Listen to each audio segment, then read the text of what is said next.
you're young, it's because you have a couple of heroes that you really maxed out. Yes. Yeah. Like you played 500 games of some Jug, Sven, and 2 more extra heroes. This guy seemingly plays anything. Yeah. And he's not just young, he is the youngest. Yes. The youngest player in the internationals made to the grand finals with such a hero pool is incredible.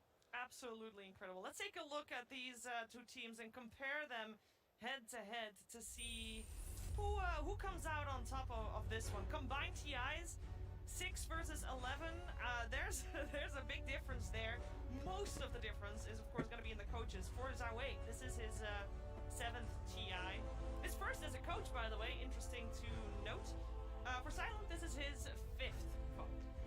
Yeah, I mean, it's really cool when you get to hear the differences like that. But I Ayo, still have to Spirit. think, I know it's Spirit everyone's bisa. talking about like Collapse and Yataro, and they even talk about Silent a lot with the brain and the coaching. But I have to give Miposhka so much credit on this team. I think he's the big one that I'm looking at. Where Zhao 8, he's at 9.8 KMR, 10 KMR, played it several TIs, been here forever. But Miposhka's a guy who's been digging and digging and digging through like tier 2 teams for years and years. Yellow Submarines, Comanches, all these tier 2 Eastern European teams, and now he's here in the grand finals. It's a beautiful story. It really is. I think a lot of people might remember the miracle run that Empire had at TI7, but they had to play with the stand-in because their carry was not there.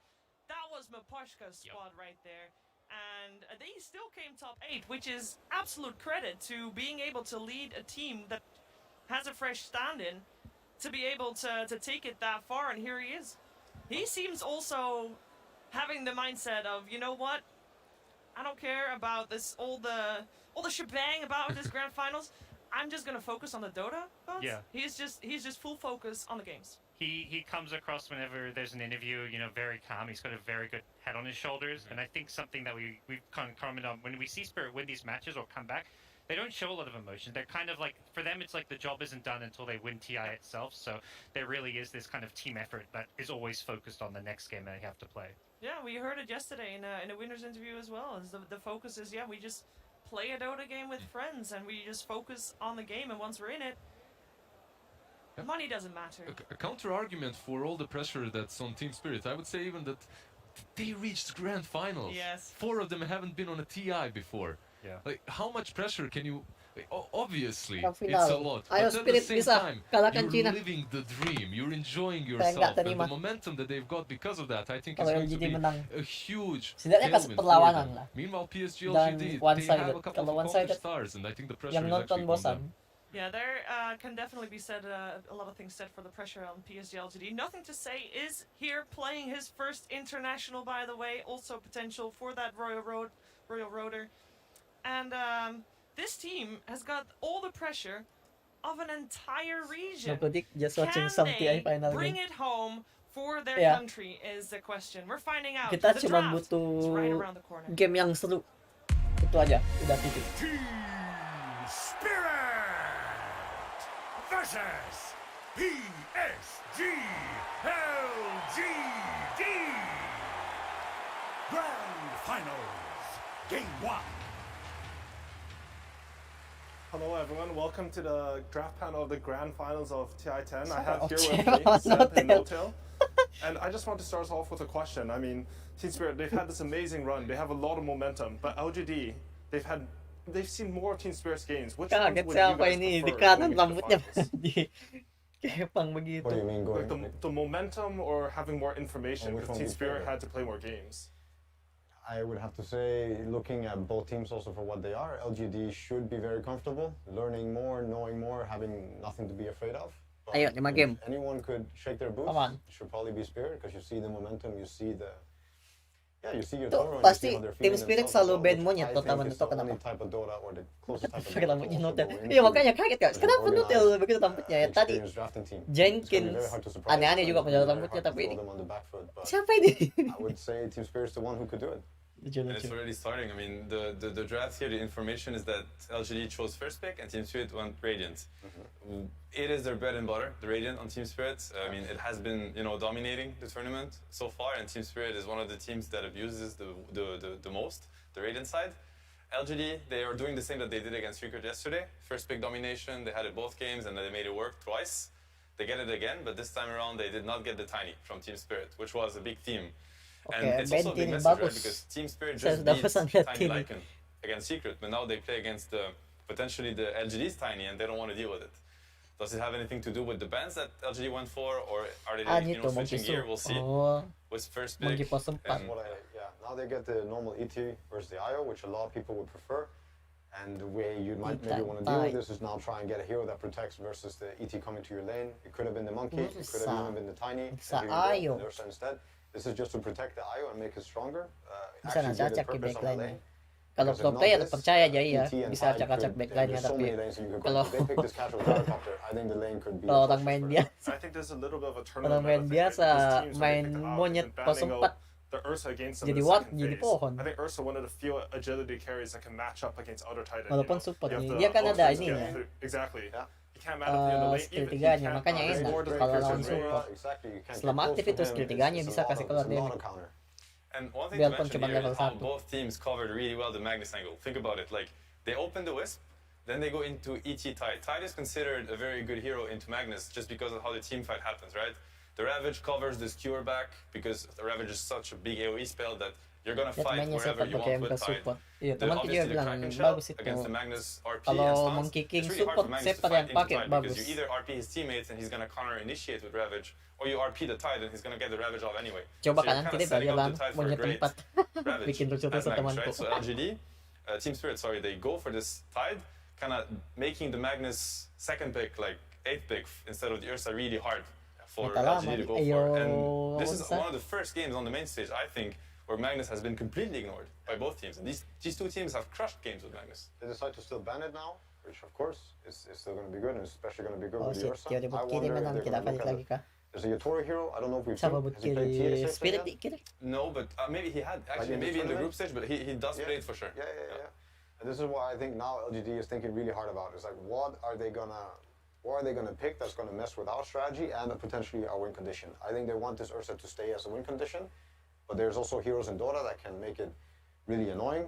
Teamfight is also something of it. Like Tide can be good versus Ursa later on in the game. Like this whole scaling and how you want to fight, Tide can be overwhelming quite often. It's why it's also one of the top heroes of this tournament. But yeah, Lagi I'm looking dingin for dia Yatoro kan TA this di game. Budapest. So far, Ini Budapest. I want to see it. Budapest. So what I've Di- seen from the start of the draft, we have Hungaria. pretty strong lanes coming from IO Ursa, and there's a lot of team fight coming Tapi from kan Team Spirit. hot Is it something that you guys think about, like how you want to match the team fight? Is that something important for LGD right now? I think MK for kalau both these teamfight teams, pakai it is Wukong important. buat These teams excel at kunci- team fighting. I think buat they kunci think kisut about it a lot. lawan. Drafting wise, they biar have ini proven every game. You know, Biar these nggak are masuk the di Mag lingkaran. Wyvern teams, the ET Magnus. Like these are Terpaksa harus heroes that dijaga are dari really luar. excel at the 5-on-5.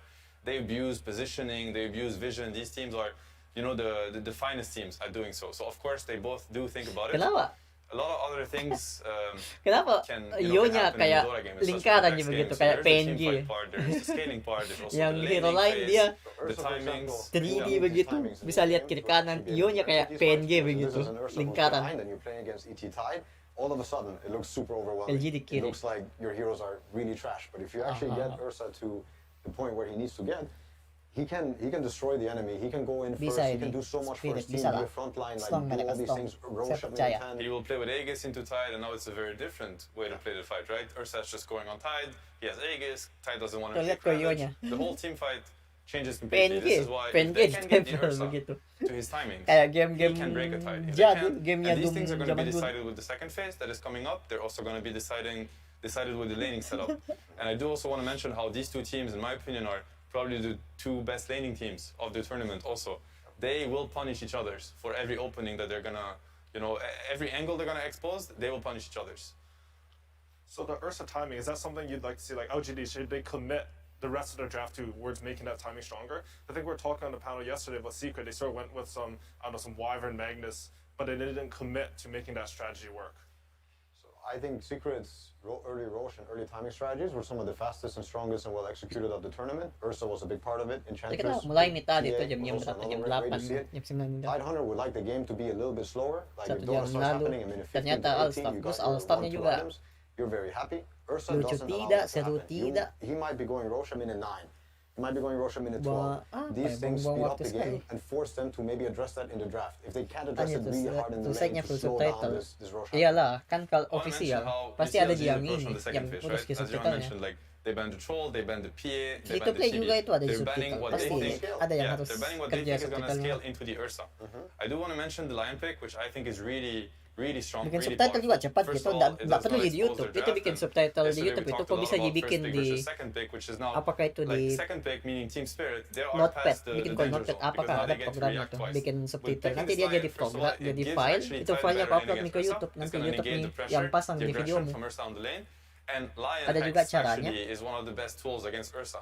Ursa can either Ada juga can caranya kau items ketik to, manual di you know, YouTube. get away from stuns, but Hex is mute kind of. He's not going to be able to get out of Hex. So LGD now have a very clear fight condition, which is they get the Jadi fight on harusnya Ursa, nggak they terlalu Hex capek and they diurus bikin di YouTube-nya. sorry, Team Spirit. That's Team Spirit's Subtitle. fight condition, and LGD don't really have the tools to stop that. Ooh. Wow. Sina Okay, versus that's Lucian new. That's Tusai. great. Right, Alme, he played this in the finals versus Nana Major versus EG, and his Naga looked pretty solid there. Oh, I mean, Naga. I play a lot of Naga Siren, so I think this is a great Naga game so far. I think the lane is good versus Lycan. I think the matchup, you guys were talking about scale. I don't think Ursa scales at all against Naga Siren. Very, very true. Yeah, yes and no. I would say there are a lot Berarti of fights where urusannya Naga harus can feel main very underwhelming. I don't think the Battlefield strength of kah? Naga is ever going to be team Atau fights. You main see it in this Storm? patch where illusions don't ever get to do a lot in fights. Peel illusions are kind of different. They stick on you, they hurt more, and they keep coming. Naga illusions, they can get wiped quite fast, quite easily. They don't have the best tools right now. There's one thing that I see though with this Naga pick is, so now it's another bite strategy, right? You're gonna Exactly. bite You the see how Ursa. these guys are going to fight. You But can sleep- already imagine it. Sleep might be very good. What about you course. trade bite for sleep, disengage, and take the fight after that? Maybe that's what they're thinking. They're gonna make it as hard as possible because LGD heroes, they don't push out lanes very well, right? Ursa doesn't want to show and clear waves. That's not what Ursa does. Neither does Wisp. Lycan can do it to a certain extent. So the way this game should develop in the mid game is Naga is gonna push out all the lanes, already making it really hard for LGD to find the fight that they're looking for. And if they ever find it and they bite the Ursa and they're ready for the fight, Sa pati sleep is gonna bisa. happen. They're Masih gonna ada Fight disengage and Spirit. take a better fight on their grounds. Re-engage. You also Fight see Spirit what they belum can di-ban. re-engage with here. Like the team fight from Kung LGD ka is quite di-ban simple. niya. If Ursa's out of control and he has a Satanic and a Skadi and a Basher and he's bitten, he's a big problem in the fight. But still, if you Yes, sleep yes, that, din there's ko four other heroes, ka-play you know, Dota. BKB, they're just gonna die to the sleep ravage. And can Ursa fight alone? Even if Slav he's Dota bitten? ini, I kita don't think so. percaya. They're gonna have the Hex, they're gonna have Slav the net, Dota. eventually they're gonna have Pipalowski. Anchor Slash to slow him down a bit. Like LGD's team fight is very obvious and is very committing right now. There's a few things I think Tinggal that mid. Team Siapa? Spirit, Siapa bisa they're also mid Radiant right now. Naga wants to live in the dire jungle and she wants to cut these two waves around the Roche area and push them away. Templar. If they feel like going bottom, they don't get the Roche with an Ursa strat.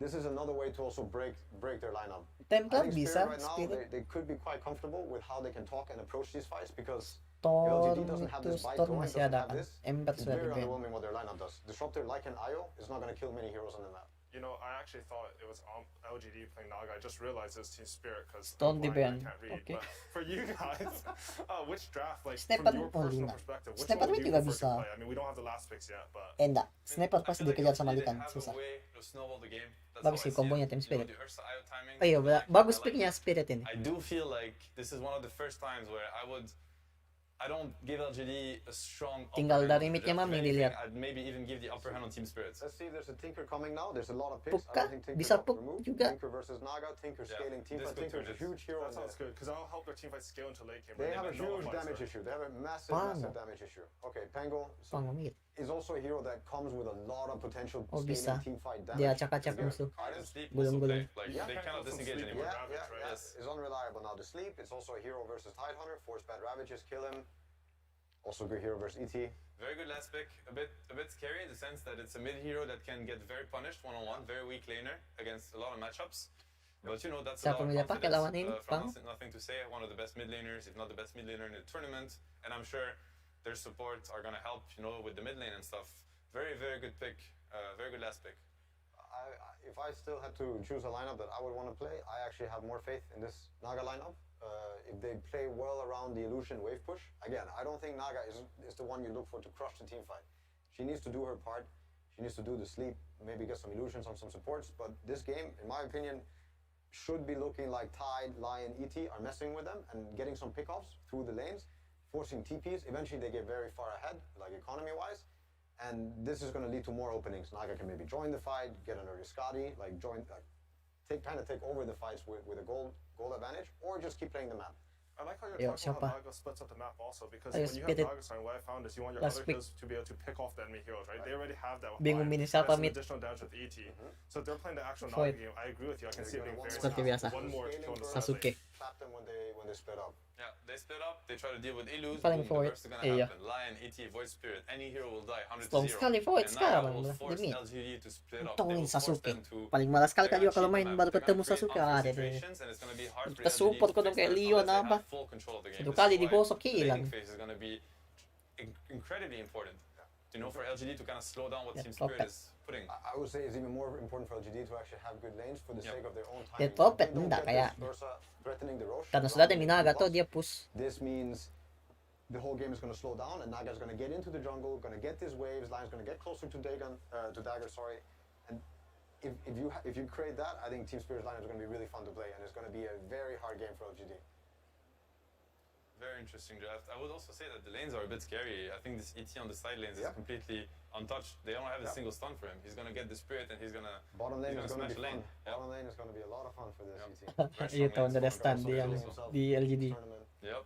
We push ka ET. Sama mi picknya kalau Scary stuff. party mak sama teman gitu begitu mi. Nggak ada stun, mau ngamuk mi. Tidak ada stun, siapa mau tahan Sasuke? Tidak disable. Full comfort zone for both teams. Sasuke-nya enaknya This one is gosok-gosok really keluar gonna masuk. come down to, yeah, who has a better idea going into this draft, and that's the beauty of Dota. It's a best of 5. It's meant to develop so much, but they're kind of getting to know each other. You know, this is what I can bring to the table. This is what you can bring, and you know, they're gonna get to learn like what counters what. The meta is gonna evolve a lot between the series. Dia I would also like to interview point out TS kah? Team Spirit has been the most amazing learning team so far in Belajar this tournament. Like nge-team how they're spirit. adapting and how they're learning and how they're actually changing up their own playstyle into something new every game. But I would say every team fight, when there's a bite happening or a Panggil roll, this is when LGD need to get something done. Because if not that, they lose. This is like their main team fighting tools. Iya, betul tahu. Betul notel. And now we're about to start. Inisiasinya cuman ini aja, cuman Panggil gulung-gulung. Interview with the coach of Team Spirit Silent along with Sumi. Kapan yan tidak follow up Thank you gitu very much, gulung-gulung AUI. guys. I'm here with Team Spirit's Sudah. coach Silent. Silent, we are in the grand finals. This is where everything comes Pusing out, sendiri right? jadi All aku the stress Basar will atau come out. Atos. Did you prepare anything Masalahnya kalau bikin specifically Basar for atau PSG Atos, LGD, or are you going for comfort? susah karena Naga main ilusi. Honestly, we didn't prepare anything because we wasn't have enough time. We was Usah bikin preparing for the buzzer. secret, so Kalau urusannya bikin buzzer dia nggak bisa tangannya anu. Oh si anu yang bikin di up Alright, so buzzer. you're just aiming to play the game. Did you have Pangonya anything specific bisa. in mind with this draft? not really. We was looking into where heroes and was trying Iya, to pusing tuh pick up. pusing minel jadi. Tada dia mau best Naga atau Void atau Atos ki Void. Masa Void wah ada licin sekali. Kalau ada itu yang masuk di tanahnya itu paling malas sekali kak. Yes, ladies and gentlemen, welcome to the Wah, grand Pixel. finals of the International 10 Team Spirit up against PSG LGD Insania. It's a pleasure to have you by my side once again. How excited are you to see these two teams go head to head in this best of 5? I mean, I'm extremely excited. This is bringing back memories of TI6 where you had DC make the miracle run in the lower Matangkap bracket. Void going tuh up cuman against maksudnya Void wings licin at the back. sekali. You have some of the wings players on LGD Biar side, biasa so pernah tuh I dia feel bikin TI6 vibes, and I think Atos this lawan game Void one draft kalau actually is really, really good for Spirit. belum keluar Okay, masuk what is it tanahnya in susah. particular like about what they've done here in this first game? I mean, I feel like, as Notel said, touched on, the way that the lanes are set up, I feel like they're going to have a really nice start to the game. And I feel like LGD's like really, really Napas trending sementara terbang to itu them, and they need to make sure that when they apa? top roll and they use the wolf Masih fighter nurse, selamat they get a terbang lot in itu the fights. animasinya And when I look Atos at Spirit's masih bisa draft, I dimasuk see tanah answers. jadi They have kayak a sleep, ada they deh. have like 10 different stuns that they can throw out. Betul, And even betul. if they burn the Ravage, I feel like the 4-man of their draft can still fight. So if they can get the Naga fat enough, if the Naga can ever join the fights and actually have a presence, I think their draft looks really, really nice to play. And it's, you know, you've got to be excited to see it, right? Another game, Yatora just continuing to show off his versatility of carry heroes. This is crazy here. Here in the grand finals, Naga Siren coming out. I mean, when you've seen how the man can play on all the list of heroes that he's pulled out so far, there's no reason to doubt that he can't pull out a top-tier performance on any of the carries available in the game. Yeah, absolutely not. I mean, he's shown that he can play pretty much every single hero in the game. I've been so impressed by it, and the crazy thing is how flexible he is too, and playing like he can play hard carry one game, and then the next game he's playing tempo, and this has led to I think Spirit having like the versatility in their draft and the ability to adapt the way they have throughout the tournament is, in my opinion, a large part because he's so versatile in his playstyle. Yeah, I mean, as sort of a drafter, you know, when you come into a series or against Team Spirit, What do you do about the fact that they have sort of this special power in Yatoro's sort of hero pool? Like, do you just sort of ignore the carry? Do you still bother banning them out, or do you look elsewhere? Like, what is the best way to tackle this team? I mean, if I knew the answer, I'd, would have probably known how to beat them by now. But I feel like the thing is, they just seem to. You deal with collapse, then Yatoro goes out of control. You aim for Yatoro, and then you have collapse and Toronto Tokyo going out of control. And I feel like a lot of this is heavily due to the fact that they play so well around vision. When I looked at the teams throughout the tournament, I feel like what Spirit has done that no other team does nearly as well as them, and I would even bring LGD into that category, is they control vision. They're really good about playing around wards. They understand when they can fight into wards, and they understand when they have to avoid it. So I think for Team Spirit, this game is going to be a lot about can they deward LGD, remove LGD's information, and have more information to play with. Sure. And for PSG LGD, of course, they've managed to charge their way straight to the finals through the upper bracket. When you look at what they've got here in this first game, what is it about this lineup that's worked sort of with the play style that they've been able to just destroy teams in their run up to the grand finals? I mean, this looks very similar to their team with the most Toshan kill. Unbeatable. They have this player with the highest net worth by 10. Itu pasti Toro. So the concept for LGD is very much bisa jadi juga nothing to say. And once we do, tergantung level. And I think for Spirit, the problem will be if LGD is allowed to freely just get total their number of timings, store killed get that by Aegis on the Ursa, 25 where they can start ignoring the tie 0 to ravage, 5. or Player even with fighting most without kills the at wolf bite 10. from the Lycan. That's when they're going to be at their strongest. So I'm expecting all hell to break loose after the laning phase. Absolutely. I can't wait to see it. Here we go, ladies and gentlemen. Finally getting into the action of Game 1 beginning between Team Spirit and PSG LGD. Let's see if that chaos starts coming quick and fast. We know that both teams are very much able to bring it, but some of the fantastic performances they've given us so far on the main stage.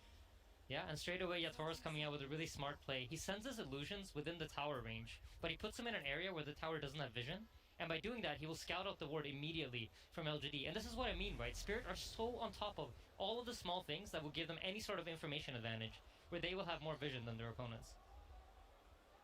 See if they're able to maintain it throughout the early stage of the game, where it's very likely for those movements to be coming from lane to lane.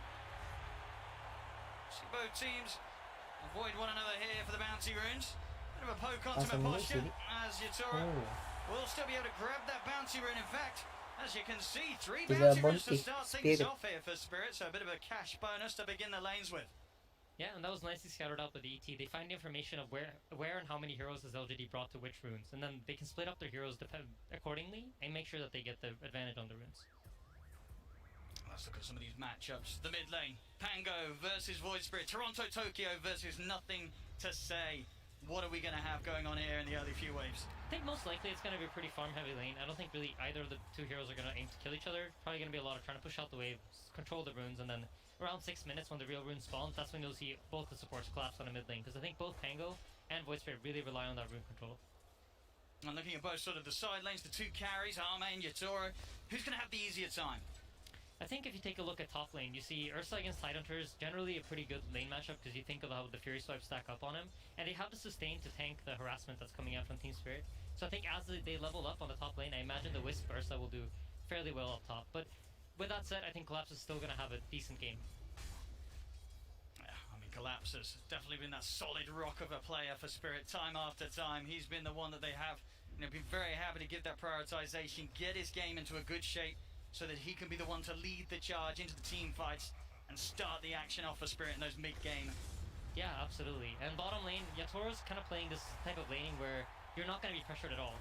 Team LGD's priority here is just trying to get their Lycan farmed and make sure that they're like playing for their own farm. So Yatoro's going to have a great start. Harusnya belum ada aja, Pak. Main pasif kayaknya, kecuali lane-nya. Enggak juga ya, ayo balik lawan Leon. Kayaknya agak susah inisiasi. Di atas, di bawah juga. Likan ini. So the fact that he's going to have a decent time to start off things, you know that he will be on track to hit some pretty insane CS. It really is going to be completely down to how much PSG LGD can find in terms of getting their Ursa involved in the kills early on. Yeah, absolutely. And there's just some trade-offs going on, but you can tell already from the net worth graphs that Team Spirit has set up their lanes to have very good farm on all 3 of their cores. It's certainly showing so far here on the early CS. Both side lane cores for PSG LGD just struggling a slightly bit more. It's very early days though. But a lot of levels coming in LGD's way. Like, this Lycan is doing surprisingly fine. He's not really getting pressured that much by the Naga and the ET because he's managed to get the lane control. Yatora's shoved out the wave, but Miposhka yet hasn't been able to get a pull to get the lane control back. So the Lycan's getting a lot of farm while Y is able to just rotate around, moves to the mid lane, opens up the small camp. And like we talked about, right, the middle lane is going to be contested in terms of like who can push out the wave the most and then go farm the small camp. And Y on top of it runs over, unblocks his mid laner small camp to make sure that he can stay even with the Void Spirit. And when you look at the tools they have available both sides with their supports, do you imagine once the 6 is there for the mids, we're going to have sort of a collapse on the mid lane to try and get the early objective, or do you think it's going to be all about reacting to the side lane fights here for the Pango and the Void Spirit? I think it's going to be important to get the rune. Like, whoever gets the first power rune of the game is going to kind of get to decide what happens. You get your bottle refilled, but you also have the ability to make a rotation. Mira. But being a bit of trouble here, we'll try and hold back the bear with the Hex. He's got the stick charges, but he's getting run down here by Arme. One more hit. Oh, nice low. I miss. That's going to cost him his Oh my god. the start there that Mira was hoping to have here in the grand finals. A whiffed ability, and that'll give up first blood to PSG LGD. Yeah, and Collapse isn't out of the woods quite yet. Is hungry. You're in a bit of an awkward position now, Collapse. Stuck behind Miss the stun tree yan. line. Huwag sa We'll see how salamat he ito. gets his way out of it. He does have a TP, a little short on the mana. He'll have it back up now. Should be able to walk his way back ground, but a great bit of aggression there from PSG LGD, just opening up some space for Arme to return to farming. Yeah, absolutely. And you notice that LGD are keeping the lane control up top, so this puts Tide under constant pressure, and you never know when they might make some sort of move and try to kill him. And that forces Mira to stay in the top lane. While if you look at Y, you notice that he's just rotating around constantly. He has the freedom to move wherever he wants on the map, because the lane is so pushed out by the way that the Naga plays, and the Riptide shoving out the creeps, so the Lycan can freely farm under his tower, and the Disruptor has the freedom to decide what he wants to do. Let's see what that call's going to be. We'll come in mid here. Trying to Tokyo taking a bit of harassment on the Thunderstrike, nothing to say. Stepping right up to him. There's a remnant at the ready though. Toronto Tokyo. 2 seconds. He's got the protection here of the Resonant Pulse. And great usage there of that armor. He uses the health damage of Resonant Pulse to bottle up to make sure that he's not within the kill range of the Swashbuckle from Panggil. Some good early pressure though from PSG LGD, forcing Toronto Tokyo to be very cautious in that mid lane as early as it is, just 5 minutes in. Yeah, absolutely. And I think when you think about Elder Titan, you kind of think of him as a lane dominant hero. And both No-Tail and Seth touched on it, right? You want to abuse the fact that LGD have no stuns. But because of how this bottom lane is played out, with the Naga lane constantly being shoved into the Lycan's tower, the Elder Titan hasn't really been able to abuse his laning presence. Look at this now, there we have it. Nice bit of micro from Faith. Beyond that will grab himself a free courier. As the wolves chase down poor old baby faceless Rex. Up top, Collapse is also taking pressure now. So again, the freedom of Y, he's just allowed to rotate to mid, set up some pressure on the Void Spirit. Now he's up top, making sure he's just in their face and forcing them to react to his movement. Yeah, he's all over the place, Y. Yeah. Spirit, they've definitely got to try and do something in return. Yeah, they themselves bring the 2 supports up to top. Just sort of figuring out what to do about this roaming disruptor here in the early minutes of the match. Yep, here we go. First fight for the runes. Where is it going to spawn, top or bottom? Let's have a look. It is going to be down bottom, and it is a DD. It's going to go straight into the bottom of Toronto Tokyo. So a very nice room for it to fight with, but already up top. Tatang Toronto kasi hindi siya dapat killin. And it's a DD Toronto Tokyo though. Let's see how he can responds back with it. Because now you have a Pangolier with low mana, and he's going to be aware of it. So he knows that he can make a move here, and the Pangolier won't really be able to respond. Yeah, this is an excellent move for Toronto Tokyo to find it. He's going to use it nice. Away. Goes aggressive. Is going to miss the dissimilate though. The juke. A couple of hits will do it. Can he quite close the gap? No, he's not going to be able to get the second hit. Nothing to say. Steps away. I mean, that would have been such a big kill for him to find. He got the dream room for it, but he couldn't quite get the job done. Yeah, absolutely. It's unfortunate, but you know that's the Disruptor though. He's gonna TP into the middle lane here. I'd be scared to do this. Let's see if Toronto Tokyo has the will to chase him down. Yeah, he's still got this DD going for a few seconds. Why? Living on the edge a little bit. Yeah. Toronto Tokyo feels that he can get in with the Astral Step. And why knows? He's keeping his distance. Yeah, and if you take a look at the net worth, you see Yatoro. He's just gonna start accelerating his farm even more. But I'm impressed by how well the Ursa's been able to keep up.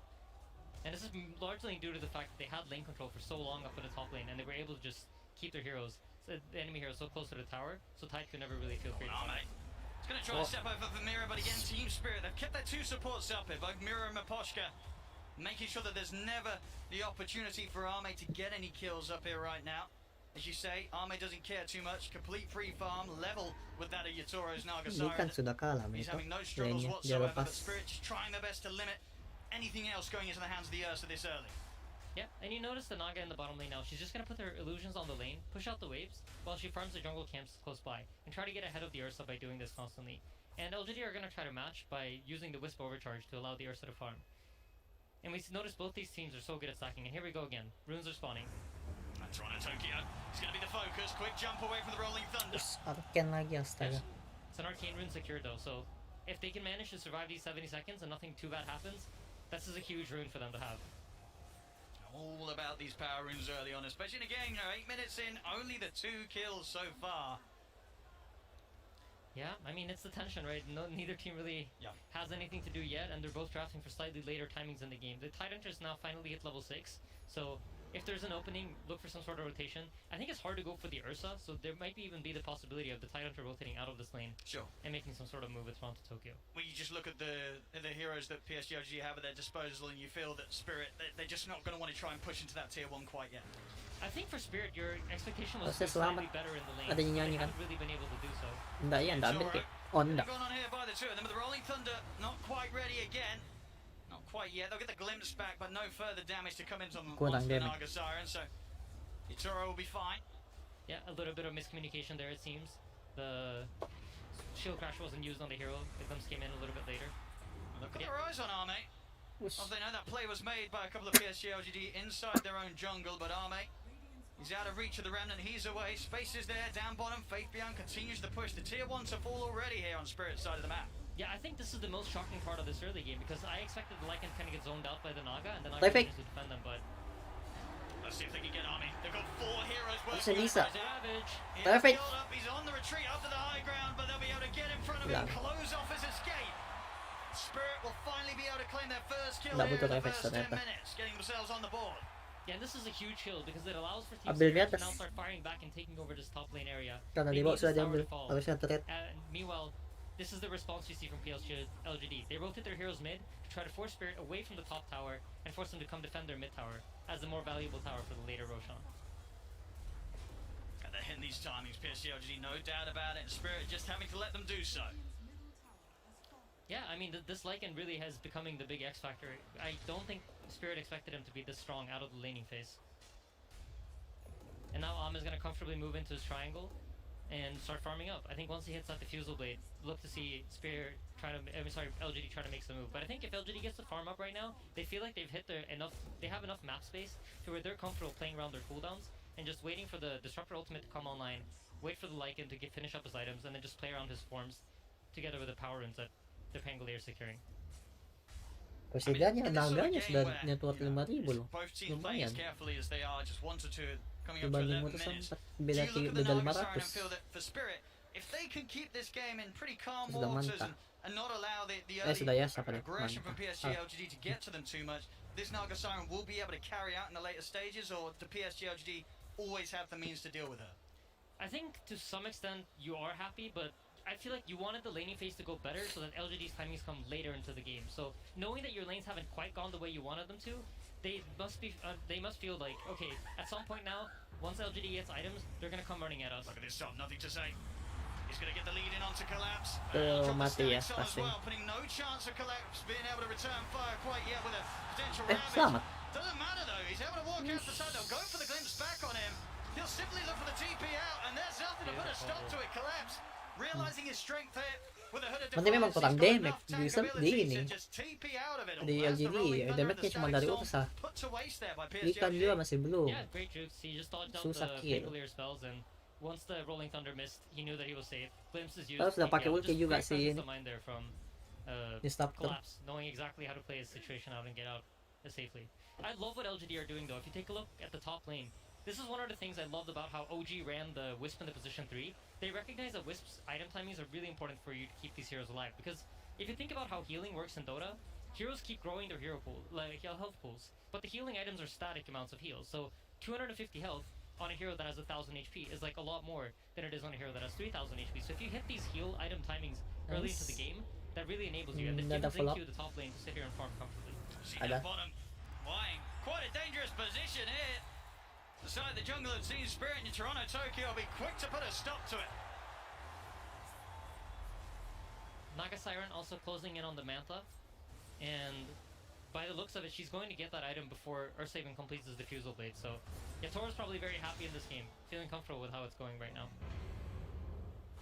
And when you look at sort of what they have against him, do you feel that a lot of the map is pretty safe for this Naga Siren to farm in? As long as the song and the TP's up, will he get away most of the time? I mean, most likely. I think the tricky thing here, if you're LGD, is how do we deal with the illusions? How do we deal with the Naga putting illusions in our jungle that will scout our movement? May mana mo ko tangan ilusi siya. Pagkapango bikin... No-Tail and Seb also Milestone? touched on this a lot. The Ursa wants Aegis. Atau sabi kin Most Battle key Fury? item, especially when you're going up against big cooldowns like Ravage, like Finger, Earth Splitter. You know these long cooldowns, people don't want to use them on your Aegis, so it's going to be important for him to get it. And the Naga, as long as he's able to play top and put illusions in the top dire jungle, it's really hard. Like, what are you going to do? Because their heroes don't have ways to effectively kill the illusions. And you feel that Spirit, their lineup, it's geared up pretty well to deal with the fact that PSG will look for the Roshan. They won't be afraid of turning up and trying to put a stop to it.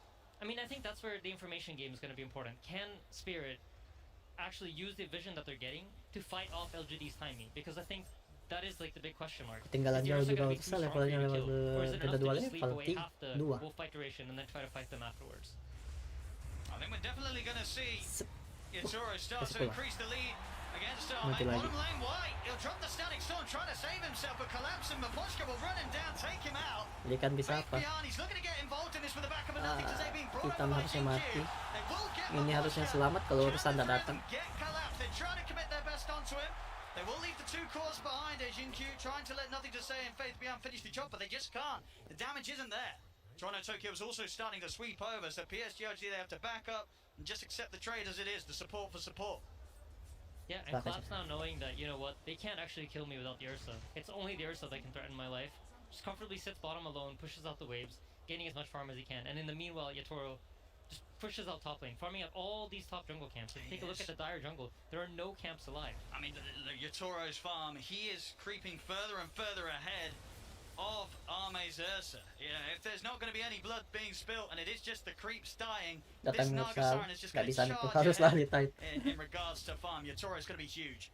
Yeah, and he's going for a very interesting build. He's buying the Aghanim Scepter, and the Aghanim Scepter allows him to use his Ensnare on heroes that are either slept by his ulti or spell immune. So this will give them a way to deal with BKBs. And traditionally, the way you deal with, for example, a Tidehunter Ravage is by buying a BKB. Or in this case, you have the Panggil with Rolling Thunder. So he's actually going to be able to lock down the Panggil during his Rolling Thunder with his net. It's a very, very smart item decision here from the Naga. A very long lockdown and reduced cooldown and increased cast range. He's going to have no trouble finding the target that he wishes every single team fight. Yeah, LGD also heavily reliant on the Panggil for the lockdown, so I wouldn't be too surprised to see him use it specifically just to make sure the Pango can't roll over his teammates. Milestone galing. Sila niya ada may tanga ni Lucy la. Deals with this timing where PSG is going to be more ready to Lucy. fight than he is, right? He can just sort of be the anti. Tinggal ito buat lockdown ini. Gets out of there, can keep playing his game. And certainly one of the crucial parts of PSG LGD's initiation, it's shut down completely. Yeah, absolutely. I mean, for Spirit, that's the name of the game, right? Can we drag this game on? And literally slowing him down during his roll, forcing his timing to be unable to be used, is just exactly what Spirit are looking for in this game. But yeah, we're starting to see items gear up on LGD's side. If you take a look at the Lycan, his timing is really going to be the big thing. But I think Spirit have won the early game in that there's no Roshan killed yet. And that means the second Roshan is going to spawn slower, and that's no Aghanim Shard for Ursa for the first half hour of the game. I mean, if you're PSG LGD right now, what sort of calls are you making? Are you looking at an item that's round the corner and then saying we've got to go? Do they need to go right now? How urgent do they need to be? I think they're looks like they're gearing up to look for an opportunity, right? You finished up the Helm of the Overlord. The Ursa now has his Diffusal Blade. Your Wisp is closing in on mech. You already have the Holy Locket. So there's a lot of nice tools for LGD to take a straight up team fight if Team Spirit presented to them. Siame. He's going to start with a bit of a tickle onto Toronto Tokyo. The Remnant holds back there. Quick jump out with the steps. Nothing to say. He's trying to close in. Does he want to keep diving underneath the tier 2? Maybe trying to get some vision for a setup for the shots. But now, Team Spirit, they're far enough away. Nothing to say. We're going to hit the point for the props. Shit, awas Naga. Nearly bringing him down, but Toronto Tokyo gets away.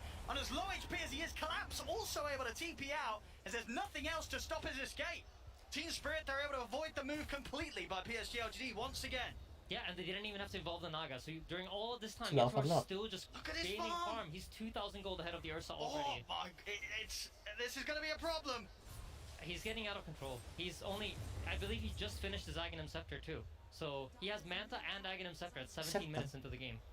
He's crazy farm. This is, I mean, Yatoro, it really has been... Ensnare. Although Ensnare was target spell even on sleeping units. Oh. That's the mid gone, nothing to say. Going down, Yatoro, instant song TP as he knows the response will be there from PSG LGD. Gets out, they cannot catch him. Yatoro will continue to farm. Yeah, this is a really important kill, but by forcing the Naga Siren to TP out, LGD now have the option of potentially taking back control of their jungle. So this is going to be their objective for the next minute here. As you see, they're going to try to contest this tide hunter. They know the Naga Siren is not present. See what they can do about Collapse. Jump already in onto the Disruptor, then look at the burst. Collapse, he's holding on to the Ravage for now. Static Storm's down, Collapse gets a tip outside the Ravage. Onto the two, and then blow up Barman. It's 3 down on the moment on PSG LGD. Io also caught out, GQ to fall. My goodness. Team Spirit's so aware of everything. They know that this is what LGD wants to do. The Naga one-sided Skull in the game. Team Spirit. You see the kinetic kill come out, but there's no static storm to follow because you have the Lion in position to interrupt that. LGD nggak bergerak. Nggak bisa bergerak. Kurang dada disable. Naga bebas. Fight. Kurang kalau nggak ada urusan dada yang bisa kill. Kurang damage. Completely in the heads of PSG LGD. The way that PSG LGD wanted to play, it's just not happening. They're crumbling. They're falling apart. And Yatoro, he's just going to continue the glory. Mid lane, the setup there onto the Pango. Nothing to say, goes down. Another kill for this Naga Siren. I do not know or see how on earth PSG LGD is going to stop this man this game.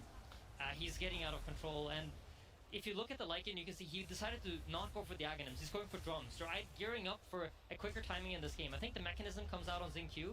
They get the BKB finished up on Ame, and they're going to look for some sort of team fight. But the way that Team Spirit are abusing the vision, if you take a look at the map, like, there are almost no dire wards anywhere. Radiant are in firm control of where the vision is. And the only word that they have, I think Mivosha literally just pinged out. There you go. Just controlling the vision. They have more information to play with, and this is what's allowing Team Spirit to constantly be reading LGD and how they're moving around the map. Saking nggak bisanya bergerak, LGD nggak bisa terusan pakai putus ah. Toronto Tokyo, they'll show his face. I'm not worried about any catch from PSG. Ada banyak aja hitam ini, hitam kabur. The tier 2 tower going down at the top lane. There won't be any defense from PSG LGD here. Spirit just continue to hit the timings, take the objectives at a pace that PSG LGD's lineup will be incredibly jealous of. This is what they wanted to be doing, and it's happening the other way around. Yeah, absolutely. They are starting to finish up some key items though. You see the Pangolier now has a Blink Dagger, so they have an easier form of initiation rather than just trying to run at them with a roll. So if Team Spirit heroes start getting cocky and playing alone, there is a way for LGD to respond and punish. Very close to this mechanism on the Wisp as well. It's just 100 gold away, and this really is the Wisp's big timing. You have both the Holy Locket and the mech to heal up the Ursa, and Ursa's closing in on BKB, so I'm smelling a fight in the waters, Owen. Yeah, the next one, it's got to be strong from PSG LGD. Another rough fight, and this game could quickly fall out of control. Yeah, and as strong as a Naga Siren is when she's playing this kind of map game and she's able to get the pickoffs, she isn't the strongest hero to fight up against the Ursa. So if you think about how these heroes function against each other, the Naga can't really fight up against the Ursa straight up. So if LGD is able to corner Team Spirit and they can take a fight where it's just a straight up 5v5 with the BKB and the mechanism finished, that could be an amazing timing for them. But Spirit don't want to allow that, so they're deciding to smoke up and make the move on their own first. Let's see if they catch PSG whilst they least expect it. BKB is out for Ame. Why? So they start things off, they'll go for white. Take the Disruptor out of the action. And Disruptor's a really key kill, because if the Disruptor isn't alive in the fight, they can't really go for Collapse. But look at Collapse's itemization. This is so smart. He's gone for the Yules together with a Hood and a Blink Dagger. And why is this interesting? Because if you're inside of a Static Storm, and you Yule yourself, and you have the Hood up, and there's no physical damage to hit you, you can actually just blink straight out of it. So just really, really smart item decisions coming out of Collapse here. Well, we'll definitely have to look out for that play. Would be a rather impressive outpost, taken back into the hands of Spirit. And keeping full control around this area, this Roshan, as you say, which is just sort of it's a long-distant dream, it seems, for PSG LGD. They're never getting anywhere close to this pit until they're able to find the fight that they've been hunting for the whole 22 minutes of this game. They'll smoke up now, ready to go. PSG LGD, they have to find success here. Yeah, absolutely. And if you take a quick look at Lycan before the fight breaks out, he's decided not to go for the wolf fight. They recognize that they won't be able to play the strat the way they intended for it to. So he's going to be building up some damage items as well. Smoke will dispel here on Toronto Tokyo. Same to be set for PSG LGD. They know that both teams are waiting here up to the side of the river on the respective edges, and now Arme, he's going to sneak into the Roche, start to try and take it out here. Yeah, for the first time in this game, they're going to allow to take back the dire jungle and try to apply some pressure to Roche. So I expect Team Spirit to also recognize that, you know what, we've given up the dire jungle. What would LGD do with that? Well, they would go to Roche on. So check this out. Arme's going to slow it down a little bit. The Spirit's coming in. They know that they know. Stop in. Onto the IO. They're going to lead in. There's the jump straight away. They're looking to burst through the IO. And the ranges to fall into the hands of Arme. Arme's going to get the Roche kill, get the Aegis. They get the static zone down. The Rolling Thunder is running control. Toronto Tokyo. But he's out with an astral step. Toronto Tokyo actually makes it out and they dissimulate as well. PSG LGD may have got the Roche. They may have got the Aegis. Toronto Tokyo will still go down as Fate Beyond was able to wrap around and find him. Yeah, really nice play there from LGD. What an unfortunate event there for Zinq. He gets pulled into the Roche pit. You really want to stay outside with a tether, but stay tethered to Ahmed, but he takes one step too close, and then the Wisp comes inside the Roche pit, which gives Spirit the perfect opportunity there to go in, but I don't think they were quite expecting the BKB, so all in all, I think they're happy with this. You know, they gave up the Aegis, but it took them 24 minutes to get there, so Roshan number 2, which really is Ursa's key timing in this game, to get that shard, so that he can play most of the fights enraged, is going to come much, much later than they expected. Definitely the beginnings of PSG LGD getting this game back under their control. Yeah, absolutely. Now they need to abuse the fact that they have the Aegis to try to gain some map control here. You want to try to get the lanes pushed out, force Team Spirit to play reactive to you, and then once you are able to corner the mid, you're going to find that team fight that you so much want. So the hard part here for them is how do we deal with the Naga illusions and how do we stop them from just using the illusions to push the lanes back and make us nada penonton baru ini kan orang cheeringnya dari chat toh. Jadi baru dia kayak pakai skill satu kali, ada orang nge-cheer ada suara anunya sound effect-nya cheer teriak, kayak apakah dari siapa apa, cuman skill G1 dilempar kok cheer teriak. Jadi saya kayak nggak ada apa-apa, orang tidak teriak. And for Spirit right now, despite the Aegis falling into the hands of Arme, are you still very willing to fight? Karena ano juga terus di Budapest di Hungary, ini ki lagi parah juga, coronanya lumayan parah. Ya cuman masalahnya mereka kurang ini, kurang fasilitas, makanya agak susah kalau mau pasang crowd di situ, kalau mau ada penonton. The difficulty for them is you can't necessarily go on the Ursa. You don't have the tools to bring him down at the start of a team fight. Got the eyes on the two of them bottom. PSG LGD, Arme and Xingqiu. On their own down here for now. There is a relocate available. Makanya tuh ada juga ada yang bikin petisi begitu bilang batalkan TI, setidaknya adakan di kota yang fasilitasnya siap untuk tahan COVID. Ada yang bikin petisi begitu. Understanding that Spirit cannot already have moved their pieces from all the way from bottom back to top after the TP response to the tier 2 tower. So just smart play coming out from both sides. I think we saw this in the VP Spirit series. Team Spirit are going to be really, really smart about only fighting under their vision, or where they feel comfortable that they have the information they need to take the fight. I think in this way, LGD's like maybe sometimes a little bit more reckless, and will play with like assumptions. Like if they see you bottom, they might try to aim to fight you top, which we saw earlier. And in the early game, you know, Spirit read that perfectly. So if Spirit's able to get a good read like that, you might see them pounce. Yatoro very ready to enter the fights now with his aggressive eyes with the Wala dapat momentumnya ini. LGD. They're able to get that lockdown with the stuns, with the Lion and the Tide. That amp up of the damage will allow them to just destroy whichever hero they target. Yeah, and something that I noticed Team Spirit do a lot when they feel like they're on the back foot is take over the enemy triangle and try to set up control here. And this is something that I'm sure LGD are aware of too, but Lycan's in trouble. With the setup here, you see the damage here with the Bloodthorn really amping up. It's not quite enough though. Fabian makes it away, has the plate mill and Hyperstone done already onto the way. Tiap hari swap test kapan kalau ada cloud. Sebelum masuk pasti di swap. The Lycan form is down. One of the big tools in this team fight is gone. So in the other series when we saw Baru dia kan ini niya di stadionnya apa? Stadionnya TI di stadion bola tuh baru banyak pasti bisa penonton masuk nonton. The 60 seconds of downtime here is quite big. Penuhnya. And you see LGD pulling back their pieces, not willing to play aggressive on the top lane anymore, recognizing that they don't have all the tools necessary to win a team fight. Team spirit remaining in this whole area of the triangle is alright. Slowly sieging onto the tier 1 tower, seeing what sort of reaction they can force out of PSG LGD. 20 seconds until that Aegis has gone off Arme. Unlikely to find a fight with that still in his hands, so the game once again falling to a bit of a risky territory for PSG LGD, at least until they can hold off for that second round of Roshan. Yeah, and Illusion's just slowly chipping away at this tower. Kalau masih they don't really do a lot of damage, but it's something that, you know, LGD might respond to. So they're keeping heroes close by that, in case LGD just feel like, oh, it's just an illusion hitting our tower, they're ready to pounce. And you see, nothing to say reads that too. He understands based on the fact that there's nothing happening on any of the other lanes. Both our middle lane is pushing out, top lane's pushing out, Lycan's getting a lot of farm from all these waves right now. Mega mini He TI. recognizes all the Banyak team spirit kalau heroes tidak are ada Corona ini seru sekali pasti karena satu stadion bola dipakai bikin venue. Yeah, both teams just reading the map really, really well. And I think Spirit, this play that they've done has been so effective throughout all the tournament. But you know LGD's done their homework. Spot collapse around, glimpse back with Blinks there. Collapse breaks the combo, the setup. Instantly going to go for the TP out. They got anything to put a stop to it? They do, straight away. They're able to get the setup onto Collapse. He'll look to run, but the damage is done. PSG LGD, they catch and kill off the tide. Bisa yeah, cancel. And this is a result, right, of Team Spirit has been in the lower bracket, so they've been playing so many games. LGD has that information based on previous games of where does Team Spirit go when they feel like they're behind.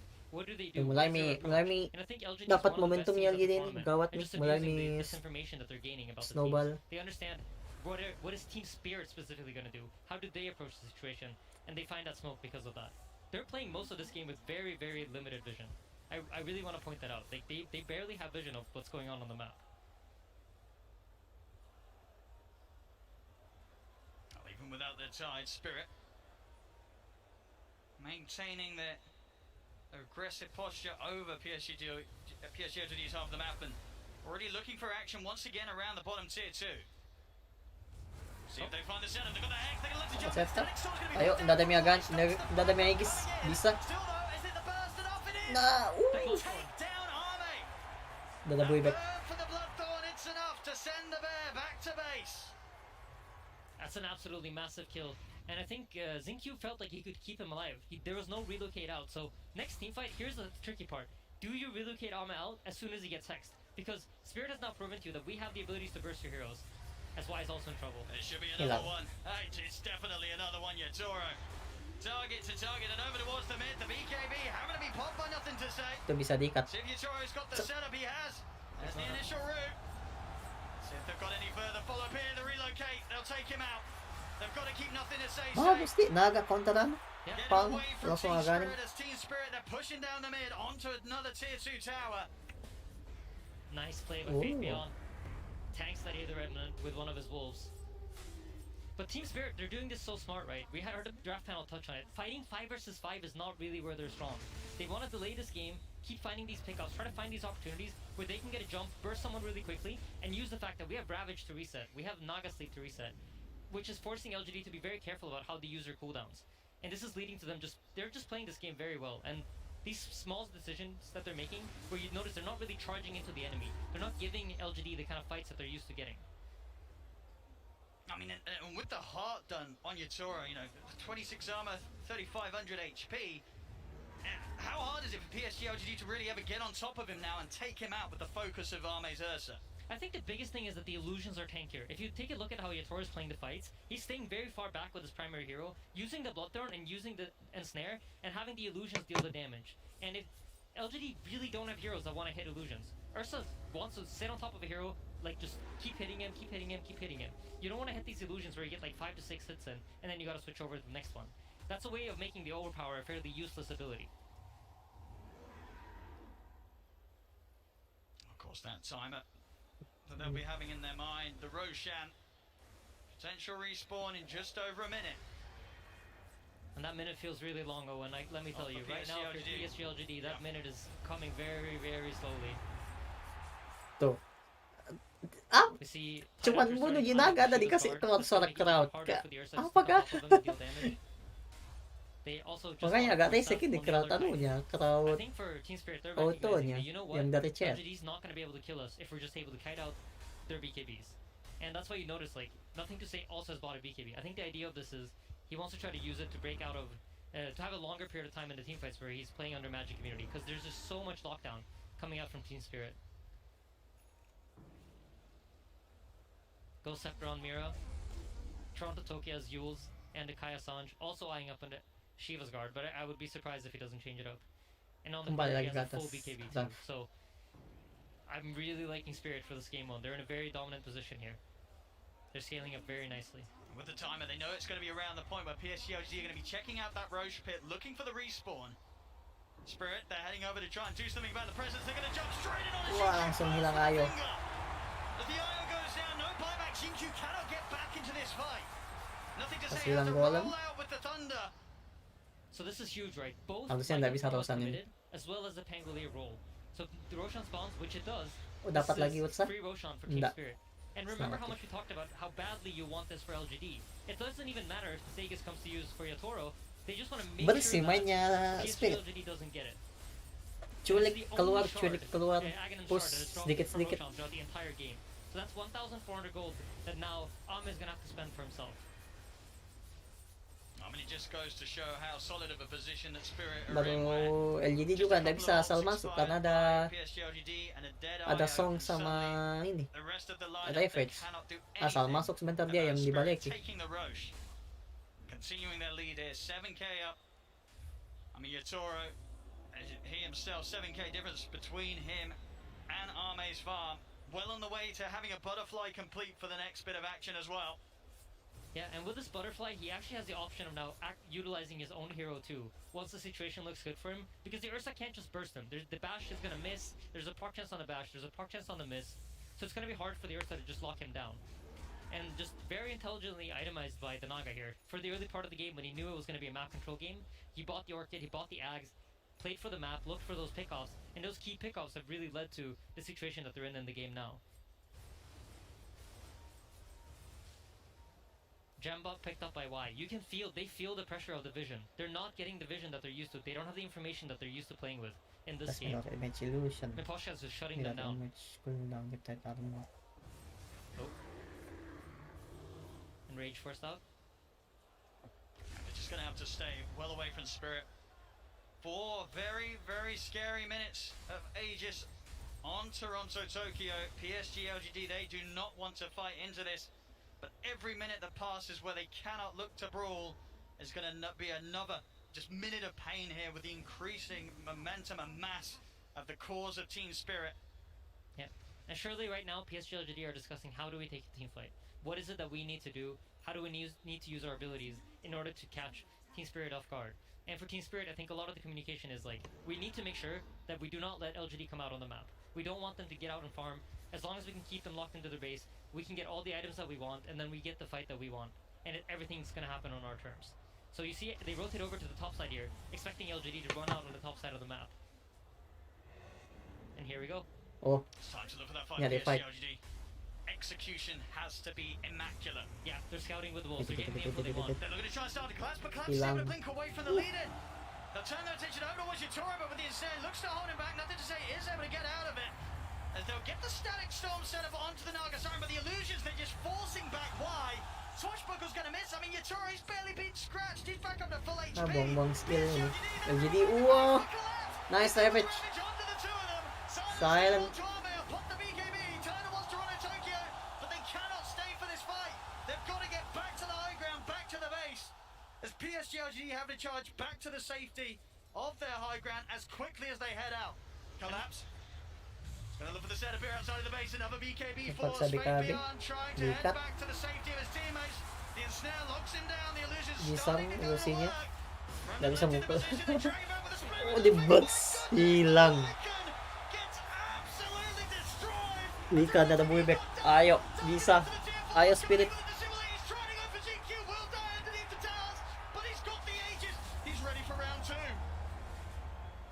Yeah, I mean, it's just the micro decision making from Team Spirit is so beautiful to watch. I think every time a hero pops BKB, within half a second, there's a Naga net flying at it.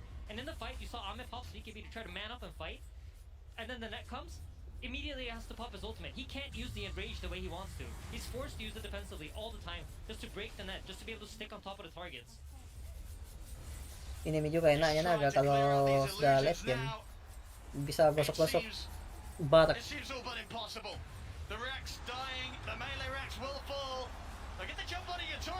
Reset. He's trying to stay on target, but Yatoro's able to sing their way back to safety. And now he's ready to go back in. The song ends. Toronto Tokyo, BKB up. Jump over with the round and grabs back. Hilang langsung. Ursa. GG. Holy shit. Wah, bagus hero-nya. Hero-nya Spirit bagus. Bagus pick-nya. Yes, absolutely. Everything they're doing, they're firing on all cylinders. Their macro understanding of the game, how LGD might try bersih mainnya, inisiasinya LGD kacau. They're immediately ready to respond in the right way. Disable tidak ada. Yatoro turning up, doing it again. Another hero, and it looks like it's a performance that's on top of the world. Yeah, absolutely. I think Yatoro, I mean, we all talked about Collapse so much throughout this tournament, but we gotta give Yatoro the praise he deserves. His hero pool is so wide. It's just allowing Spirit to constantly have these win conditions over their opponents. And it really is sayang keratnya kerat. He himself is so individually skilled on these numerous carries. Crowd It's just sound that the team, effect. they seem to have a strat to play around every single one that he's willing to pull out. Nah, tarik Team Spirit. Bagus sekali, bersih sekali. Dia masuk, culik, keluar. Pokoknya kita culik satu keluar. Begitu mainnya. Karena LGD mau apa? Dia nggak ada disable, nggak ada skill area, cuman skill area yang besar cuman dari ini, dari disruptor. Mereka mau ngapain? Kalau dia asal masuk, dia dibalikin sama Som, dibalikin sama Ravage.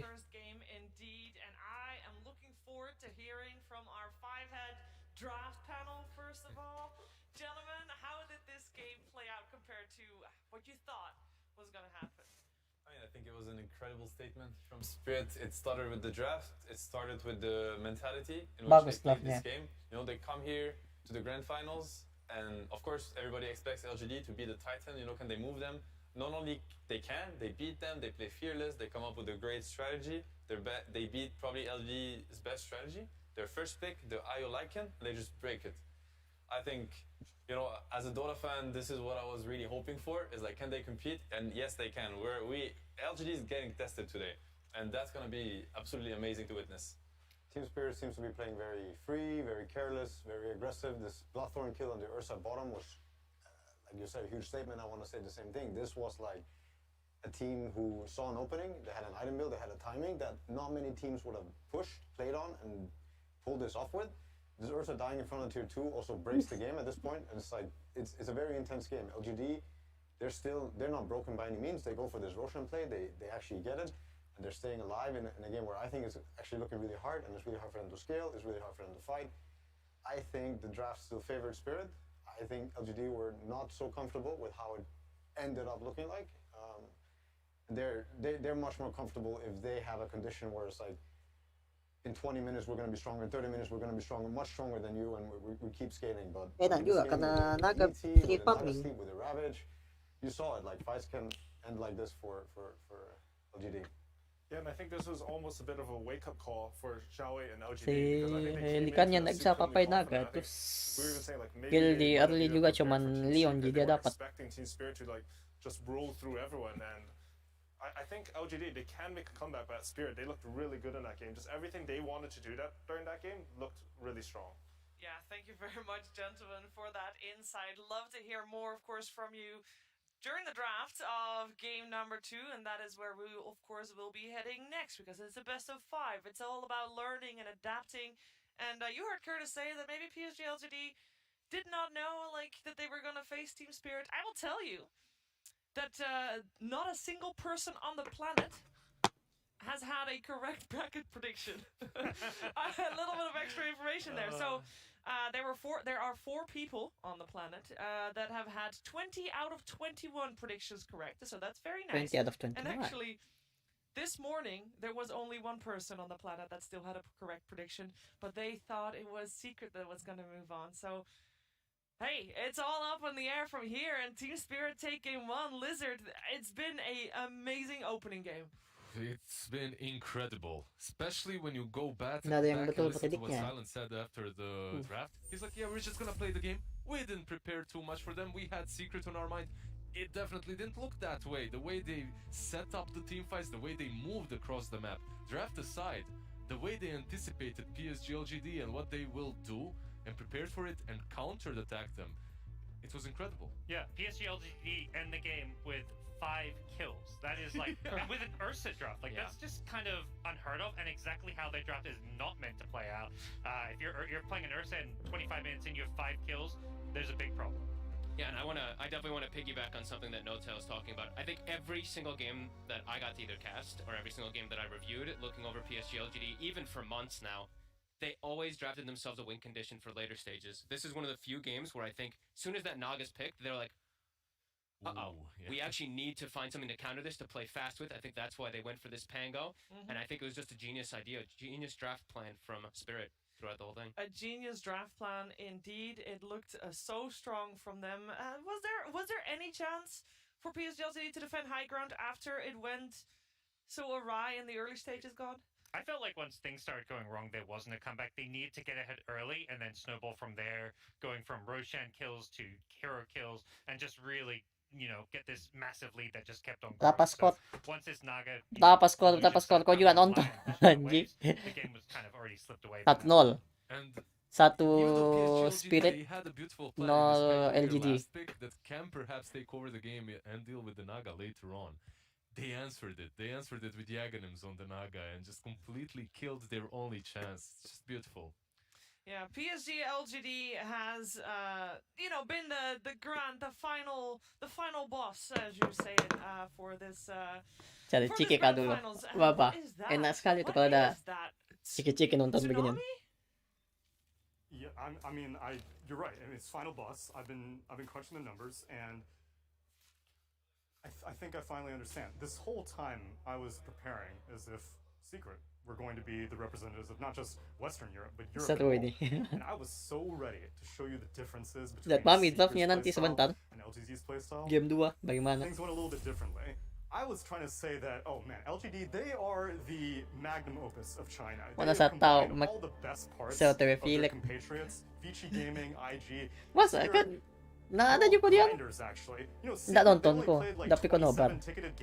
Meanwhile, you've got I-Leagues, you've got Pinnacle Cups. Juga Nobar dapat. Both these regions are known to grind out games publicly. So that's one thing that was very similar to them. Ko donasi dulu ada. Talking time and time again about how LGD is the fastest average game length, and they are. But Spirit is hot on their tail. Panggilan na ana, sulok kasi rame chat. This is no fluke, my friends.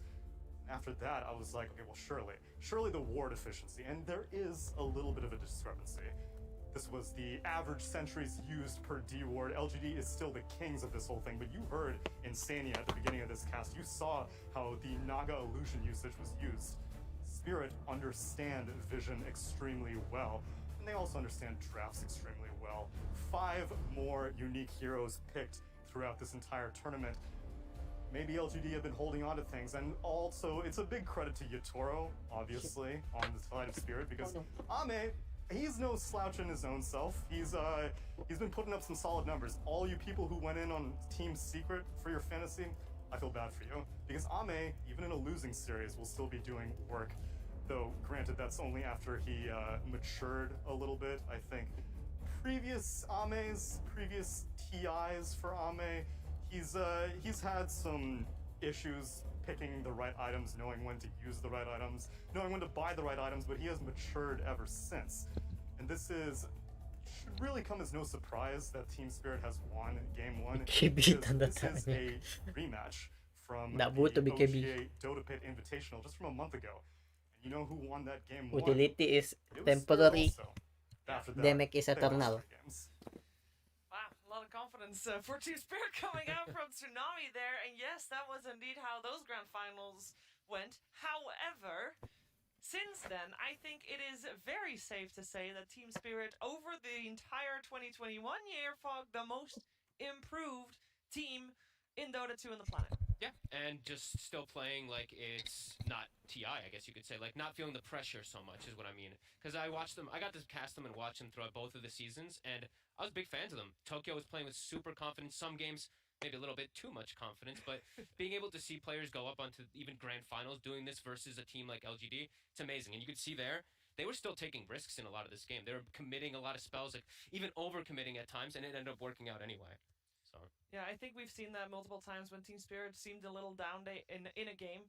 They don't really seem to care. I don't know if that's the right word to say it, but they'll try to make the plays anyway, even if they're not ahead in the game, even if they're not 20k gold ahead. If they were 20k gold down, they'll still try. That's how they were able to get to this point, Lizard. And that's the right winning mentality. When you're 20k gold behind and you go safe and you buy yourself that BKB instead of that one extra item that could perhaps win you the team fight, you're already signing the defeat. So I really like the mentality and the approach to the game that Team Spirit is bringing to this TI.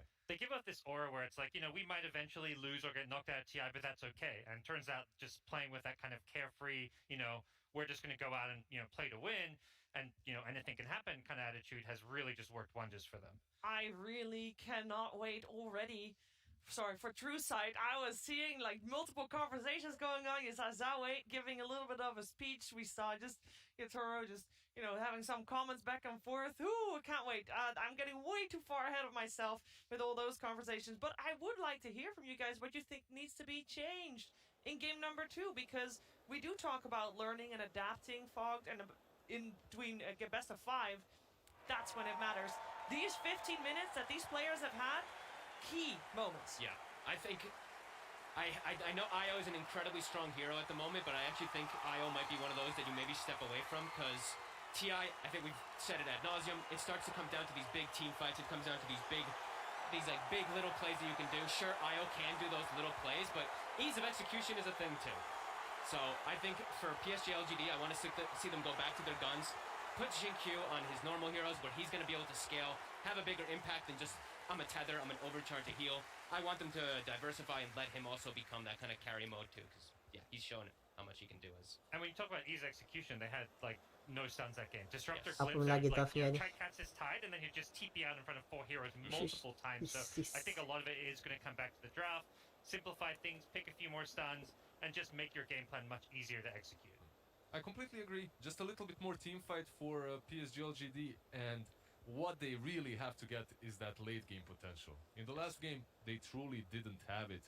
And when you're on a timer, that 20-25 minute mark in which you need to break the enemy and you're under pressure, under emotions, you're bound to make mistakes. So just play it safe, pick a hero that scales well into the late game. Yeah, I mean, if we take a look back to the first 10 minutes of the previous game we just watched, I mean, both teams were taking it very safe. It was actually a fairly slow start to the game, which, based on draft, we were not really expecting gods, because that Nagasaimer just had all the freedom in the world. Yeah, I don't think PSGLG had a draft that was going to scale late game if they didn't get ahead and play aggressive. Usually it's their style to just go around, run at their opponents, look for these kills. And, when you're playing this Ursa as your carry with a mid Panggil, you don't have that ability to scale, so they had to be a lot more aggressive there. They really did. And we know that PSG can recover in a series, so I'm very curious to see what they bring to the table in this game 2. Of course, also, this will be something that Silent and Maposhka will have discussed at length, because they know PSG will come up with a new plan as well. So it's, it's one-upping each other constantly in this best of 5. I want to just also quickly remind everyone that it is so phenomenal that we have 9 out of the 10 players on stage being only the first or the second international that they're at. We are seeing, I kind of feel like the new generation of Dota players here on stage, Fog. Oh god, don't say this. What? No, it's time. No, oh, this is true. But then the older people are going to start retiring, and then we're like no, 7 no-tail coming for our jobs. Oh, okay. no. Well, they are already here, and you're still on the panel. Too late for that. Savor the moment. No, it is truly beautiful. I love when you see these young guns and just having this confidence. I think that's the biggest thing that everybody's just said is confidence. Love Spirit's it. just been oozing it. The future of Dota is bright. When you have all these young players coming out of multiple different regions, it really means, the next TIs in years to come are going to have some amazing new talent. Yeah, are you a little bit jealous, Lizard? I'm very jealous. I'm super emotional.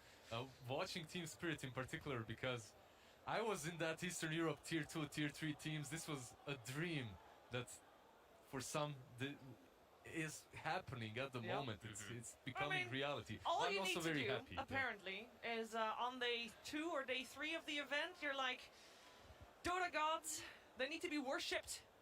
You shave off your head, you donate it, and here you are, grand finals. There you go. That's your Toro story right there. In case you're wondering why you look so different from all the pictures that you're seeing, that's the reason. He literally said in an interview, I felt like I needed to sacrifice something to the Dota gods. My hair. I like how they're doing all these little things too, where you're saying I even saw when they won the last game too. Mira's waving at somebody in the crowd, right? He's just like, hey, yeah, we won, guys, cheer for us. It's like, wait a minute. I am very sad that this is not an actual crowd, because of course we have the LGD crowds coming in from our sound sweetener, but now Team Spirit doesn't have those crowds, because I know, you've probably seen in a lot of different streams that, for example, the Eastern European audience right now, all-time high. They are incredible. They are, of course, big fans of the guy on your screen right now and his whole squad, and they are rooting for them. And if we could hear them in an arena, we would not have been able to hear anything else, guys. Every crowd loves an underdog too. Wherever you are in the world, this Team Spirit team would have won the hearts of the fans. Wherever you go in the world, there's always a huge amount of supporters for PSG LGD. Obviously a crowd is missed, and we hope to see it again in future years, but these two teams still producing amazing Dota with or without a crowd. Yeah, so what do we want to see in this game too? Are there any heroes that we feel like Yatoro still has to play? I want to see a collapse Mars. You talked about the IO maybe going through. Give us IO collapse Mars. All right. Well, we are going to find out if we will get a collapse Mars, or what else will he play. We're finding out right now. Team Spirit Okay, drafting. versus PSG LGD. Grand Finals, Game 2. Hello again, welcome to the draft panel, the second game of the TI-10 Grand Finals, again with Seb and Noto, and Team Spirit, they took game 1, but I actually had a question I want to ask you guys. So, in the first game, LGD had choice, they took first pick, and Spirit responded with Radiant. In this game, Spirit had choice, but they actually took second pick, and LGD responded with Radiant. Why do you think that is? There's definitely a big Radiant advantage, so no surprise that whoever gets to choose side will choose Radiant. And it does seem that now we have two teams that are gonna keep clashing at each other, and they're questioning the execution versus the theory. Because apparently Team Spirit wants second pick and LGD wants first pick. And I think also the way the draft starts is another case of that. This is the exact same scenario of game 1. So this is LGD stating that, hey, there's probably something we could have done better, maybe draft-wise, but our approach to these games is the right one, and we're sticking with it. Yeah. I always love to see it when you have teams that stick with their guns, and you could say that Team Spirit were maybe really happy with how the choices went down, where they might prefer second pick, but they feel like they're able to punish them really hard, or whatever it is. Magnus I think Bane. LGD always should be left with okay, now we at least know, this is what they want, and blah, blah, blah, and this is a best of 5, so this is also them gonna be getting to know each other better. This outcome of this game is gonna be super important for how the rest will shape out. LGD, they might feel something if they're winning, or if they're losing, there's always a chance that they keep going back to the same thing, but then, this game, we're gonna probably see, I'm predicting, Team Spirit going for something new again for Yatoro. I think they're feeling themselves a lot. They're drafting a lot also on feeling. You also heard Heen talk about that. They're drafting on feeling. Ada may disable. And you see also Na instant tapi LGD decided to switch it up. Lumayan lah disable niya. Go away from what happened last game with lack of AoE, lack of team fight, and they instantly lock in Alesh with the IO to give the IO that. I want to say that, so Team Spirit, right, they really shook LGD. They proved that they can beat them at their own game, and I feel like no team so far in the tournament has done that. And I was kind of sad as a Dota enthusiast, is come on, if you're gonna lift the Aegis, somebody has to, make you kind of work for it. And Team Spirit did that, and it's awesome. And now we're gonna see, can LGD show us, you know, the level 2, the level 3, and then it's gonna bring even better Dota. What I really love about Team Spirit that they had the same opener open to them. They could have ET tied again. And you know, they respect LGD. They respect them so much that they expect them to be ready to Magnus punch them again. for the same draft. So they don't like, Masaya, Magnus we're not pick giving you bagus. what you think Bagaimanapun we're gonna do. kondisinya, You're Magnus gonna itu have to pick bagus on the picknya. spot. We don't Pasti want you to come selalu. to this draft with, you know, XIO8 1 hour of preparation on how to do even better.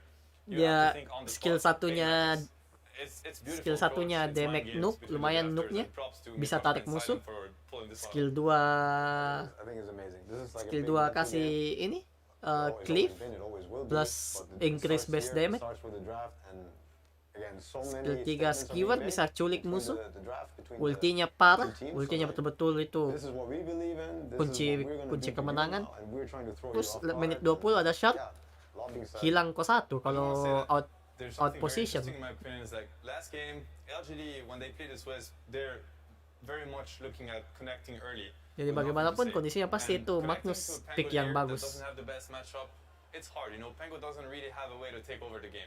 Leshrak, Wisp, that is scary. Leshrak most of the time wins his lane. He can power farm, he can, you know, like you start accelerating a Leshrak as a Wisp, he might take over the game. And I feel like with the Pangolier it's not the same. There's a lot more abuse to be had with the Leshrak. You can get the mana, you can get the soaring, you can get like the runes, you can get certain mana abuse that also allows this hero to have a way different game. His timings are something else. Like this going back to base, this not being able to dive, IO can fix all of it for you. He will take the towers, he will kill anything, any camp, he'll take the entire game if he has to. And that's something very beautiful. Another thing to mention in my opinion is we have not seen Collapse yet out of his, you know, trifecta, Magnus, Tide, Mars, where he's incredible on these heroes, and he's getting them every game. Bikin menarik So ini he aja got Lestak the ya Mag now again, untuk ini game. which means, in my opinion, Team Spirit is going to be in their comfort zone. You know, they have so many cool strategies. Ben so harusnya many cool setidaknya lanes. dia They bisa understand lockdown how to fight around these satu heroes carry better lah, than satu anything in core. the tournament. And I Biar think pun you're spot BKB on dia with bisa the lock. read that you guys have about Lashrak, because they're just banning to protect their mid Lashrak, right? We see the Lina coming out, the Invoker, and even now an Antimate. I mean, I don't know if it protects a Snowball, but when you have this hero, I think you pretty much want to play for nothing to save time. I think that's what has found LGD a lot of success in this tournament. I got like, you know, they're not diverting so much from their West. They think this is the strongest hero for them, but they're adding on to that strategy. There's something I think very important to mention is that you know, the second phase, how it's gonna go down, and like Team Spirit will have to pick the hero that's gonna be kind of the pivotal hero. Like they don't want to show, and then they're gonna start counter picking. And it is interesting for LGD to show the Leshrak that early, because no matter what, first pick cannot protect the mid matchup. You know, Team Spirit can just delay the mid pick for as long as they want to. In this case, LGD is like, you know what, we're committing to this with Leshrak. We don't think it's countered. Or maybe they think it's only countered by Lina and Invoker that can match the pace of what Wisp Leshrak can apply to a game. And now it's like they're happy. No matter what Team Spirit is holding for the 18 or the 24 pick, for the mid lane, it does not matter. Does that mean you think that Team Spirit should pick their mid out of the phase just so that they don't reveal anything more about the draft, or? It makes a lot of sense. Yeah. There's always arguments for both. Like if you wanna, depends on how you enjoy playing Dota sometimes, depends on what types of players you have on your team. If you see the mid matchup, theoretically, of course, there's many arguments for revealing your mid matchup or trying to address this and have a stronger win condition if that's what you're going for on your carry. Willow lagi. There's also Main another way Mortling where ka? it's like, yeah, you love your Mortling mid laner so depende much that you're going to pick your Belum carry pa. hero and make sure that this Leshrak is Bisa mid main and make sure Mortling there's lagi no nih. bamboozling happening and he gets the last pick win condition or timing condition Team or Spirit. whatever it might be. It all depends. If you pick anti-mages out, but if you pick some carry hero here and you say nothing can beat it in the game, it makes a lot of sense too, because you want your mid guy to stabilize the game, and he needs to have a really good start. Like the better the start, the better, because you're gonna need him very early. So diambil Mortling. So that's Oh, Mortling Shaker. So you have these combos, right? Combo that haram are lagi. Very hard to pick, and there's only 2 scenarios in which you can actually pick them. And probably that's one of the strengths of first pick is first pick has the double pick, right? The Shaker morph. Yes, yeah.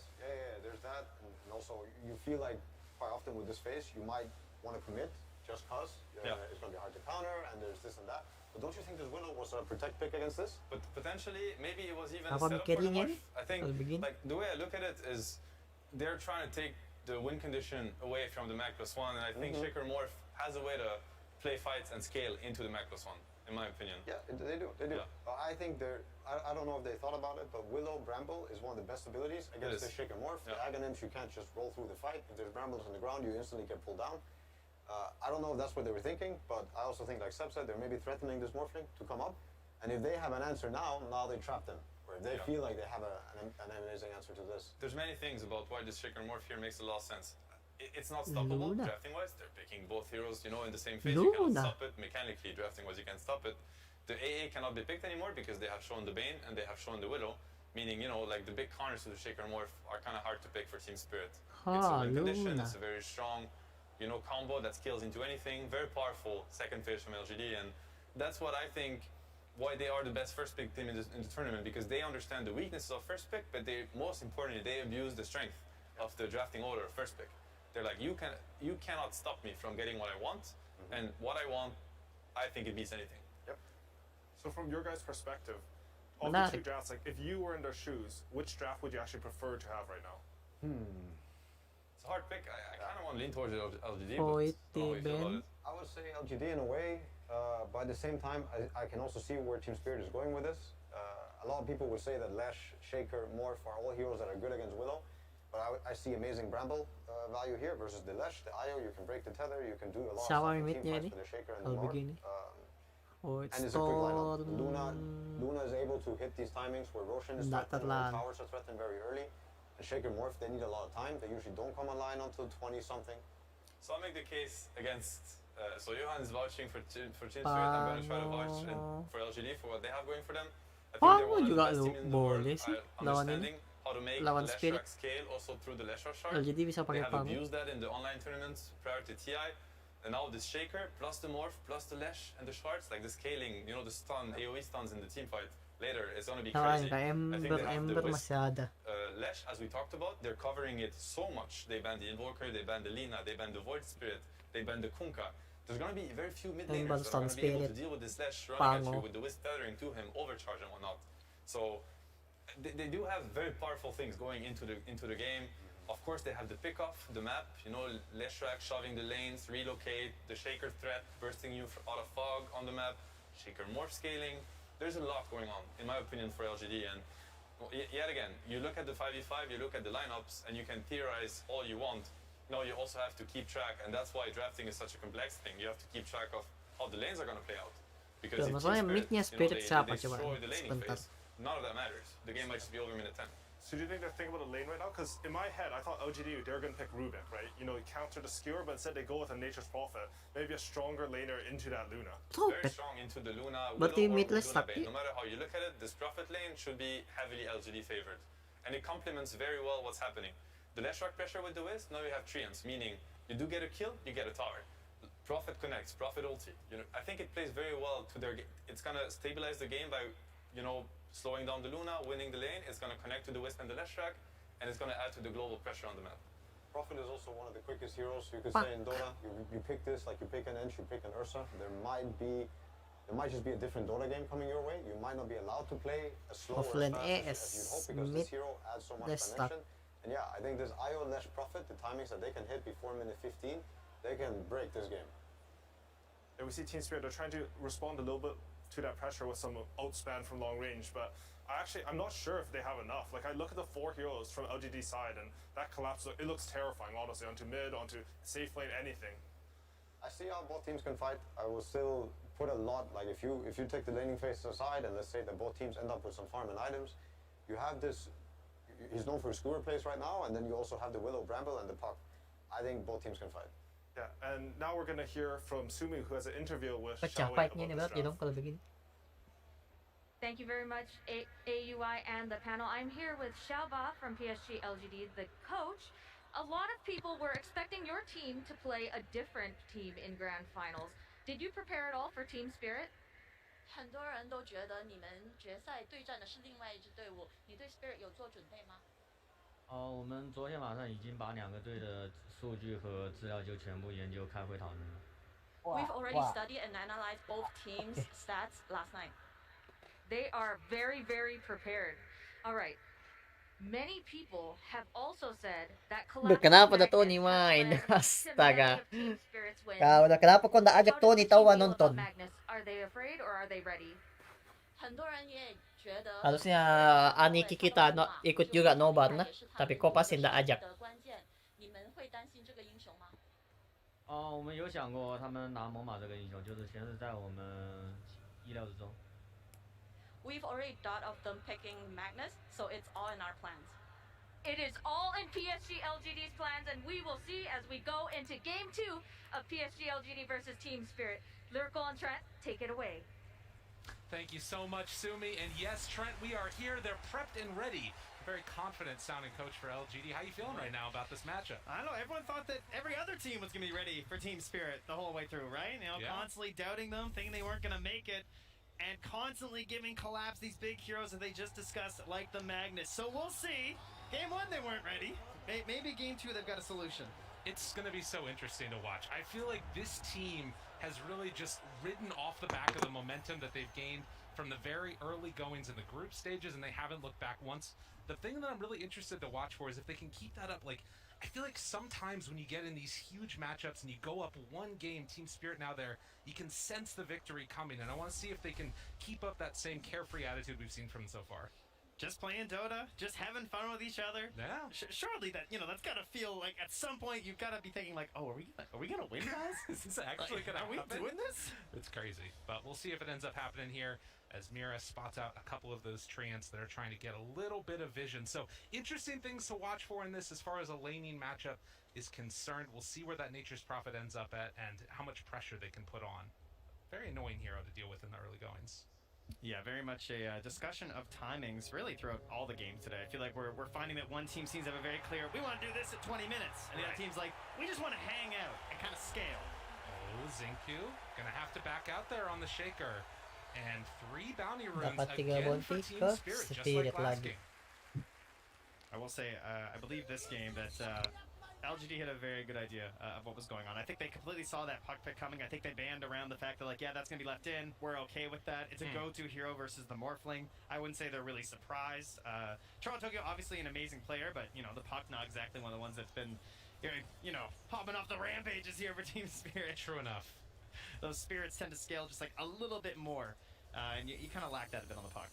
It'll be something to watch for, though, if he can make those good rotations, as obviously the Nature's Prophet on Faith Beyond can also move into multiple different lanes. So we'll keep our eyes on it. And like you said, I think both drafts have, like, a very clear identity behind them, right? You got this Magnus that's going to start off the fights occasionally after the puck comes in. You've got the Morph Shaker as a potential danger later on. But it is, of course, going to be played on that support Shaker this time. So see if you can get into the items at the same timing we've seen for the cores. Yeah, it certainly seemed like PSG LGD were very much ready for that, right? The Dark Willow came out, and then right away they're just like, yeah. We saw that earlier. We know. You want the Morph and the Willow. We're taking the Morph and the Shaker. It's pretty good, too, but yeah, the support Shaker hasn't worked out as well. So, a little bit close there, but Ame's all right.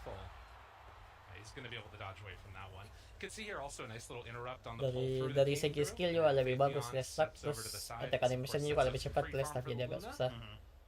Normal laning shenanigans and the power that you have as Bane in these early goings. Yeah, it's frustrating for the Bane too, because like you're so used to being able to dominate a lot of situations as Bane, while Maposhka now actually trapped in by a Fisher with the treant. Pokemon Unite nih kagak. Dota. Udah final TI nih. Not quite able to get that last right click, and Maposhka with the brain sap and the runaways. Zincu still might be able to run him down.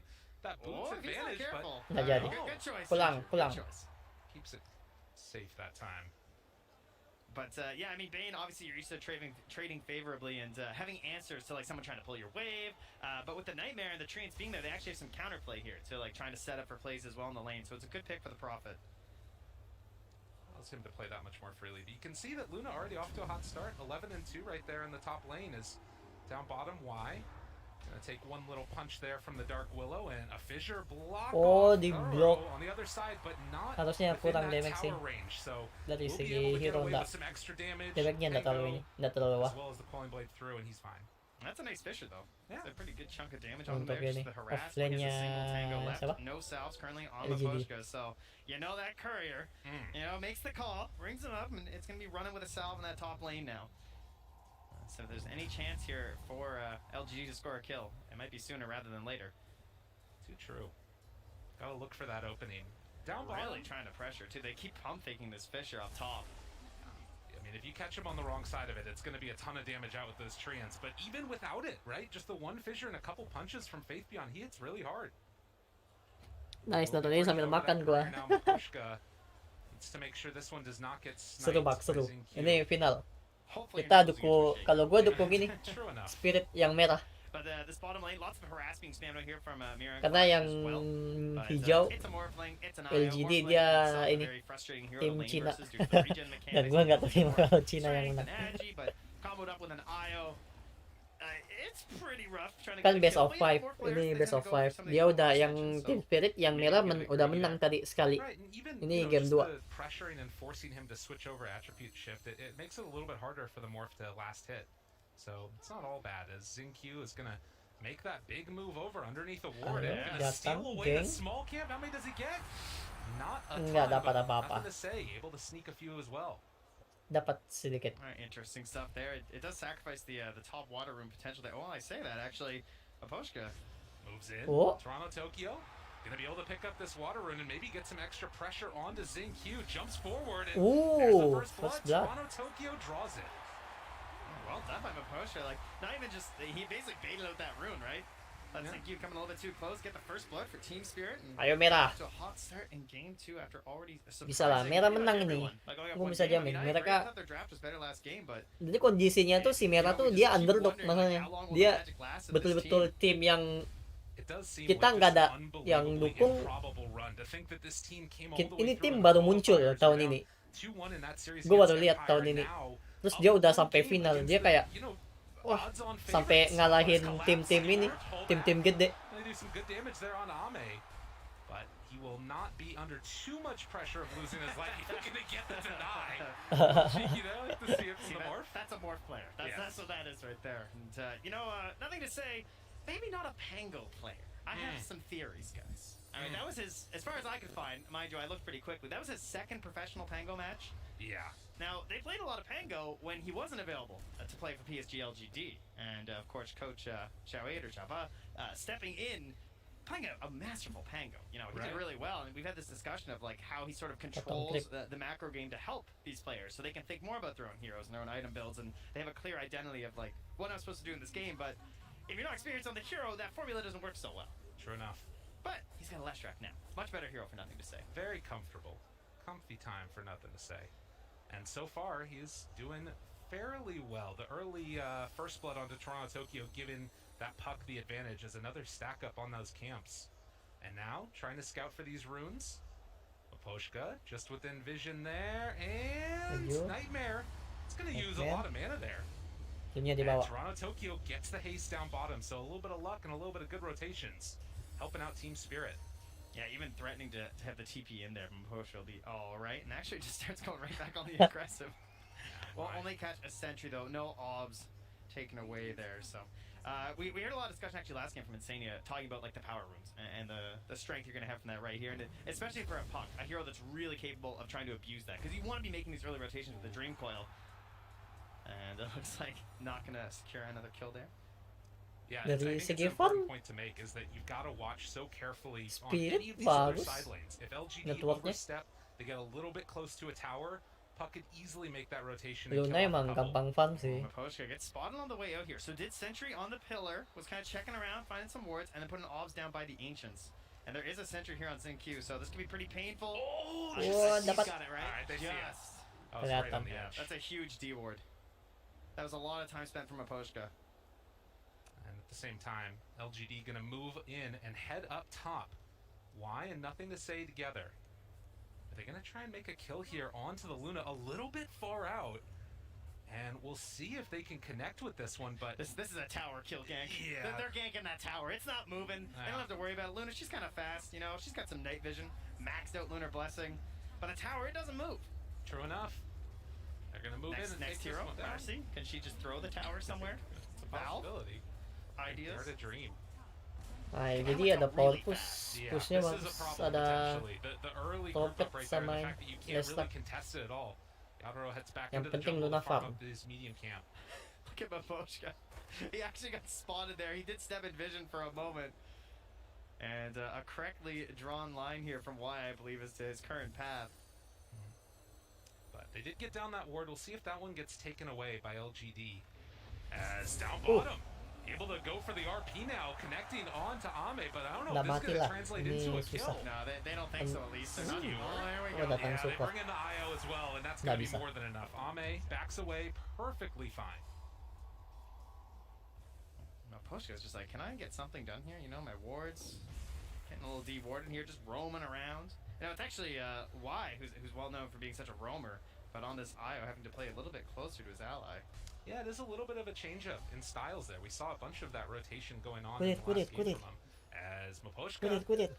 on his Bane, finds another courier kill. Yeah, for Y, despite being a 5 player, he actually gets often categorized by like some of the information scrapers in Dota as a roaming hero. We've been told by some of our stats people just because he spent so much time going between the lanes.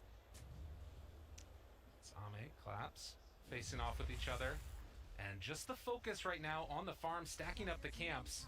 Ame again moves up to come and contest this, and Collapse, I don't know if they're really going to be able to do all that much to stop him. Very interesting, but Fissure up top. Now the follow-up, looking for tidak it, lu on there mati. as well. Ah. And this is going to be a kill. That's a pretty stark difference to the 3 heroes Yes. stalking the Radiant carry. You know, they gotta get this kill, right? They got to get something here, that's for sure. Maposhka's waiting off to the side. Good. Nightmare down Hit. a couple punches, but they bring in the IO trade off that Datang Nightmare. IO. And that's going to be more than enough for the Datang lagi moment. datang But rotasi. why also drop it low, not low enough. Magnus Instead mati. they turn, Ooh. find Collapse. One more touch is not enough with Lopet. Faithion. TPing in, they might be able to find him here. That was the trusty shovel keeping him TP. alive. Yeah, TP. heading down to the south. TP is available, but TP. Collapse in some trouble. Does the Spirit connect? Selamat. Ugh, not quite going to be on the mark. He gets out. Trusty shovel indeed. Up top, nothing to say. Zoning back Toronto Tokyo as he kind of came in to invade on the Ancients, but the pressure will stay in the bottom lane. We already saw how quickly that Yang top ungu tower went bunuh down. kulit rollnya apa? Masuk build orang. Dia support. Tapi dia supportnya roaming namanya. Jadi dia support tapi keliling ngeroam. Dia tadi ke bawah buat ini kan, cuman mau pressure. Karena bunuh yang itu yang air yang warna biru agak susah. Jadinya dia cuman bisa pressure doang. Wah, Dream Coil, Drain Sep, nice. And with that, a 3,000 gold lead this early on for Team Spirit. Bit of a theme, I feel like, from these two games from PSG LGD. Ame did a similar thing last game on the Ursa, where he kind of stayed in an area which seems like, surely, you know, like you're in trouble, you know? Right. He ended up dying on the Ursa in the top lane, and this time, you know, at least they got a favorable trade. Tiganya They took the lunanya. tower after that, which I think was part of the Farmingnya masih plan lancar, for PSG LGD, but they were able biarpun to mati zone sekali. back on that bottom tower, shove the wave back out, and now even Collapse running in behind the tower, checking for a courier and everything down here. They're not willing to just, like, you know, give you the, like, take the kill and then just give you the tower. They're able to defend after as well. Tapi si Mortling juga enak farmingnya. Lumayan bebas. Walaupun tak secepat Luna farmnya. Pak Luna itu farm betul-betul. Datang di lane langsung udah mantap. Oke, geng atas. 3. You saw there for a second 3 the hero last ke hits that atas. Toro Scan. has. 135 compared to the 69 of CEO-nya juga datang. Oh, yeah, they're actually spotted out here, but they're not going to have anything in Oh, time bukan, to catch. si Prophet. That also comes back to just the idea of punishing that Dream Coil, right? It was used. You killed me. All right, congratulations. But I'm a Leshrac. I don't have any cooldowns. When I respawn, I'm coming right back. I'm taking that tower. Dapat But as tower I said, bawah. the timing's like PSG LGD Y has said before, like, we love picking for scale. We like to be very balanced. We're comfortable going late because we think we make better decisions at that point in the game.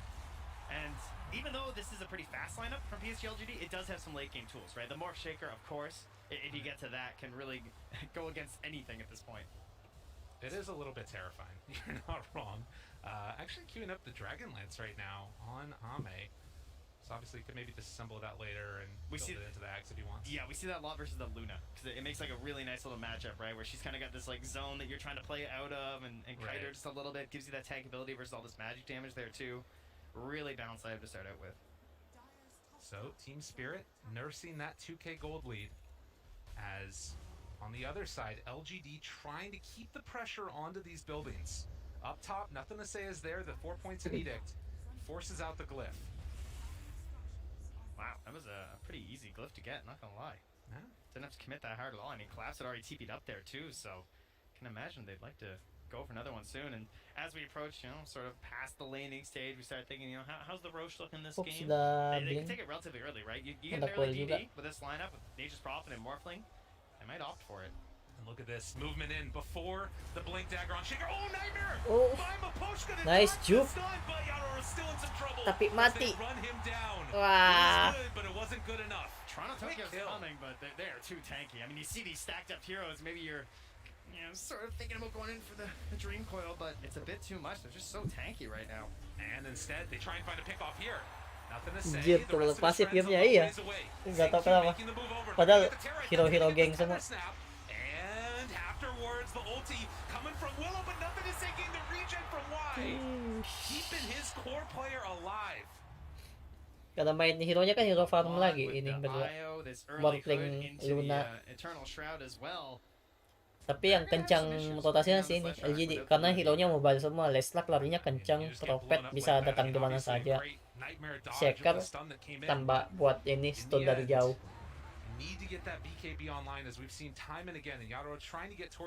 Networknya Luna makin dikejar.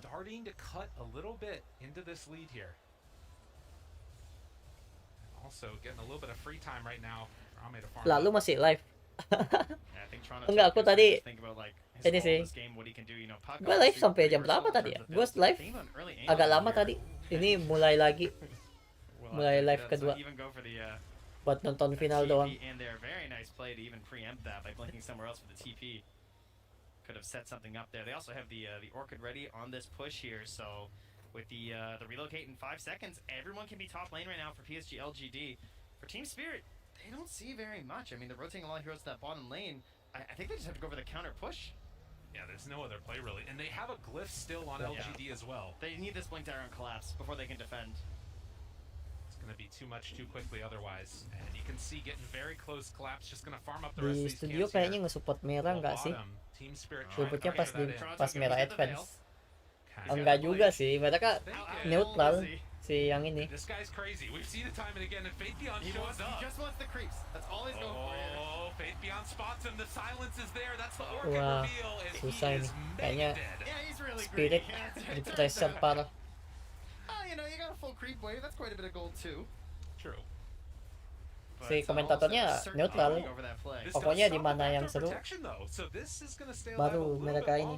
Forcing LGD in this area for a bit. But eventually it will fall. And already they've gone back to that bottom lane to just push that back out too. So tapi ini ya, bukan Pixel yang komentator. Kenapa ya? But the courier, it holds the key. Ice Frog, little courier, delivering a blink dagger to collapse. So, he's got a few more things queued up there you guys might have seen already in this tournament. The shard, the force staff. He's made a couple plays. Perhaps some highlight kill real ones. 5-2. Enggak banyak kill tapi. I think he needs a couple more this game. True enough. Not if LGD networknya Puk sama Makto sudah dikit lewat. Bukan komentar, ada ribut orang-orang background. Oh itu ini bak apa? Crowd doang nge-cheer dari chat. Pokoknya ada seru dikit aja, pasti ada sound effect orang teriak. Ini kan di stadion. Di venue kan nggak ada penonton. Jadi mereka nyewa venue-nya tuh mereka nyewa stadion bola tapi nggak ada penonton. Jadi itu suaranya cuma dari ini, dari chat. Kalau misalnya chat ketik cheer atau crowd, ada suara ini teriak. Jadi cuma tambah-tambahan ini. Cuma tambah-tambahan suara doang. Bayangin lu booking lapangan bola, satu lapangan bola gede, tapi nggak ada yang nonton, bangku penonton kosong. Mungkin ada terisi 2-4 gitu karena staff kan, ada staff yang ini jagain. Oh, but the skewer back immediately onto nothing to say, but he's gonna live through that. Nice jump out there. Xingqiu saving the day even under that ward. I mean, they have relocate, they have Fisher. Yeah, they were super ready. That is a tough one, but at least the relocate gets burnt, right? Yeah. So that is something for them, but immediately into the Roche. Berat gini, harusnya kalau si Morphling udah dapat Aganim udah stomp si ini. they're gonna have to push. Si I mean, LGD. this is down to about half HP now. Team Spirit, it's really well covered by the vision of LG. Anta, teka mo lihat. Pas kalau ini selesai, pasti dikasih lihat kan ini kondisi stadion. Betul-betul kosong. Nice. Tapi dapat enggak Aegis, enggak apa-apa. Not leaving it in the pit this time for any other teams. No. For IG, everybody knows.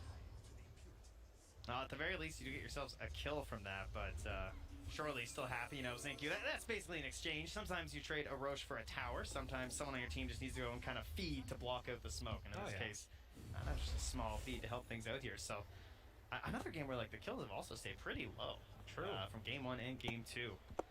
Feels like teams are being very picky about Kondisi their engagements. gimana? Di Luna. So much on the line. It's Cuman Dragon Lane sama incredibly tense for BKB. these teams. Mat na si Again, Motlin. you start to wonder how much the pressure is going to be affecting these plays. We'll have to keep our eyes out Dragon for Lane sure. si Asa. But Ame with the Aegis, another 4 Ada minutes with kudu this. dia kirim. And I believe this is going to be the Bikin Manta apa ya? coming out pretty soon for him as well. Manta. He can start to play with a little bit more freedom Iya. here potentially. Mau bikin Manta. And currently they already have amazing vision in the top lane. You can see this ward just been staying on the high ground here. About a quarter of its duration Tapi left. Luna Nothing to networknya say, di it's atas small terus enough to loh. be up there. They already control the outpost since they Dapat took udah Tier 2 jadi so early. kristalis juga. Team Spirit again just forced to try Farmnya and bagus. hold on and try and build everything up into Yadro this game. Pak masih Does Blink of sama course have ini. this Oh ada up Dis juga carry jadi. mentality that we've been working towards in this main bracket event for pretty much every team. You're gonna have the empowered Luna, but Langsung it's beli not the game full plate, dong. it's not the tiny. So Yadro got to do some heavy lifting here. Potentially, they have a Ini mau nightmare. bikin And then the Vessel. walkaway. They actually relocate into this one. There's relocate, there's Yeah. Nature's Prob. It's very scary. If you don't have that really quick burst, you don't really want to take it right now for Team Spirit. But they forced out some rotations at the very least. They got to try and hold this tower, I think, or else this really wasn't worth it. No IO save this time, though. That's the danger of the relocate. Nothing to say outside of vision. They don't see him. Now they do. The pullback going to be able to get that Stewart. Nice, diculik. The vision not quick enough. And nothing to say goes down. Now Nice. looking for more. Ame has to be careful. Zinq there as well. Wah, nggak ada yang kena. Coilnya tidak ada yang kena. Oh tidak. Afterwards. Now the chase looking for more. Can they control? Do they have enough for the kill? Ayo Fear, nice. Terrorize. Strength form off. Faith Beyond jumps away. Culik 2. RP. Shit. And look, they're just surrounding him. There's no chance to help. They have the bio, they have the shaker, but Udah mati lah. Ini Morgan. Ada TP tapi kena stunnya ini. Willow. Another triple kill for Yatoro. And why will it manage to escape from that one? Bagus. Huge win for Spirit. Bagus. Ayo, bisa. amazing defense. And Class does it twice in the fight with the skewers, catching nothing to say. Like, you talk about this idea with like the Aegis and like, well, what are you supposed to do with this Aegis? Are we supposed to push towers? Is that the goal right now? So, should it be on the Morphling? Right. Doesn't he kind of feel like the harder target to get in the first place, and instead you're sort of hanging nothing to say out to dry?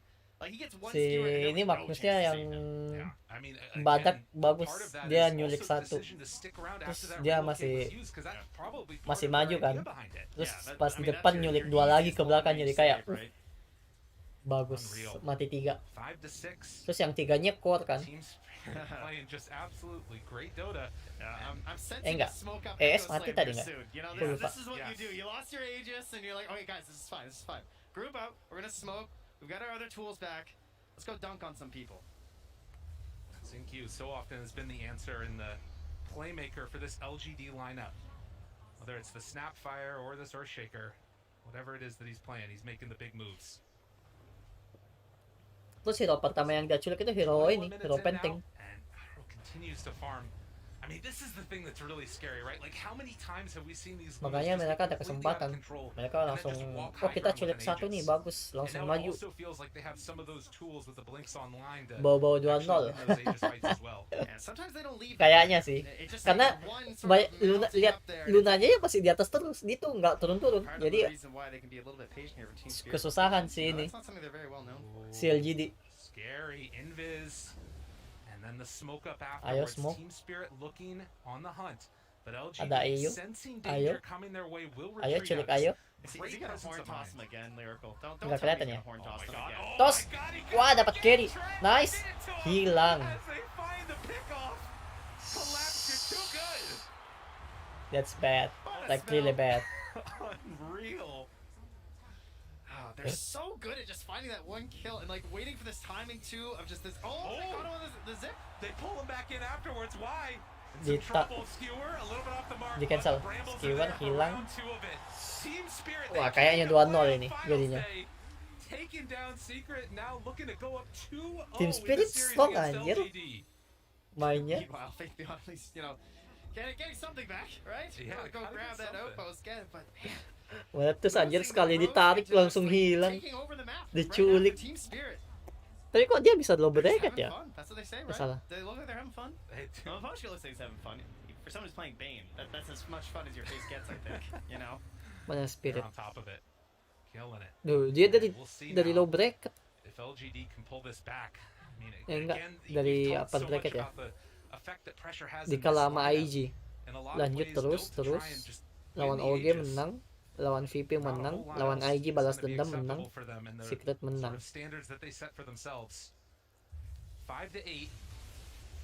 I love how you see the sentry they put outside the base too, because I had the same thought. I'm just like, where is that ward? Like, how did this Magnus do that? You know, and just nothing. Just collapse is just too. Di mana-mana tuh pasti Magnus pick yang bagus. Bagaimanapun kondisinya. At the very least, yeah, it's a lot of sentries. Apalagi kalau yang pakai jago, sumpah. That's because they also have the gem, I believe, still. Yeah, on Toronto. Pasti Tokyo, musuh so, satu they diculik know that they're in hilang. trouble when it comes to the vision game, and so you get into this place where you're just kind of spamming them everywhere. And Io, you know, you heard. Dipaksa war orang masih mau farm kayak RTZ. Itu RTZ teman gue juga protes itu. Gue udah gak ada harapan carry RTZ kerjanya farming doang. Farming iya, war kagak. Ya udah paksa war aja. Couple nice saves, but Zinkyu's still waiting for his big moment.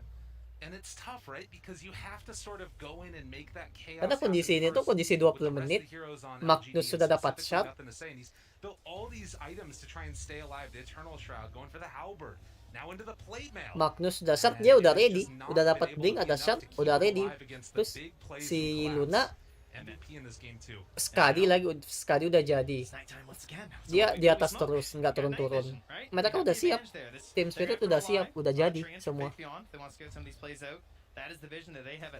Magnus tuh ngikutin Mamos Swain Pokemon Unite. Iya, dia narik musuh. Dia pokoknya masuk, terus narik musuh ke ini, ke teman.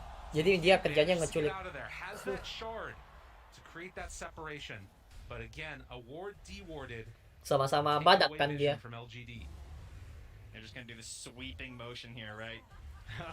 They actually scanned ahead to see if he could blink in there. He's checking the high ground. Yeah, Collapse wants this so bad. He's ready. Cuman kan Mamos Swain dia tahan di tempat, pindahin ke belakang sedikit. Jadi kalau misalnya Mamos Swain nangkap hero core, damage core-nya musuh,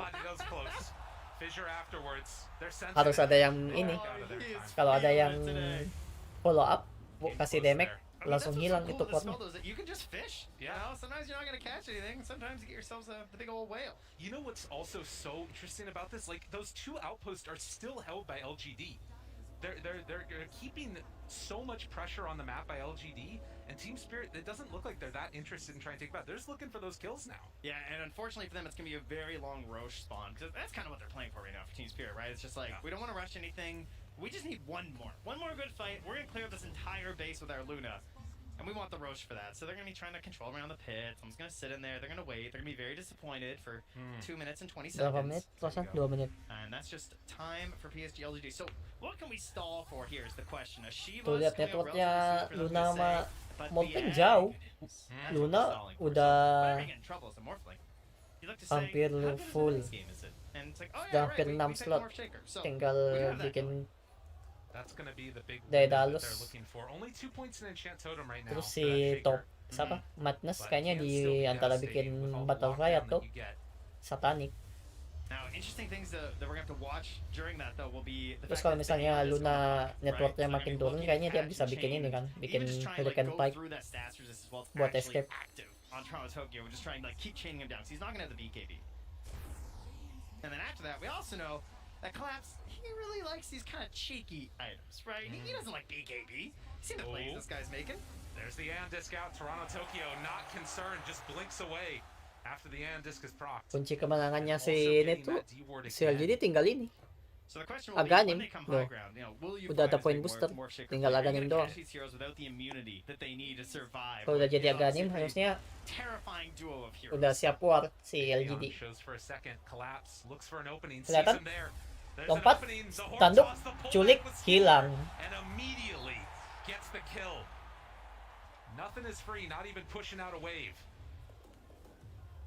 That's the kind of punish that you need. I mean, they felt pretty free on this map, right? Because they are moving around as a single unit for Team Spirit, right? And that's why we're spotting some of these heroes just like Faith Beyond's randomly in a spot pushing out a wave. Nothing to say. That's why they were able to control the outposts for so much longer than you might expect, considering the situation that Team Spirit was in.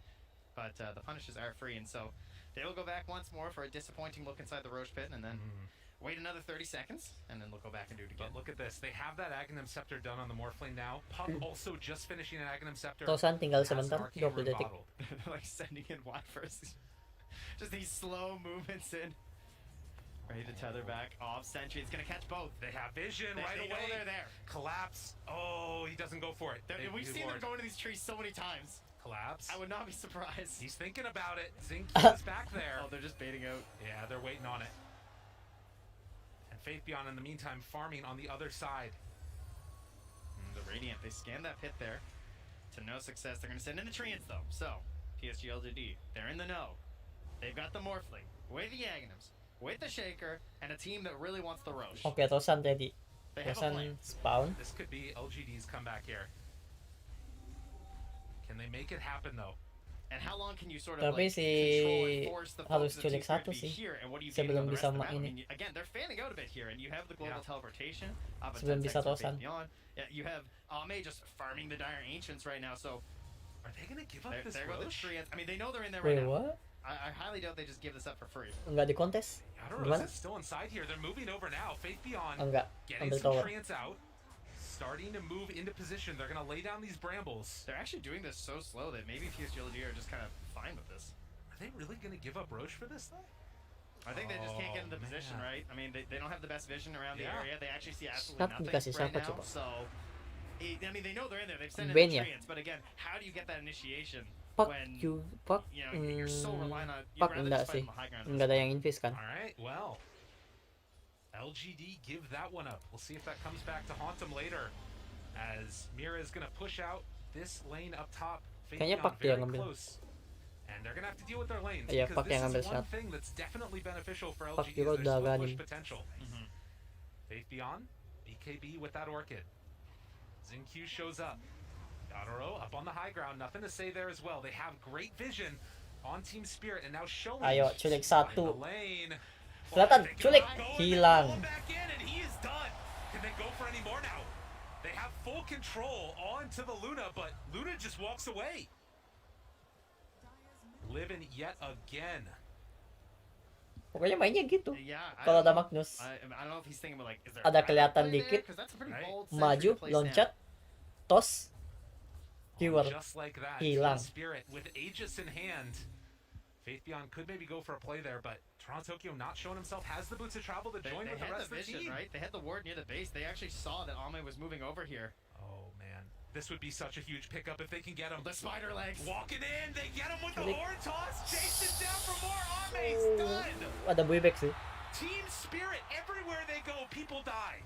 Udah bukan Butcher yang nyulik ya. Just spots him heading over there. Butcher udah lagi nggak meta sih di turnamen, lagi nggak kelihatan, nggak tahu kenapa. And now they go up. Will they leave is the real question. There is a glyph available for the Radiant. True enough. They walk up high ground, and Kaudaro going to start beating away. Laying claim to this area. In the meantime, remotely Faith Beyond's jelek, gonna cuman try and push up that top side. kurang Catch wah up gitu. Right away with the glyph, collapse, pulls him back in, Hilang. breaks the coil. Team Spirit, they're just playing too clean today. LGD need more. They don't have buyback on this Morphling. Padahal tadi They Morphling can ada get two buibek kok. racks at the very least on the side of Spirit, but I mean, Do you need to? Oh dia beli Aganim ya? Atau karena dia kasih jadi Aganim jadinya nggak ada ini. Starting to take this one down. Now the jump in. There's the BKB. Faith Beyond still has that Orchid available, but the turn off to the side. Oh, great Orchid to interrupt, Orchid, and that will nggak be ada. enough to get him out. That was really well done. Kurang mana juga buat There's Arpi. one answer, right? Yeah. Finds in there with the Orchid, so well done indeed. He will at least take a tier 3, so that's something. But of course, there's still lots of time. You know, Masalahnya 2.5 Butcher minutes tuh for sekarang Luna dia to main run back support animation. kan, Pretty fast. dia You're not Enggak wrong core. about that Jadi one. kurang ini. And can start pressuring down these other towers. There's no more glyph either. The Team Spirit want to make Butcher another udah run at this with the Aegis. They're just so nggak far core. ahead already. Jadi agak susah 10K sekarang. gold. It does not look particularly close. Yeah, the Ya boost puri lah ini bersihin kebun. push out this bottom lane. He can be there in a flash too. Farming trying to aja. match Ini this global udah capability ini. that's there from PSG Udah LGD, susah. but they're still waiting for their shining moment of Morph Shaker. They are in this game, believe it or not. Just haven't had an opening. Satanic now done too for the Luna. Jadi Satanic Luna sudah Satanic.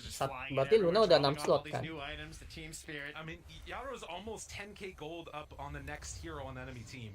Luna tuh. LGD just don't have an answer for this Luna, particularly with the Aegis. Ini Aegis hilang, ini masuk naik. Ntar bikin apa? Proyekan Pike atau Butterfly. They gotta guard this wave that's with them though. LGD kena mental. Ih langsung kayak mati kutu anjir lawan ini, lawan Spirit. Oh, and off to the side, they get the vision.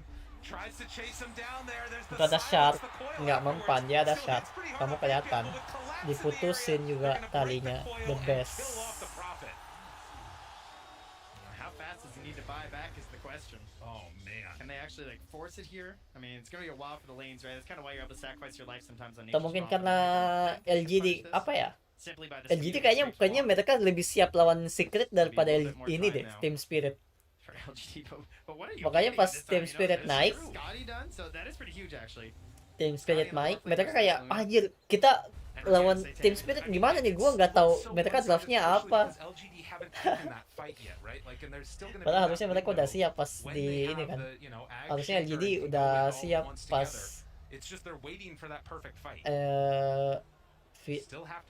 Spirit ya lawan VG atau ini. Oh, Collapse, you know, I think he wants his perfect game here. It's the only one who hasn't died so far on Team Spirit. Absolutely carrying out of that off lane. No kills too. So giving. Oh, you VG know, IG such a ya. charitable offlaner. Maksudnya mereka siap pas lihat Team Spirit menang lawan IG. Ooh, also that Aether lens for the extra range. So much range. Kalau gue mikirnya kayak gitu, mereka nggak siap lawan LGD, lebih siap lawan Secret daripada Team Spirit. Get set up again. Morphlane sending in the courier. This Kurir. one might get scouted here, and oh, it's on the way up. Oh, with the lucid beam. Yeah, using the lucid beam and Well the shard. played. That was that the Scotty? Oh Yeah, it God, was. killing that Yeah. Scotty. Almost 3 3 minutes of no Scotty, but you know, it's okay. You know, LGD, they don't actually see enemy heroes. They just see enemy creep waves.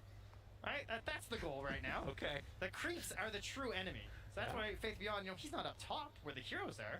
He's down bottom where the creeps are. Just keep pushing. Tadi coachnya LGD bilang mereka ready kalau ada tim yang pick Magnus ready kalah maksudnya kan ya. Iya betul. Iya tadi coachnya bilang kita ready kok lawan siapa aja. Lawan pick Magnus. Kalah lawan Magnus. Magnus tuh betul-betul powerhouse di game ini untuk sekarang. I think what's very impressive from Team Spirit is how long Nah, they just bagaimana kept caranya this single, si like, Morphling rolling around together and they're not panicking. So a lot of teams it gets to this point where bisa like, nge-stomp pakai Aganim. for so long and like now the Aegis is gone, so people said Pakai like combo they fan haramnya out ini. and they farm, right? Executor. Morph Shaker Lumayan will telat punish sih, that with menit 30. relocate, you know, with a nature's prophet. They will find you. They will Ya kill dari you if you networknya try sih and go it on your own. masuk akal. Kenapa menit segini But baru with all jadi? the lanes pushed out now, Team Spirit, without that Aegis, still going to walk up and hit this a couple of times. You have 3,200 HP on Yaro as well as the butterfly done. And they have this ward on the high ground that LGD don't know about. Collapse. They have collapse. So often he's been the one to make those big plays. They're continuing to push in the bottom lane. LGD hoping for an overreaction from Team Spirit. Ambil batak As they dulu. walk up, start to Satu hit these racks. But harusnya pak likewise, kembali bottom lane bisa is kok. being pushed Rame ya di bawah. Well, actually, he's fully committed to the shaker. Terrorize Hati-hati afterwards, sih. caught with the fear and the horn toss to pull back. Hilang They lagi. got nothing to say. He's so far away. They don't have a way to get to him. He is going to die here as they get the Fiend's grip off and the eventual right click down to death. Oh, Toronto Tokyo in the back. Chase. He caught one on the way in. Dapat satu. On to ZQ, he's in trouble now as well. They find themselves another pickoff potentially here. ZQ, Eko? nothing else left in the tank, falls Nggak mau Eko. down. That's a nice play.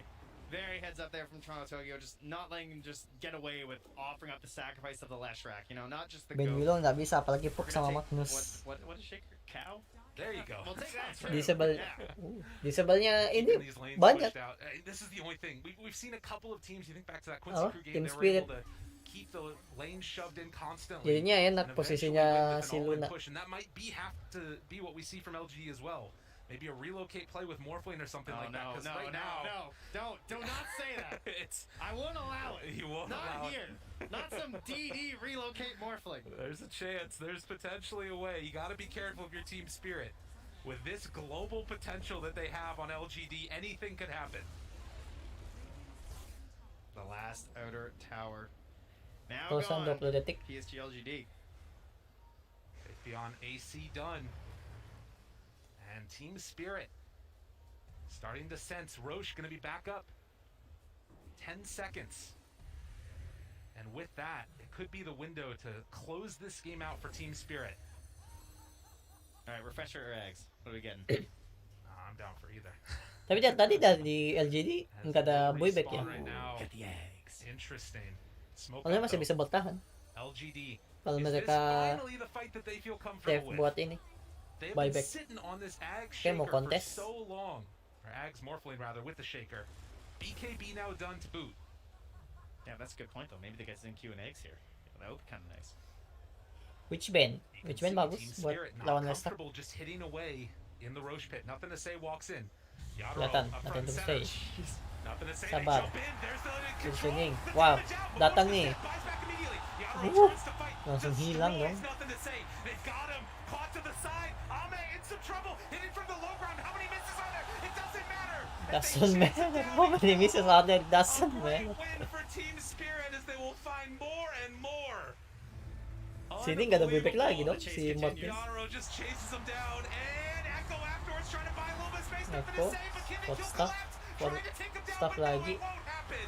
On the side, Spotnya Toronto mati. Tokyo will fall with a big stun afterwards. Yadro Terrorize. moving in. He's big, he's bad, he's Luna trying to kill him off. Oh, culik lagi satu. ZQ largely dead as well as they turn and hit.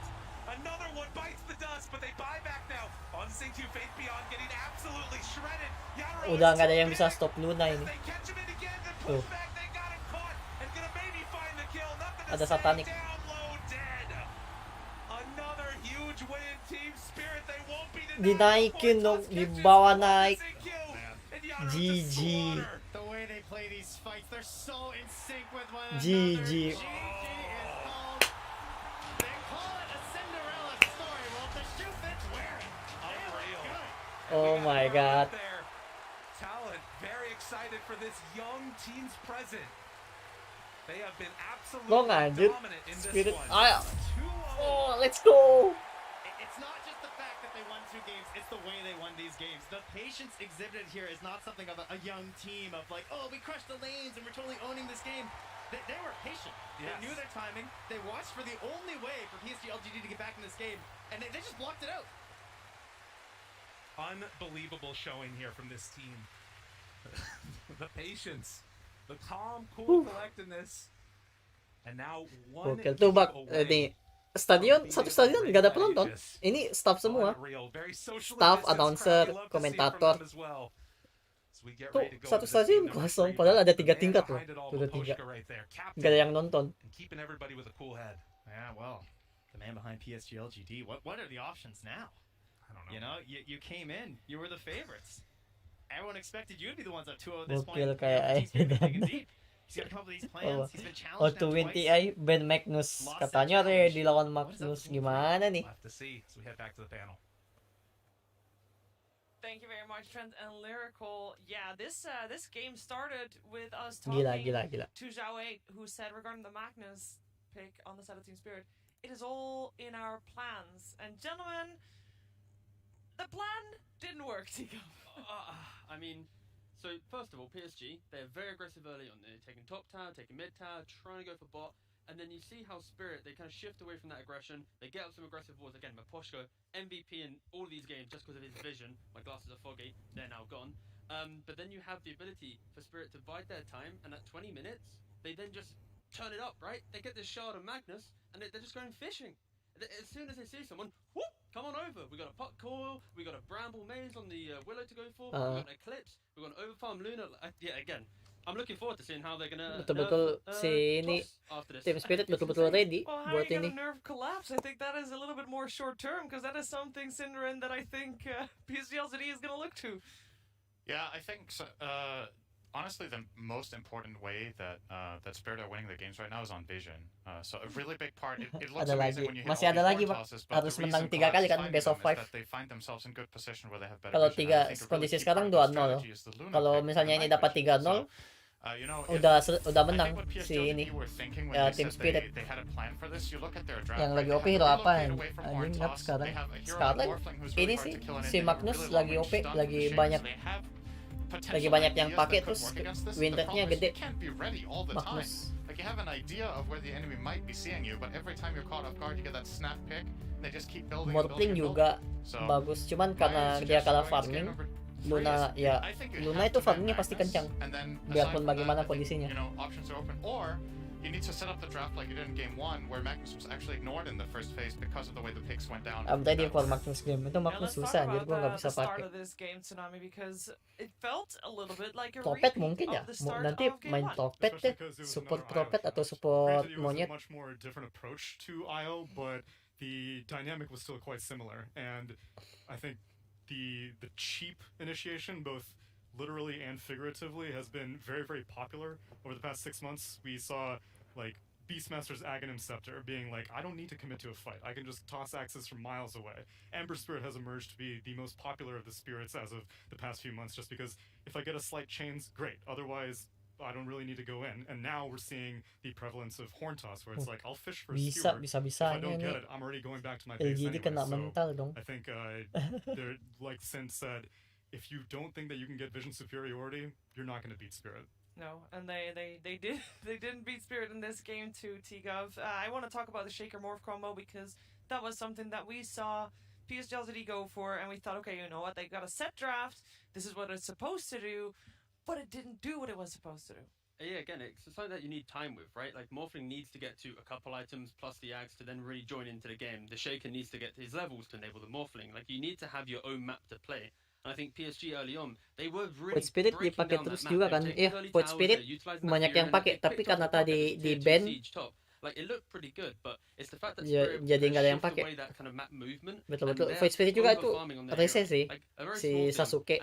Kalau teman-teman gue sebutnya Sasuke. There was like double waves coming into him. He wasn't even farming the lane. He'd go to the jungle, allow other heroes to take that farm, and it's because you have even distribution of farm to some degree, you're able to. Kalau LGD Magnus hanya lepas lagi, big why LGD.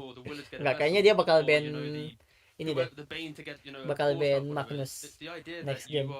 Being ready at all times, so it doesn't matter if you're playing against more Magnus, Willow, mereka hati-hati sama itu. And the key thing for the key component. Masalahnya si carry-nya similarly, it's vision. It's about seeing siapa? the enemy team first, Namanya? so you can get that fissure combination. If you, in all of these like OS Frog moments we've had in the past, we're like, man, this shit is so broken. Carry-nya Like, Team Spirit tuh hero pool-nya yang banyak, makanya agak susah kalau mau counter carry-nya ini. Literally one Team fight Spirit. in this game after they got it, because every time it was Team Spirit that got the initiation. So, I mean, hats off to them. I'm honestly just super impressed. I was one of the non-believers, I'll admit it, going into this finals. I thought, okay, this LGD have looked so dominant. Even though Team Spirit are catching steam here and are looking really good, I still think they're going to falter. And at this point, LGD need to pull an IG from which major was that? Against EG, the reverse sweep Singapore major. They need a question mark. Yeah, they need a question mark. They need something. They need something. I like that you said, honestly, I'm really impressed. I know that, you got the Purge voice line tadi keluar sih going. game 1 dia keluar lawan Ursa. Sampai Ursa nggak bisa sentuh Guys, you itu. heard from Tsunami before about LGD's strengths right now, but let's take a look at what Spirit's doing. One of their big advantages right now is how versatile Yutaro is playing as a carry. And if you can pull out these really effective tools in the right games, it gives you a big advantage in the mid and late game. In this first match of the series so far, Naga Siren with the fast Ags after the Manta gave them great tools against these highly mobile heroes on the PSG side. Very useful against Pango to limit his rolling boulder. You can use it against Ursa to break Enrage. You can send your illusions on Ursa to force him just to retreat, not to engage. And these are some of the tricks that Spirit's used so far throughout the entire tournament, actually, to just break matches. In the previous match that they played against IG, they also had a big advantage too. It wasn't necessarily from, well, it was actually for some weird hero picks here. They grabbed a PA to give them AoE break against the Tide. So in this match, they also used kind of a cool combo that nobody really expected to just punish the enemy lineup. But what was still really obvious, and has been the case for every single Spirit lineup, is that they play so well together as a team. They cover each other's weaknesses, they follow up on each other perfectly. It's like their minds melded together, and that is the reason that they're currently 2 up in the Pokoknya kalau grand dia sudah finals here ban of mi TI10. Magnus atau Willow, dia sudah kena mental. Nggak bisa mi bertahan lawan Magnus sama Willow. There's 4 first-timers in their squad, 1 second-timer in Maposhka in their squad, and of course Silent's got a lot of experience. This is his 5th international, but his first as a coach. So there's that as well, and this team is just on the verge of winning, and I want to talk about that because mind games, Sama kiranya dengan tim Liquid 2017. Itu serunya tuh Dota. Betul-betul underdog. Kita nggak tahu ini tim dari mana tiba-tiba datang langsung menang. Padahal dia masuk low bracket. Lumayan di awal-awal dia sudah di low bracket, tapi storm terus lawan VP lah, lawan IG.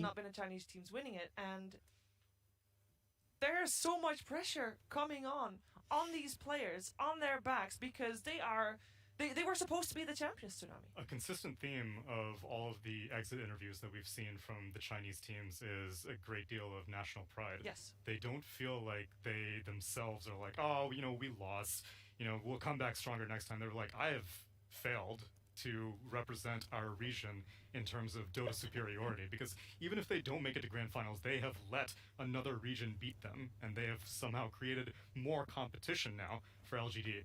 Whereas Team Spirit, on the other hand, every single interview I've seen from them, they're just like, I'm just happy to be here. Yeah, I don't know what game we're playing. I just play a game of Dota. Karena setidaknya ini yang dukung for extra $13 million. Spirit, yang dukung Spirit sekarang itu nggak mau kini. Setidaknya apa tadi? Setidaknya bukan Cina yang menang. Itu dia maunya. LGD have fully showed up today. I think some of their moves they're a little bit hesitant. They're a little less hungry. It seems like there are some nerves, and it's kind of unbelievable when you think about it, because the rest of the tournament they look unstoppable. They've had games where they're super far down. They make the right moves, they win. Lihat Mami dari hero poolnya lagi nih, bagaimana hero poolnya. It's always easier to look weak against a team karena that's bagusnya tim ini, tim Spirit, dia mainnya tenang, dia mainnya santai. Betul-betul tunggu kesempatan. Xiao actually plays the most important role in the next game, even though he's not even playing. Because the team needs to get into the right mind space. Orang ada yang ngomong, mama aku di TI, nama timnya apa, masih lolos. Dia udah keluar, dia T1 namanya. Dia campuran ini Southeast Asia. Ada sama orang Filipina. Dia ini. Dia kalah kemarin lusa tanggal 15 lawan Cina, dia lawan Fiji. Dia kalah.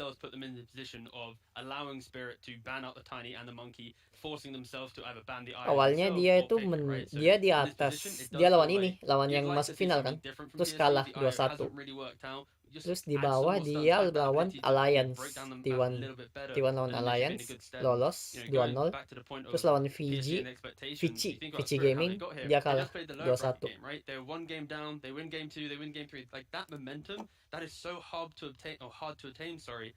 In any competition, right? So karena kemarin dukung ini kan, awalnya dukung OG. Aku awalnya dukung OG. Ya OG keluar, ya udah kita dukung T1. Ini kan si Pride, Southeast Asia Pride sama Indonesia Pride juga kalah. Ya udah. Dukung Team Spirit atau Secret, yang penting bukan Cina yang menang. Setidaknya yang masuk final bukan Cina lawan Cina.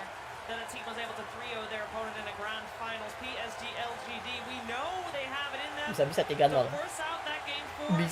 Bisa jadi dari draft. Kita lihat draftnya. Kalau draftnya City Team Spirit dia mainnya tenang, draft yang farming, bisa jadi Team Spirit menang. Kalau LGD kalau sama-sama main pick yang tenang ya, karena LGD kan dia mainnya agresif.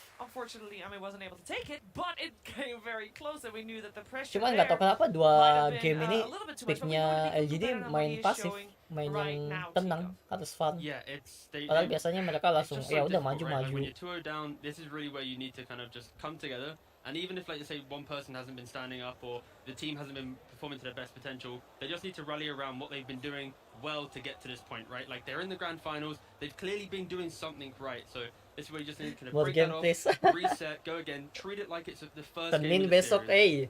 besok Senin It's so hard to Anak-anak do. sekolah. It's so easy when we say it. Hey, just don't think about that you're 2 games down. Just play a game of Dota, Tsunami. How hard is it? But the problem is they've just now lost as many games in this grand finals that they have throughout the entire tournament. True. I don't know if they're used to losing. They have having to repair is a challenge, and Spirit has had to repair on their journey here. And having that lower bracket run coming into the past 2 days, playing 2 series means that in their second series they're already warmed up. LGD was sitting here waiting for the secret series to finish.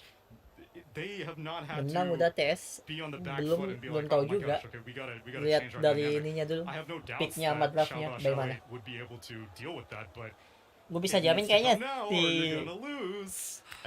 Isn't it kind of si crazy to think LGD about ban that no Magnus matter what the nih. score is in this grand finals, LGD has a better win rate at this Kalau tournament. LGD ban Magnus, mereka kayak It's not even close. No, yeah, it's not. iya kita Even if they 3-0, terima they're still- kekalahan their kita, win kita rate's harus still ban way worse, Magnus. so Kayak that's what finals are about. Like kita nggak bisa ngapa-ngapain selain nge-ban Magnus. Spirit definitely do. Kalau nggak di-ban, kita yang hancur. Kalau kita nggak pick, kalau dia bukan nggak pick, kalau nggak pick atau ban, LGD hancur. There's like 2 approaches to take. There's the crazy approach where you just throw everything out the window, you do something completely different, and there's the one where you're like stubborn to the almost to the limit, right? Where you're like, no, we can still win with this damn IO. We're gonna try the 3rd time in a row, and we're gonna adjust some of the bans. So I'm really curious.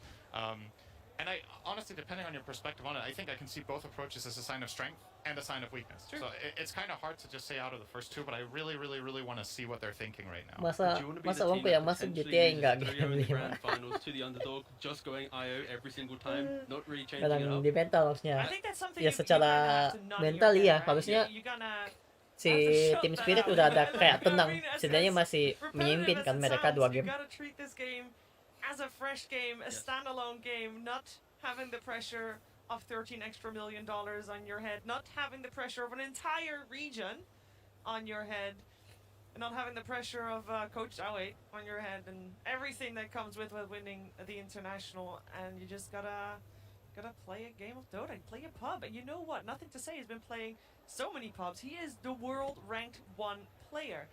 I feel like we haven't really seen him step up that much yet, Tsunami. Is that because of his heroes that he's been playing today? I think partly the heroes that he's playing, but also the heroes that his team is playing. I think that he hasn't been given the correct draft to let him pop off on a thing like Ember Spirit that we were talking about. Give him some cheap initiation that he can get in and out. Give Spirit a taste of their own medicine, because so far, every time you're running an IO strat, it's more on the shoulders of Ame to Biasanya yang finish buta the itu. game off, and that has not been happening for the first Dia few mi games. anunya, dia mi pemeran utamanya di sini. You gotta pick a spirit, Tigo. Maybe so. I actually hate spirits. Don't forget that. But no, you like to break a spirit. I do like to break. Dia pemeran utama di But ini Team Spirit, you know, they're turnamen second pick, right? So in tahun both ini. the previous 2 games. So in the draft order, that Tuh, lihat simply kok. means that they get to pick Oh, lihat the core tangannya after seeing muter-muter 4 memang. heroes and the mid after seeing all 5 of PSG 2 times in a row. So we mentioned the idea of the impact of Army, the impact of nothing to say. Water Here's a monkey. product of the Lesh was a sacrificial type pick in Jahat. the draft. You know, this Ketawa Panggil lagi. was kind of thrown out there. You know, not a comfort from nothing to say. So I would really love to see either they shift around their first pick drafting style to enable the players a bit more, or take that second pick one time and just give it a go where they actually get to go, okay, this is our Dia- best core in the game, this is our best read on the Dia game. mi ini, give it a go. But Jason right now, Spirit Statham di ini ya is game. utilizing that Itu 18 botak. 24 very well. Yeah, let's see. Eh, what's bagus gonna ya. happen. Dia ada It is ceritanya time kan. for game 3 of Karena this grand finals. kata mana itu fotonya di belakang. Duh. Lihat ke fotonya di Team Spirit di belakang. Ada semua rambutnya. Tapi botak kis gara-gara tadi panelisnya bilang dia cukur rambut. Dia pokoknya dia botaki dirinya biar bisa fokus main Dota. Makanya tambah jago. Welcome again to the draft panel of the grand finals for Game 3 between Team Spirit and Team LGD. And honestly, no questions this time, because I really want to see Dia exactly how they've korbankan adapted their kepalanya. bans to Team Spirit's lineup. Biar dia jadi We actually toloknya. saw that LGD, they were choosing first pick before, but they've made an adjustment here, and they took second pick. Yeah, it means that now this is all about Team Spirit. Team Spirit is in the driving seat more than ever. They are forcing LGD to, they're making them second guess themselves. They're making the 15-1 group stage team, the upper bracket dominant team, they're making them completely question everything that brought them so far. And that's crazy. So now Team Spirit is leading the charge. LGD is switching things up, maybe trying to put the players back in their comfort zone. We were sitting there watching their body language with Johan, like in this pre-stage kind of area. You know, Chawet, arms crossed, them looking at their feet, not looking at each other, not sharing, you know, energy. This is what you need when you're back against the wall. You need to be there for each other. You need this. You need to bring the momentum back and create it somehow. Because obviously the Dota is not bringing it. And on the other side, you have Silent talking to them, and they're all looking at it, kind of drinking whatever word he's giving them, and they're uniting, you know, feeling, you know, bringing the uprising energy. Sibuknya atau bagaimana bosan Mia? Two completely different teams right now from what we could see body language wise. I wonder if this change up will make them feel slightly better, because now it's a new page, new book. Shawade is gonna go back to a second pick. Maybe that will give them some type of pick confidence boost or belief in now what they're gonna do. I do think that they need to play harder, play better. Team Spirit is showing up today, and LGD, they need to bring their A game every game. Bagaimana ada We Willow? see, like, even though they lost last game, even though they're down 2-0, I think this might actually be a good sign for LGD. They're still confident even against what Clap showed on the Magna. I think this is the first time I've really seen people pick the right counters against Magnus. You need to deal with the skewer, right? LGD masih belum terima kekalahan lawan Magnus. Kayaknya masih mau lawan Magnus. Masih dia mau challenge Magnus. Nggak terima Chris. It has been about Empower at times. It has been about RP at times. This Magnus is about skewer. It's about repositioning. Karena kayaknya ini kalau misalnya in a way where the fight is so unfair for one team. Dia menang dengan ban Magnus di ini game atau ini turnamen, betul-betul kayak harga dirinya LGD di kayak kita menang karena ban Magnus, kayak masa kita menang gara-gara ban Magnus ya atau pick Magnus. Wah, sungguh wah, cewek it looks strong, it looks unbeatable, it is beatable. Magnus Willow, oke. Now you end up with a Magnus stuck in the fight, cooldown skewer. He's just gonna die. No RP, no, the whole team fight goes away, and then the fight is absolutely terrible. Cuman ada ini, ada Rubik. Tinggal hati-hati main ini, main RP. Tapi game 2 tadi kan RP nggak banyak keluar. Jadi harusnya nggak terlalu bermasalah. Buat RP. Maksudnya harusnya nggak terlalu bermasalah lawan Rubik, karena RP juga jarang keluar.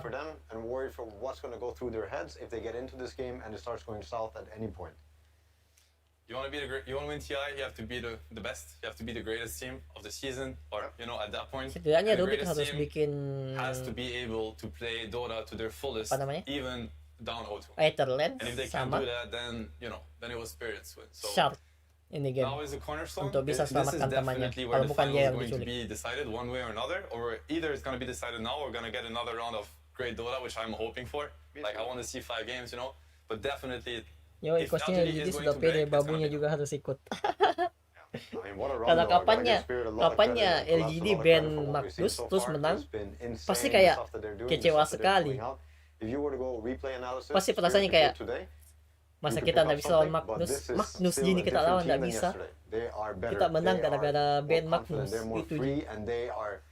Picking whatever they feel like picking and doing whatever they feel like doing. They're blossoming. It's beautiful to see. It's I beautiful think we've to see. seen that the entire lower bracket run. I mean, there are teams like, oh, maybe it can beat this team. I mean, unfortunately, they eliminated you guys, but throughout every series, I think, as you said, like they're bringing out better and better Dota, and all this momentum, like it's come crashing into LGD. Like they were by far, I think, the favorites of this tournament, but now they're down 0-2. I want to mention this Undying pick. Karena pusing juga ini berarti, jadi mau ban carry-nya siapa, karena hero pool-nya carry-nya ini Team Spirit banyak sekali. It is possible. It's also a very good hero against Magnus on the lane. There's that too, and you also have to keep in mind they're playing second pick, so they have to kind of show cards. You probably better show an Undying card than another card. It's like strong laner, probably gonna allow Ame to pick out of a very wide pool of hero because he knows that his lane is secure no matter what. They also run out law on Faith Beyond. Yeah. So that could be a possibility. Could be a possibility. Ayan, kalau saya Like, the way bos I look juga at it, bang and I udah think tahu strategy kalau lawan wise, that could Magnus be very masih aja interesting di from Team Spirit. It's like, okay, nggak they masih get aja it. nggak They're di gonna try to ban stop the Magnus Steward. Oldai. But Magnus has been dominant for other reasons, as I mentioned. Maybe you can Nggak, play in a mereka power side. pride-nya ini. You know, you can play like a, Egonya you masih can ini, build up masih on top of percaya this pada Magnus, pride you know, get mereka. a hero to, Harus you know, the pride Mag lawan Jugger, for Magnus. instance. It's not as much about the Steward and other things. You get this Padahal Jugger to a biasanya very tim lain strong tuh moment. The pasti Magnus udah can play ban without ini, blinks. udah We've seen ban Magnus Magnus. win games without Blink Dagger. You just build on top of, you know, he goes back into Blink, he can decide to go back into Greaves this game. Back into Greaves, into Crest, and put that on this one hero that's just gonna... And then the skewer is never gonna happen. And now you're stuck with the Rubik that's just looking at the... It's like, it's sure happening, guys, because that's my job in this game and it's not happening. I'm just fade bolting. Which is also where the Undying pick, I think, comes in to maybe secure that these are fights that are going to happen. So now if you're playing on RP or playing on Empower, you're at least fighting into the Tombstone. Yeah. I get the pick, and also what you said. I think he suffers a lot from the score play and the fight being repositioned. Already now, LGD are probably thinking about objectives together. They want, that's how you're going to enable this Tombstone. That's how you're going to enable your two heroes to kind of punish this Magnus. Makes a lot of sense. Yeah, but we'll see. I'm still worried for LGD. Now I'm seeing things, and I'm seeing this Morphling ban. I think it would also be a good pick for them. They're also worried about like a Willow Morph combo, but it's good against Mag. It would be good with Undying. It's what they're looking for forcing objectives and things like this. I wonder if they're going to have a solid plan going into this. If they're drafting free, or if Xiao 8 is also dealing with all this Dari yang saya pressure nonton, that they might be feeling. Being the favorites, saya having belum not lihat. lost many games before, and now losing games. Dari for yang the saya first time. nonton. Ooh. Again, Ada PP this is, Ricky. I think it's dealing with the Magnus Blink again. They're worried about that skewer. I really like what you said, Seb, about maybe making a pivot on the Magnus style. I think the other thing that this hides is whether Undying is actually a core or not. Because I think that's really what they're thinking about here. That's one thing. I think there's two ways here. If Spirit can play Mag mid, I think it's very interesting this game. The Mag doesn't have to go into the Undying lane. Mag mid is Echo Saber Mag. He's just gonna blink, RP, kill. He doesn't cure back, you know, and he is not gonna care as much about what's being built, and they get also to counterpick the Spectre greatly on the lane. It's a possibility, but they could also decide to double down. They go for the Mag PA. I mean, I think they're thinking about the... This dude's playing everything. Yeah, everything. And the PA shard versus Spectre, crazy. You don't scale into this. He will pop him in a second with Empower and with the shard. And I'm sure, you know, Yatoro PA, for those that don't know Yatoro well enough, like, he is one of the greatest PA players ever. If you encounter him in a pub playing PA or watched him, this is his bread and butter. He's super comfortable. He played it here. I forget who was playing against him. He got Rampage in that Yeah, game already at TI. Spectre. So, I mean, he is playing everything. He's literally playing every hero he can. And I want to mention how LGD, I am scared for them. I want them to bounce back. I want to see more LGD Dota. I want to see game 4, I want to see game 5. Oh. But they have played so far tiny, Tambah lagi contract, you know, Magnus. tiny ogre, tiny Jadi mag. PA-nya tinggal ikuti Magnus ini. Dia you harus know, percaya sama enable ET that Magnus. is also crushing the Kalau games. kayak They begini. have played Lycan. They have played these really powerful strategies. And so far, I don't see the multipliers here. I see the one Spectre, I see the one Undying, I see the one Bloodseeker, but I don't see the multipliers that LG are so good at. They're creating these strategies and they're buffing them so much that it just breaks the game. Menarik I'm picknya maybe missing LGD. it, but so far I don't see the game being broken from LGD side. So to me, Team Spirit has successfully pushed LGD out of their trademark this tournament. I think Team Spirit's lineup also looks like it has a lot more potential. When you look at these fights and when you look at what's going on for LGD, tell me about what their gameplay is going to look like this game. How are they forcing a tower? How are they forcing a Roche? How are they forcing a fight this game? I don't like what's going on in the draft right now, where I already see that they're just addressing, oh, they pick PA, oh, we feel bad, oh, we need a Rupture to try and deal with it. It makes not a lot of sense with the Spectre. It makes not a lot of sense with this Undying and Rubik. Maybe with the Rubik for the lane, but still, there are picks in the game that could maybe make this come more together, find a way to scale into them, win the fights, get the Roche, play some team fights to actually make it happen for your team. So is that what you think they're lacking on the LGD side? They just need some like Sasuke di damage ban from atau di pick? objectives and maybe Gimana? some more team fight. Some way to force the fight. It Okay. can happen through objectives. It can happen through Roche. It can happen through catching them with a good spirit hero. As for the last game, I'm going to try to make a case for LGD, for the LGD fans or the ones that are hopeful to see a game 4. They have very strong lanes. I mean, Bloodseeker versus PA, you know, I speak from experience. Like, as an offlaner, I can tell you this is a free lane. Yeah. He's going to have the lane of his life, especially with Rubik on this lane. You know, they did see the Magnus, and they decided to go with the Undying and the Spectre, so I can only assume that they're happy with this lane too. So now these are two side lanes, they're going to get the last pick for nothing to say. He has proven that he can, you know, truly dumpster lane if he's given the tools for. Tinker's still in the pool this game. Yeah, that's very interesting. I think he plays an insane Tinker. They also have a way to force these fights. I mean, at the end of the day, they do have Rupture plus Tombstone, and that is a way to fix the fight somewhere, you know, and force them to fight into the Tombstone, give the Rubik freedom to position himself around the fight how he wants and gets his spells off. And you know, and we all know what Xingqiu can do when he's enabled in these fights. There are ways for LGD to make that happen. I see the Tinker. Then the Tinker would actually, you know, Tombstone, Night Vision, Blood Seeker amplifying. Yeah, that's crazy. I would just be worried about how are they forcing a fight with this Tinker? How are they actually catching a hero? It has to be the Rupture, it has to be the lift. I don't think it's the best and easiest ways to force fights. Early on, Rupture, ATOS, they have to build on it. ATOS would be a really good, would be a really good timing for them. They have to build on top of that. And I see how the Tinker makes all of it. Nothing to say, one of the best Tinker players in the world. Incredible Tinker, actually. So good on the hero. You get the Spectre with the Ags, you get the Dagger Vision, meaning you get the enemy hero's vision. So Tinker's gonna see everything. He's gonna be amplified by Blood Rage and the nighttime Tombstone Vision. Everybody's thanking the Tinker spells. Semua spirit di band dong, tiga-tiga. Once again, it might enable their entire lineup. Masih ada spirit ya, tapi siapa coba mau main spirit? So there's a lot of heroes that are banned.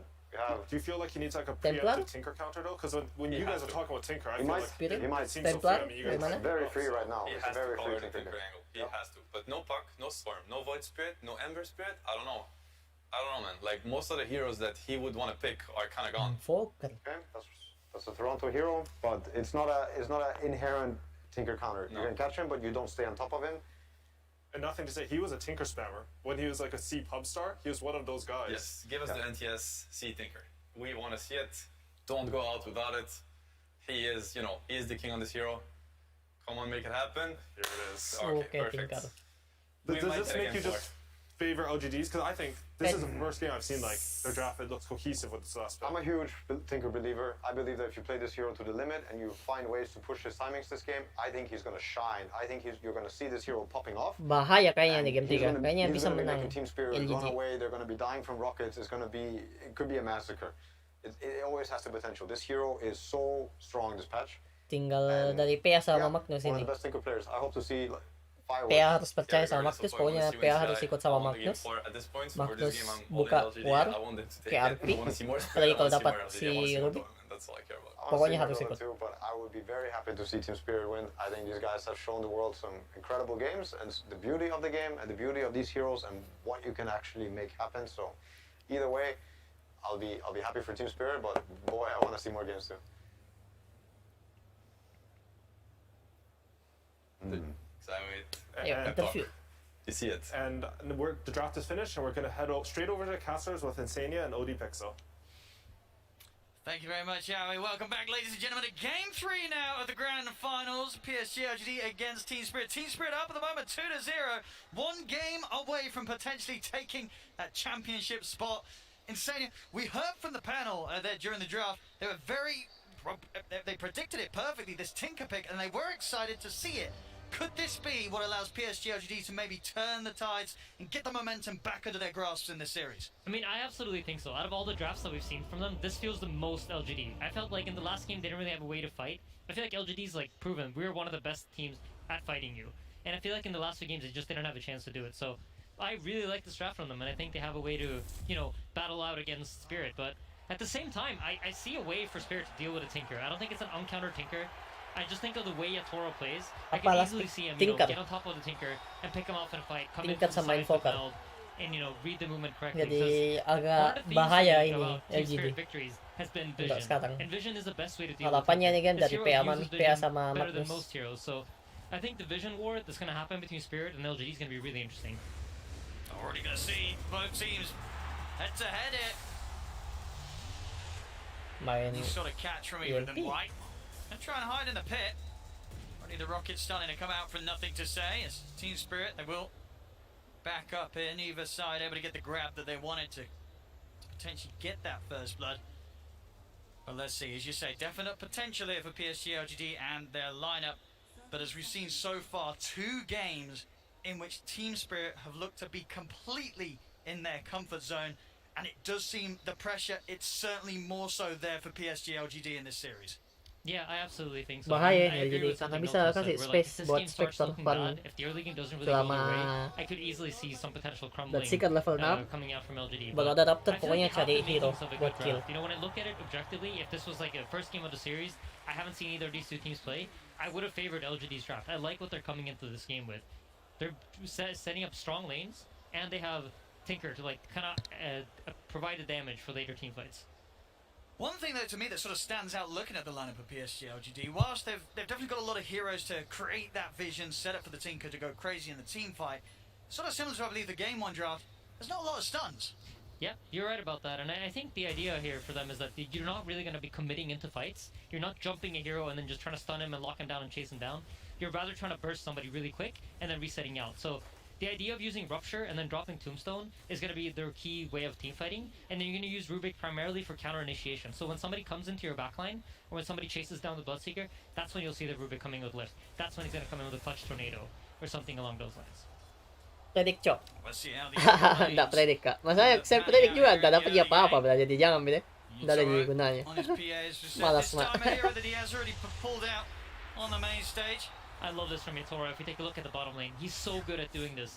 As soon as you see Zinky run for this block on the small camp, he doesn't care if he misses a creep or two. Just immediately runs over, make sure they get that pressure. Zinky's immediately forced to TP out. So that's mana. That's a Fade Bolt that he's not going to be able to use on him. Plus he doesn't have a TP. So just really nice gameplay from Yatora, helping out his position 5 player win these trades. Even stepping up there trying to get Ayo Team Spirit. 5,660. Watch out when the level 2s are hit. I mean, this lane in general, when you see the Bloodseeker Rubik, do you feel that is a lane that the PA can struggle against, or is it not too bad? I think it's the kind of lane where they can kill the Rubik. Oh, and here we go. This might be first blood. They're going to try. They're getting the Thunder Strikes there, Maposhka. First blood for him down in this lane. The trades favouring them here between the supports. Yeah, so if you think about how the lane is structured, Bloodseeker Rubik, they want to slowly like cross you out of the lane. And makanya dia it's a similar story. Kayak asik dia predict tapi nanti dapat jadi yang the silence of Bloodseeker is so slow that he can't really save his Rubik if they go on him. My goodness, look at this aggression in mid. Toronto, Tokyo, really building back. Nothing to say. Yeah, he does have his bottle though, and the water runes are up, so he should be easily be able to run to the top one and pick it up for himself. Yeah, up top, Collapse is taking a lot of pressure here from the Spectre Undying. I think the Spectre Undying is an interesting lane because you won't really see the Spectre connecting as much as the PA is to his carry and helping him, but he'll provide the vision from the dagger. There will always be that slow that enables Undying to get more hits in. Sure, and you feel it's unlikely for the Mag and the Willow to ever really get on top of this Spectre in the lane? I think, so the idea for the top lane is that the Undying's going to tank a lot of damage. He's going to be in your face, you're going to have to be hitting the Undying and dealing with his mana for the first portion of the game, and that will lead the Spectre to get a lot of farm for free. However, the Undying has an issue because he runs out of mana at some point and he runs out of healing. And usually when he does that, he's forced to reset back. And then Spectre can take some pressure. But so far, it seems like Y is doing a good job. He's just blocking out these camps, providing vision. But you see this, Mira's immediately on top of de-warding the ward. He reads it perfectly. Yeah, knew exactly where he was heading. Right, we'll go for the quick trip back to base here. Berat lane-nya Invoker. See mid. Toronto, Tokyo is going to have to take the walk back. So a bit of space given. 2-0 to say as he is starting to get ahead in this match. Getting a good few denies in against the Invoker. Yeah, and the Invoker's going to lose a full creep over experience here. Plus the bottle refill from Y. This is great gameplay from LGD. And I think this looks characteristic LGD, right? You expect to see them do these things where they're optimizing all everything that's happening. Y runs in, drops a ward, denies himself the tower, blocks the Ancients, TP's mid, refills the bottle for nothing to say. This doesn't look like a phase team to me. You know? We were a little bit worried that maybe they're going to be feeling a little bit of tilt or pressure, but the way they're playing right now, looks like their head's in the game. Solid start on the lane so far. Toronto, Tokyo, he wants to try and play for the 4-minute rune, but won't manage to do so. Extra backup was on his way over for PSG LGD to keep control of that. Yeah, so you notice both 4s are rotating for the runes, right? And in this situation, the Bloodseeker's pretty fine bottom. He can't really be harassed out of the lane because of how the Thirst functions, and he just keeps regaining HP for every last hit that he gets. Meanwhile, the Mag up top, who's laning against the Undying, runs into this impossible block where he can't really rock up to the lane and get gold. And I think as long as they play this rune game where they force the position 4 in Mira to rotate towards the middle lane, LGD's going to come out with a little bit of an edge out of the laning phase. Right, their core's definitely looking comfortable so far. Yeah. You see Miposhka rotating over mid, setting up vision. There's so much vision around this middle lane for the Dire side. They don't want this Tinker to go down. Yeah, almost impossible to close in on nothing to say with this sort of setup from the team. It's going to ensure that he does get this good start.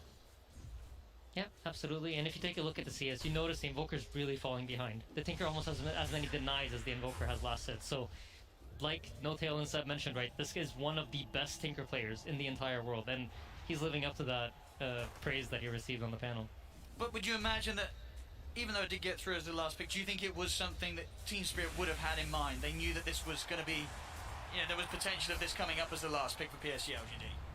If I'm being honest, I don't feel like they really addressed the Tinker in their draft. I think this Invoker was more like this is what we're going to go with, as Miposhka's in trouble. They're going to try and chase him down. He does get the kinetic field off. Yatoro tries to turn towards Fake Beyond, but the backup's there from White. He's trying to commit Yatoro, but can he get the kill in time? And stick charges. Yatoro's going to try and run him down, but Fake Beyond is out to the side. Yatoro's not got further vision. He is going to get nice. Japan of the blood right, though. Oh, zombie. The zombie gives vision. See if they can chase him under the tower. Okay, They selamat. can't. Kelihatan Will they get him? darahnya menstruasi. They still manage to see Langsung it there. disetrum. Jin-Q reaches in with a hard-hitting fade bow. Actually, I do believe that was a thirst vision. Iya, thirst vision. And now Miposhka. I Double mean, this is kill. going to be potentially another one. Can they get him as well? Set lagi, There's dalam no mana? but he has boots. I mean, Jin-Q, he wants to dive in for this. He is taking quite a few tower hits here. Toronto Tokyo will TP over. Jin-Q will Nice get punished for rotasi. this dive. See if Nggak ada Toronto Tokyo TP. can find anything Harusnya more dapat here. kill. Why still in the tower? No TP, no mana.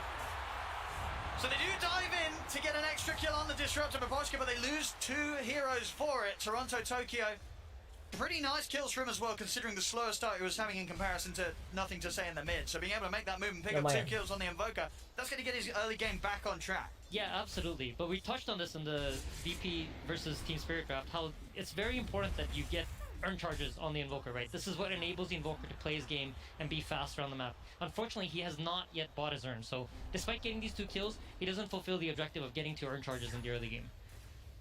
So while it is good for them, it also has its drawbacks, and this is in large part due to how well Nothing to Say played his lane out. There's been a lot less focus now around top as Collapse happily farming here in the lane against Arme, getting just as much as the Spectre. And that's got to be after game 2's performance, probably something to fear if you're PSG LGD. Collapse. Berarti Leave ending 2-0 dia sikat sudah mau level 6 games juga on his dong. back. Kan begitu. Yeah, absolutely. Middle lane, Nothing to Say is getting Kayak pressure. dia But ada you see mana? here what Enggak tadi Seb kan. and No-Tail talked about. They don't really have the damage to punish him. They don't have the tools to really kill him. The Invoker is good at catching him, but he's not a hero that can stay on top of him and keep outputting damage, because as soon as you've used your spells, that's kind of all you have in the tank. And in the bottom lane, you notice here how Yatoro doesn't feel as safe sitting on the lane. When the wave is pushed out, he's forced to move away from there because the Rupture is up now and they have the ability to go on him. So you can look at Team Spirit's positioning. They're expecting something to happen down here. They certainly are. Yatoro just trying to farm with the dagger from the blur. Invoker's resetting back on the lane as well in the middle lane to set up for a potential TP. Let's see if Jin-Q and Fake Bian feel that they can strike. They're being careful. They know that a reaction will come out if they decide to try and dive in on Yatoro, so they won't fall for it. But yeah, so far you notice as soon as the wave goes out of his tower, he's forced off. And Spectre's just comfortably sitting top. He knows that he can lane against the mag at this point and doesn't really feel the pressure. However, berat game. Despite all of this, Spirit does have a slight gold lead all around. Incredibly close though. Nah ini baru berani LGD lawan ini, lawan Magnus. With the rupture here, Horn over as well, they're in onto the PA, Yatoro will fall. So they can get Miposhka as well with the 4 of them and the tombstone down, they certainly can. The pressure mounting from PSG down on this bottom lane. They know that they can get it and get away with this, especially with the global backup of Arma. Keliling cari This is one of kill. the strengths of Undying in the Nggak early kayak tadi games. Once you farming. place that tombstone, the enemy team doesn't really want to TP in. They couldn't really respond with their heroes the way they wanted to. Mirror started his TP, but immediately cancelled it, recognizing that, you know what, I can't TP into the tombstone. It's not going to be a good fight for me. It's a collapse. Trying to play around with Jin-Q. They do have further members coming up, Team Spirit, off the back of Ya, those masih deaths bisa, down masih ada bottom. kesempatan lah. Kalau Yatoro, Magnus he'll move jadi, himself up to the top half of the map to farm up here. Tier 1 tower sebenarnya will be Magnus lost. bisa culik lah, PSG with an early terus di objective. follow up sama PA. Yeah. They're just evening out the map, swapping sides here. You see even a scan going out on the trees, making sure that nothing's here setting up. And one of the best ways to deal with Tinker is that you want to try to get these early towers, because Tinker abuses the towers on the map in order to fight. It provides him with safety, a place that he can TP to, come in and out, use all of his mana, go back to base, do it again. So it's important for Team Spirit to try to get the towers early, because once Tinker comes online, it's going to be very difficult for them to do it. Let's see where they look to head over next. Spirit staying together. I'll take some of the jungle away from PSG LGD. Tinker just finished up the blink. This is going to be their first timing to fight. You have Rupture up. Look for that Rupture into Tombstone combination once more, with a Tinker TPing in and dropping lasers and rockets. We'll have to be done without the Haunt. That's still out for about 80 seconds. That looks like they're playing it patient. They don't feel rushed to make this move yet. And this is another of the nice parts about Undying. Unlike most 5s, he has the ability to farm jungle camps quite easily, because he just drops a Tombstone, and the Tombstone deals damage over time and spawns all these zombies that allow him to farm these camps and get some extra gold. So he's closing in on a 6. It's alright, the space is here. Clearing up the stacks. Keeping his farm on par with that of Arme. Having an equally good time, of course, building straight into the stats right now. Falcon Blade into the S&Y, he has the buff up with the Empower. Yeah.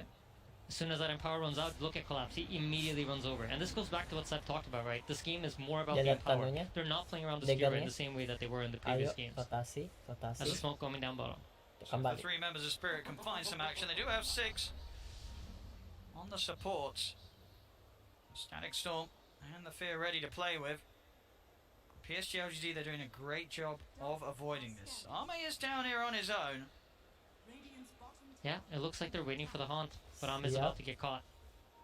Spirit have sniffed him out. Let's see if the 3 have the damage.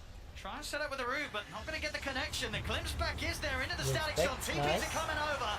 Arme, is he tanking up to live through the Static Storm? He's still alive, and in fact he's able to turn. The Tornado does catch him, but is it enough damage? Arme will live. And it will be Spirit to lose the 2 heroes off the back of that attempt. And in the meanwhile, you see, as always, Team Spirit really smart about their map movement. Yatora moves into the enemy jungle, starts farming here. Tinker's forced to come top and defend the tower. And despite losing their 2 supports, they're applying the pressure. And whenever Tombstone's used, you're going to see LGD kind of wait up. So this is 40 seconds that they know Yatora is most likely going to be allowed to farm pretty freely. And that's why he's up here in the top lane playing so aggressively. Collapse is the next target. Trying to chase Faith Beyond. Not going to get in range for the Rupture. Collapse into the trees, hard to find. They won't get the setup. Selamat. Okay na, Raptor ito mati. Blink Dagger Collapse. Yep. Much better vision game this time around for LGD. Their wards are not getting dewarded the same way they were in the previous games. They actually have quite a lot of vision here to play with, and a lot more information than we've seen them have in the previous series, 2 games of the series. There's a calm start here once again, but very close. 13 minutes in, less than 1k in it. PSG LGD, despite the 2 rough games they've had so far against Spirit, seemingly regaining their control that's managed to drive them straight through the upper bracket into this grand finals. See if they can keep it up. Bottom, Spirit. Start for a bit of a poke onto Y. Just the 2 of them is not enough to deal with the Undying. Going to look to commit anything else here, Spirit. They know there's potentially backup behind the Undying. Yeah, and the Tinker's deciding to go for the Aghanim Scepter. The way this works is whenever he lasers someone, they lose a chunk of their maximum HP. So versus these type of heroes that Team Spirit has, he's going to be very, very quick at killing them out. Look at this quick move. Yatora, he's another fake beyond. They're looking to try and burst the Bloodseeker, but the counter comes in. Nggak bisa, cuman berdua. Collapse jumps over towards Yatora. Yatora driving the TP, he's away. But Collapse, there'll be no escape for him. Yeah, susah karena geng cuma berdua. Pasti backupnya kencang, ada Tinker, ada it seems like they understand how Spirit's playing the pace of the map, and they understand what Spirit wants to do. They're gonna make assumptions based on your movement, and it feels like LGD are getting a better and better read of it. And yeah, I think that's largely due to the fact that they're able to establish more vision on the map this time around. Yatora, back to the farm. Wants to at least get his S&Y done before turning up to the fights. But even with just that, the BKB may be something that he wants to hold back until he has as well. Tinker Laser will never be fun to play against as a PA when he's trying to focus targets. Bottom lane, See another attempt with a static storm. This time round, they have enough damage. They've got the catch onto Arme. He's trying to get away, but he Nice. will fall. Cukup damage. Nggak This apa-apa. time round, Spirit Balik. get the big kill, but it has cost them both supports lives. We'll see Toronto Tokyo trying to escape, but they got any way to find him here. There's one more sentry. Full wreck. And they find him. TP. There is a lift that he TP lives. keluar. Nice. Not quite able to get round the trees to get that Support set 2 up. untuk satu carry nggak Toronto apa-apa. Tokyo makes it out of there. They lose 2 supports. They get the Spectre. You happy with that if you're Spirit? I think Spirit's okay with it. I think this is like, LGD recognize that our Tinker is so strong right now. There's no real counterplay. Even if the PA gets on top of him right now, the PA doesn't deal enough damage to burst them. So I think for LGD, you want to try to abuse this timing where your Tinker's very strong and he's outputting damage.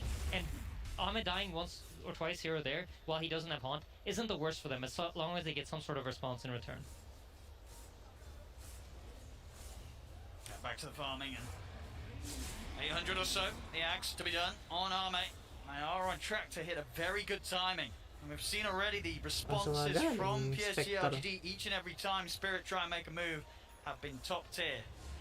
But now the moves that Spirit can make, it's going to be much more deadly. Collapse, the Blink Dagger on its way over to be in his hands. We saw what he was achieving last game when he was jumping all over the place.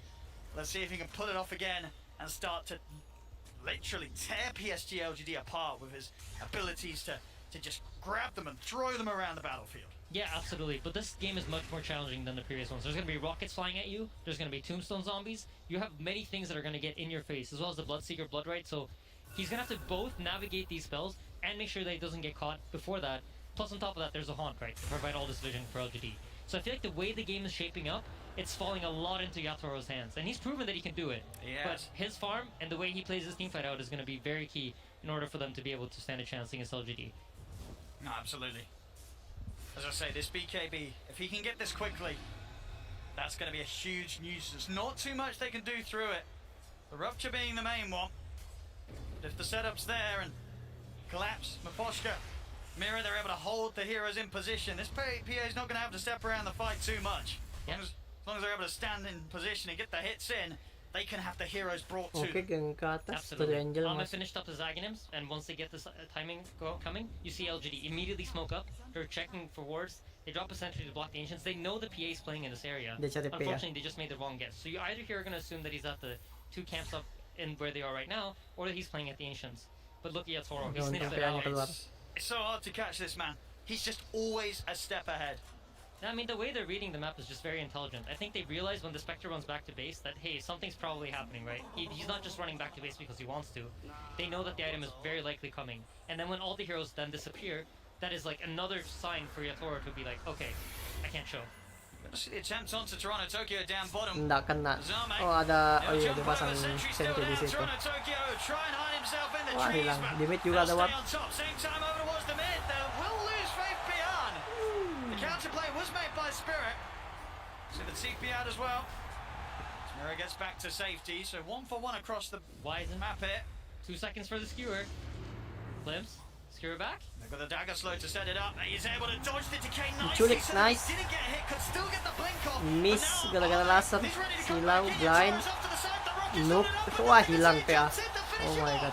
The fear, the counterplay here from Spirit. Nothing to say, is caught underneath the tower. Have they got enough damage here from the Willow and the Magnus? The start Ayo Willow. Ayo Willow. Harusnya damage bisa. Mati. Nice. He's still alive here. Can they quite find him? Wise coming back over. Tapi underingnya masih strong juga kalau mati Magnus. Battle underneath the tower. It's costing PSG LGD lives as well. The root down, catching the 2, pushing them back into it with a deafening blast. Are they? He's going to turn back over towards Toronto Tokyo. He's going to jump in, close the gap onto the Invoker Mirror Maposh. Can they help him out? They cannot. Are they able to finish off Toronto Tokyo as well? That was beautiful. I love the way Nothing to Say played that team fight. He recognized that if this PA is dead, there's no damage coming out of the Spirit draft. So trading his life for PA is really what enabled this entire fight to happen. You'll see a lot of Tinker players just, you know, they're like, I'm not going to go in, I might die. But he recognized that my death is worth it if I can take the PA with me.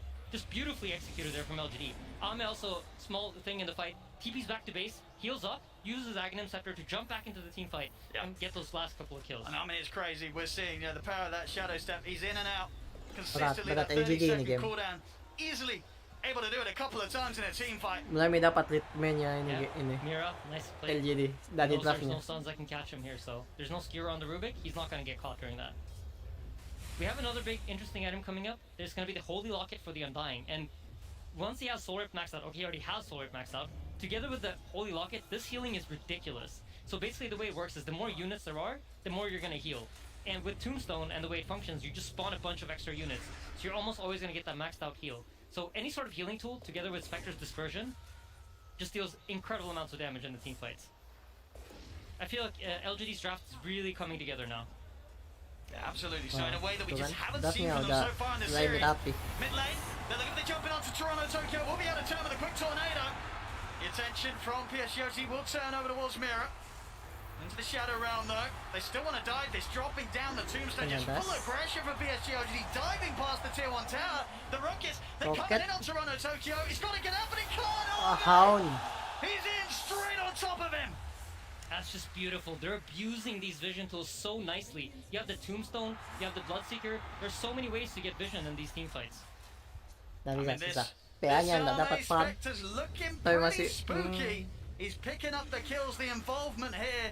PSG LGD just fighting in a way that we haven't seen from them so far in this series. We'll see the jump forward onto Fabian underneath the tower. We caught, but the hill comes out. Nice. He is trapped in the static sword, trying to Terlalu run jauh. strike, finishes him off. TP's coming in with Spirit. Why? Trying to dive in onto Yatoro. Another soul rip, healing Y up. He's going to stay on top Ayo, of the PA, hill. nice. The hits come out. Good Yatoro kill. takes him down. He's able to get away. Oh, that was close. See if they can pick up Mira as well. They can. Nothing to say. In with the laser. And out he goes as well, picking up the action. 2k lead now for PSG LGD. They're starting to break down Spirit. Yep, they absolutely are, but a very, very important item is about to come into the game, and that is the PA BKB. He's 100 gold off of it, and he's going to have it in the next team fight. And the way this changes the game is the Tinker can no longer just laser the PA and force him to reset out. Yatoro's going to have 9 seconds where he decides what he wants to do. And if those 9 seconds get him the right kills, that's going to be everything they need in order to win the fight. And during that time, you know, Yatoro, where's he looking first? Is it sort of this Tinker? Does he have to just commit onto nothing to say to eliminate the threat from for the rest of his team? I mean, the ideal scenario, right, is that you kill the Tinker with the PA BKB, because the only thing really covering you against the Tinker is that BKB. Once that BKB runs out, you're going to see the Tinker lasering you, rocketing you, refreshing, laser rocket again. So the ideal scenario for him is he's allowed to meld and kind of hang around the fight as it breaks out, and then once the Tinker commits in, that's when he jumps. We've got a smoke coming in from PSG LGD. Tapi setidaknya They are very network ready to PA fight. masih di atas, jadi masih ada juga Especially with kesempatan. armies heading back to Smoke, base, reset, he's tangkap ready to satu, shadow step in if he's needed. capture, selamat. Just TPing out. Nice. Excellent kinetic field from Miposhka stops them from being able to chase in. Put a stop to the escape here from Spirit. Looks like Spirit might want to chase into this though, but they should recognize that Tombstone's been dropped on the high ground, and it might be a hard fight for them. I mean, Yatoro, he's going to commit with the BKB. Masuk Just BKB. goes to work straight away onto Y. Hilang ini He kayak should be able to harusnya. get this. Yeah, Y's dead for sure. Nice. The crit comes in. Y will fall. Udah masalah next one nggak ready buat lawan ini, lawan tingkat. Nggak ada BKB. Yeah, they've got a bit of a window now to maybe punish your Spirit. Stick around, but they won't. Back behind the tier 2 tower, Spirit will hold back. Oke, cukup lah. Sianya bisa dibatahan. Tense game. This BKB really is going to be important, so using the first 9-second charge for the Undying, it's okay, but it needs to lead to something. You know, this opens up some time, this gives them some time to farm.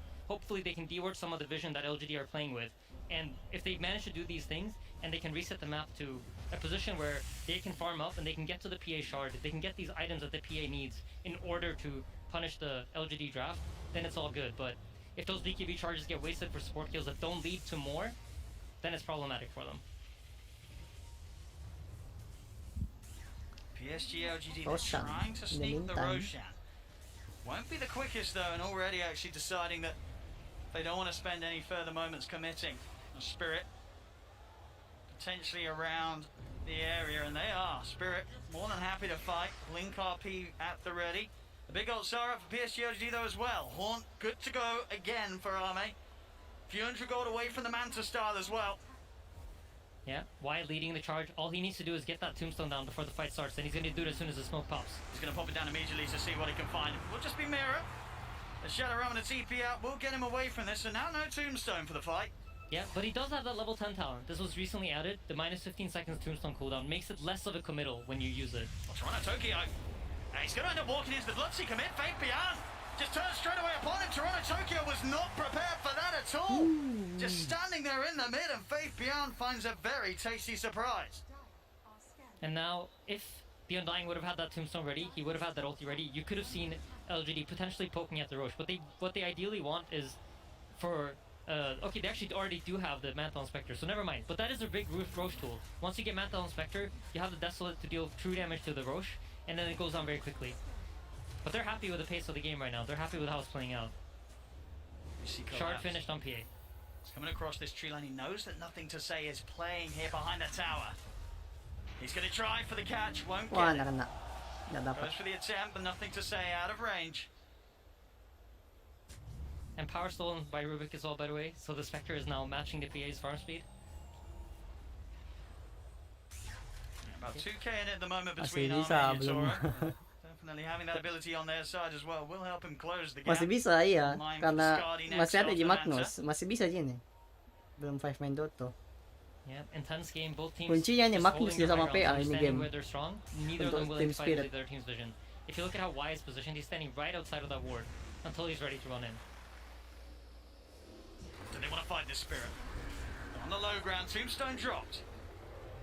As soon as it's out, Team Spirit, they retreat. Yeah, I think this is a very intelligent thing that LGD have recognized in this game. They've been dominating their division for 2 games straight, and they feel like, you know what, maybe they're better at warding than me. How do I solve it? Well, pick heroes like a vision. He's going to get the ground with a Fate Beyond the BKB spot. He's going to look down the LP, catches the 2 calls. LP dapat 2, dapat 2 kit, 2 core. TP keluar. Nice, Bersi.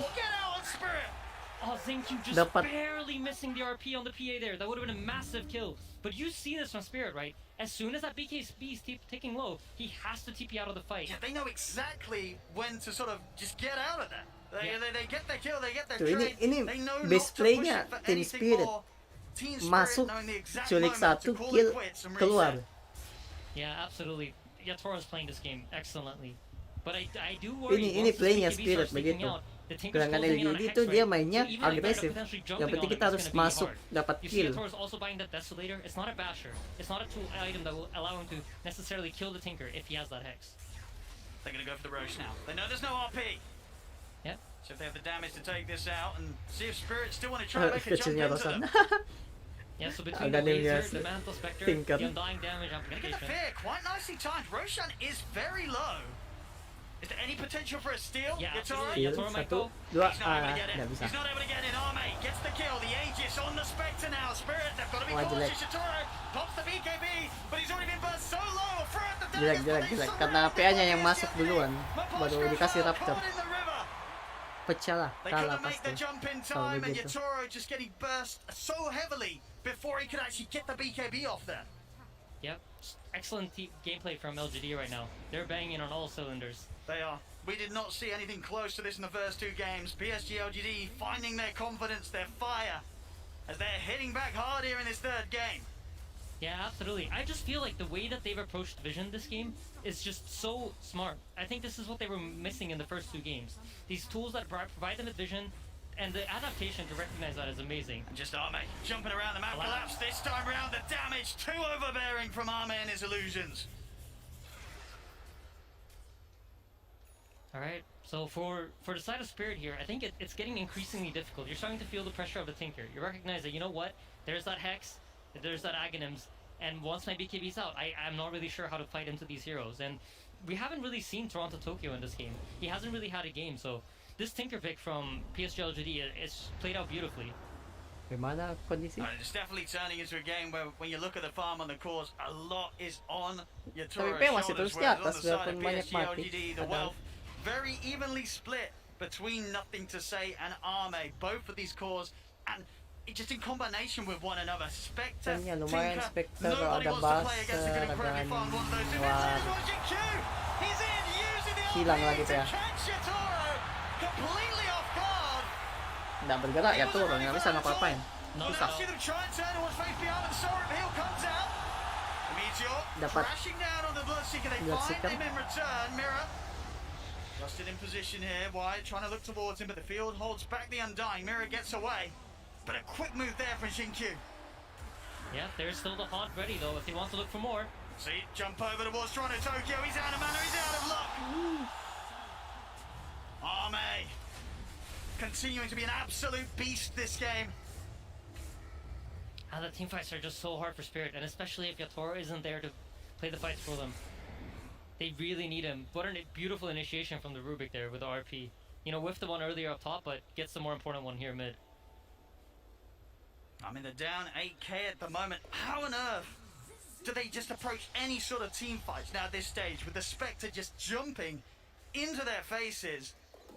And as you say, the vision, the counter abilities from PSG to just disrupt any sort of move or jump that Spirit are trying to make themselves.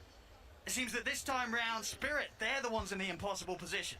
Yeah, I think they're off balance, right? They've probably played this entire tournament playing off of vision advantage, having information advantage. And in this game, they don't. They have one Tinker ward in an area where they can't really punish Tinker. That's far up top. They're not really going to bring their heroes to that side of the map. And then in the bottom area, the only ward that they have to fight around is also an area that you won't really see LGD approaching. We'll see this move mid. Atos into the rupture. Toronto Tokyo in trouble. They'll put the BKB. We'll see Arme heading on top of him. We'll get glimpsed back. And we'll give the space for Toronto Tokyo to stand his ground. The rupture to wear off. Looking for setup on the side. They get the catch onto one. Yatoro, he'll commit. Jumps in. Doesn't get caught up. The BKB off in time. BKB. Yatoro. Lifesteal. Over the one for Nice. Johnny guys. You won't Lumayan. chase further. The Sunstrike just Sunstrike off the miss. mark. Faith Bian will live, but so will Yatoro. That time getting so close once again to being burst. The life still coming in big. Did just grab that Paladin sword before that last play. Almost certainly saving his life there with a big burst heals through the crits. Yeah, absolutely. I was like, where did that healing come from? I did not see that coming. So yeah, that does make a lot of sense. And Paladin was... he gets that second hex off. That's the one Yeah, team that was fight. scary.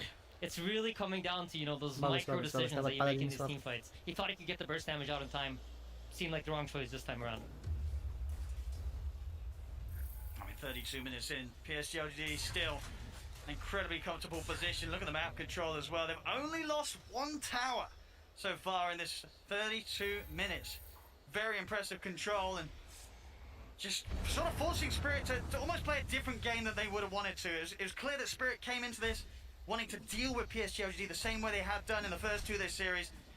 It's not worked this time. Spirit, we're going to have to see something different from them. Something that we have seen before in previous series, but not something they've necessarily brought out today. Yeah, and if you click on Yatoro, you're going to notice that he's feeling the pressure of the Tinker. That's a refresher queued up. All right. And if you think about how PA works, that's really mainly for the BKB. He feels like he needs that extra duration of Black King Bar in order to be survivable in these fights and win the game. It's a really, if it works out, this will be a genius item. I'm really interested to see how it plays. Focus around the mid lane here for Spirit. Oh, what a play by Y. He put his courier on the hill to scout out the ward. Collapse. It's going to sugar the jump on him, but immediately the telekinesis comes out for Xinkyu. Sulit ang Catching linya Collapse in the combo. Nggak terlalu bagus. Collapse to go over the TP up, the Yules is there. Yatoro trying to get him Masuk with the Yatoro. BKB. He'll turn over towards Arme, but Arme just jumping TP all over the keluar. place. Yatoro has to go Karena for nggak bisa dapat kill. Collapse goes down. Yatoro will be able to save himself. PSG LGD look to see if they can chase for more. Faith Bian trying to run down Toronto Tokyo. But the Invoker, just as speedy as himself, will manage to break away. What an unbelievable play by Y though. He just put his courier on this hill, waiting for that ward to come out. Recognizing if they smoke, middle lane's where they're going to go. They're going for more. They're ready to try and get the jump in onto Yatoro, but Yatoro Lumayan blinking kayaknya straight game into the 4 safety yun on the eh. high ground. Kalah yun. Means they won't get a further catch in. PSG LGD they'll now look to back off. Still 30 seconds without Collapse. Yeah, the pressure is on. We see nothing to say. Buying that Aeon disc. He was queuing up the BKB, recognizing though the problem for me is not really the magic damage. It's potentially getting locked down by the PA and getting bursted. So Aeon disc will solve that problem for him. And their items are just gearing them up to not die. You see also, same thing for Ame. He knows that PA doesn't really want to buy an MKB. It's not an item you traditionally see on the PA. It forces PA to deviate from his standard item build. So buying that butterfly here is going to force the PA to play his game. And now the PA is suddenly reacting to the Spectre's item instead of the other way around. Because what do you do in this situation now, Yatoro? What is the call with his next item? It's a hard decision, right? Yeah. And this is what LGD are doing so well. They're forcing you into a position where you might make a mistake. Maybe he buys the wrong item. Maybe he now decides to go for the MKB, but then his BKB is too short to fight. Or you're just making this problematic for Team Spirit. You want to make it as hard as possible for Yatoro to do what's right. And he's even thinking about the Ags as well. A lot of options here for Yatoro. Yeah, it's a difficult choice. I don't know what the right one is. And we'll see if he does either. A very tough place to play from. Yeah. 13k. Both nothing to say, and Arme's power just continuing to grow. And we've talked about this a lot, but you know, Roshan's about to spawn. Heroes start moving over to the top side, secure that area. Y already has the ward down. Notices there are no heroes there. That means we know where Spirit are. An immediate smoke over. Oh. Collapse. Nice being. He's out with a blink. Same. Use Can't be after said mati from lang ako. Miposhka though. Support. Disruptor will die. Mira and Yatoro, this is a bit of a spooky place to be. Yeah, they'll have a poke and an immediate TP out. They're not messing around. They know how quick PSG LGD is going to be with these responses. Collapse, he's on a cliff. Nothing to say. He's quite happy to join him. Not really quite sure what was going on there. Maybe he was attempting to D-ward while he saw the hero's bottom and saw the TPs on the tier 1 bot tower. But Roshan has spawned. Click on Y. He has everything ready. Tombstone ready. Ulti ready. This Rosh is going to go down extremely quickly as soon as Ame connects over. I mean, 50 seconds without collapse. It's unlikely they're going to be able to do anything without him alive. Is there any world that they buy back to contest this, or do you just let this go? I feel like based on the way they're positioned, it might be hard to get there in time. Yeah. So the buyback option probably is not there. It seems like Yatoro now has seen this Tinker buying the Aeon Disc, so what does he do? He buys the appropriate item to response. He's going to go for the Nullifier. Alright. So many choices, and Yatoro, he's got to make the right one. I think Team Spirit have recognized that as long as this Tinker's alive, there's no way that we're going to win the long fight. And we're going to constantly be forced to TP out as soon as Yatoro's BKB ends. And for Team Spirit, I think the way that you need to fight here is you need to set it up in a way where you initiate, force the Tinker to show himself, and then have Yatoro go in. And at the same time, for Team Spirit, I mean, for PSG LGD, you know that your 4-man is stronger. Kalau If di both Yatoro kelihatan and the tulen Tinker gimana stay out of rasanya the fight, Tinkernya you have the kalau masuk advantage. di pohon So agak just don't susah show juga nothing to dikejar. say too early in a team fight. Allow your team to play the game 4v4, and then come in and beat the PA as soon as he commits.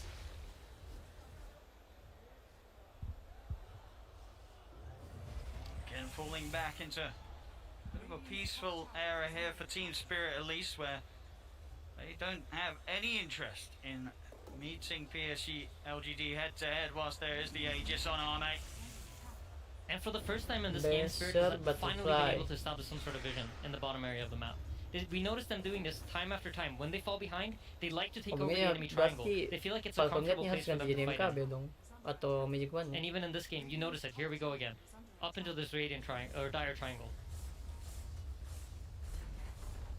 Wait for the Tinker to show up. If the Tinker comes to that wave, they're going to be right on top of him. But it seems like Nothing to Say has played plenty of Tinker games. He certainly that this is the only way I might get caught. Yeah, he's got a lot under his belt here, Nothing to Say. As Arme, a quick jump over to the bottom lane, adding another kill to his scoreboard. 9, 1, and 15. Yeah, and interestingly enough, he's gone for the Haunt Illusion damage on 25. We'll see here. An attempt of a play, Yatoro is going to get caught out by the bash. He's got to get out of it, Yatoro. He'll go for the BKB TP out. The disarmament is there on the Spectre, so no chance Nggak of bisa a bash. ngapa-ngapain, terus dia kerja. Nggak bisa Yatoro will bergerak. get out the same, not to be said for Toronto Tokyo though, as Sama Nothing dia to nggak Say tangkap. has his number. I mean, Sama Nothing nggak to Say ditangkap, Tinker really turned it up pasti this game. harusnya main begitu I mean, nih. I'm really impressed with his Tinker BKB decision kill making. keluar, It's just BKB kill very, keluar. very intelligent. Has not gotten caught a single time farming lanes, I think. And the way he teamfights is just beautiful. He knows what to wait for. He knows who to look for. This is a completely different PSG LGD It really compared is. to the first two games. It really, really is. It's looking fantastic. This is the power that we've seen from PSG LGD in the series before, in this run in the upper bracket.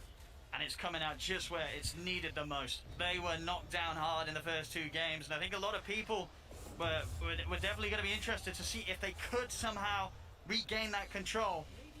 It's not an easy place to be in, as you said. For them, the pressure incredibly high in this. They will not accept anything less than first place. Yeah, absolutely. We have another fight brewing. This is the only side of the map that Spirit has wards on. So Spirit are not willing to take this team fight into LGD. I'm really curious what fight they're going to look for. This is the one, I think. Can't go on Ame though. The Aegis protects him. 2 minutes still with that safety on the Spectre.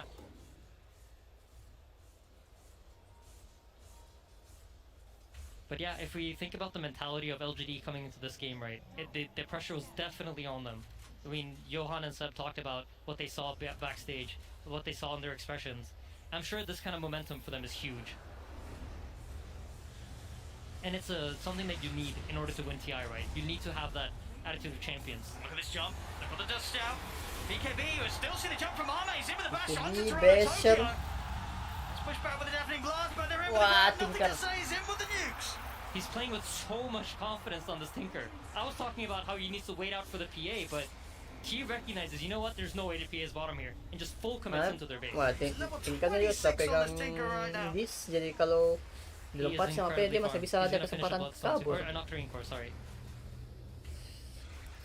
I mean, without a doubt, we saw Kecuali so PA-nya much sudah collapse could bikin do last nuli. game when he was just Yang mana itu agak in the nuli lead, dong. ahead, just Oh iya, bikin playing nuli. around with his food.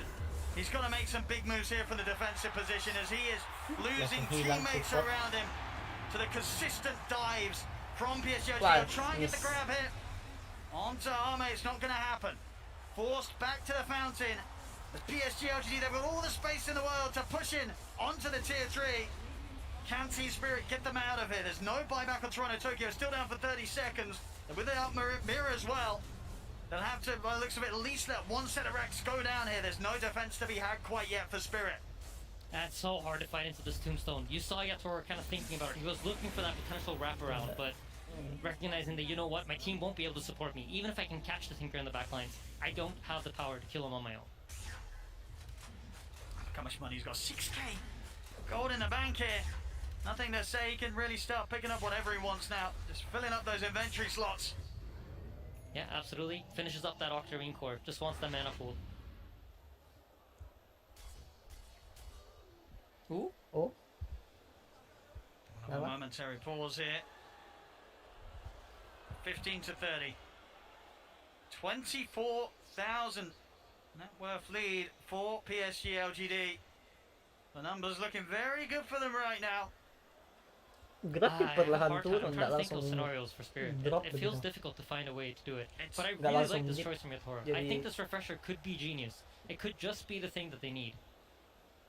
I mean, the problem is, even if they get these kills right on the defensive Team Spirit, it's a Spectre and a Tinker. Dia You bikin kill apa? these heroes, they're buying back, their boots are travelling over, Dia they're flash up. haunting in, they're shadow stepping back into the action. Killing them once is not going to be enough. PSG LGD will use the opportunity to get in and destroy you, even Yeah, if they lose a absolutely. core at the start. Yeah, absolutely. I mean, you're totally right about that, Owen. And that is why they are so far ahead, right? They have all these options. They have all of these tools. But if anything could potentially catch them off guard, I mean, Well, they PA get the refresher, first when have linear. you seen that?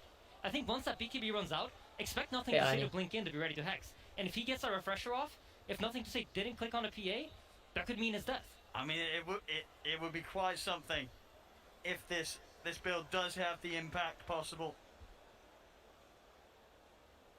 But will it be enough? It seems like a pretty big ask here when they're as down as much as they are in this game 3. Let me tell you, as a player in this position, these kind of pauses, it's the worst thing that could possibly happen. It throws you off your momentum. Well, for You know, who? you're- The team that's ahead or behind? I mean, I'd say for both. I think it's really sad for both sides. I wouldn't say it's like, oh, Spirit's getting an advantage, but when you are playing like the pressure, you're playing with the way LGD are, your mind is so zoned in into thinking, what are they doing now? Where are they moving next? How far could they have potentially gotten in the time that it's gone from me last seeing them on the map? And all of these small micro senses that you have, where like, let's say Yatoro shows on the top lane, and then 15 seconds passes, you know where Yatoro approximately could be because you know how fast the hero moves. Everything like that, it's thrown off by this kind of pause. And that's why usually if you think about it, after pauses in pro games, you see somebody getting picked off or somebody making the wrong judgment call. And it's because this like micro senses that you're used to playing off of gets thrown off. Especially in a game such high stakes here as the grand finals, the International 10. Spirit, as you can see, up 2-0 right now in this best of 5. And as this game 3 goes, looks like PSG LGD will be able to stop the potential of a 3-0 clean sweep here for Spirit. I just really hope there's no initiation in the next 30 seconds after this pause, because that would really suck for both sides. There we go. We're ready to get the action back Okay, on go. its way, ladies and gentlemen. I I can feel my heart pounding with that on-pulse there. You know how the players are feeling. Yeah, absolutely.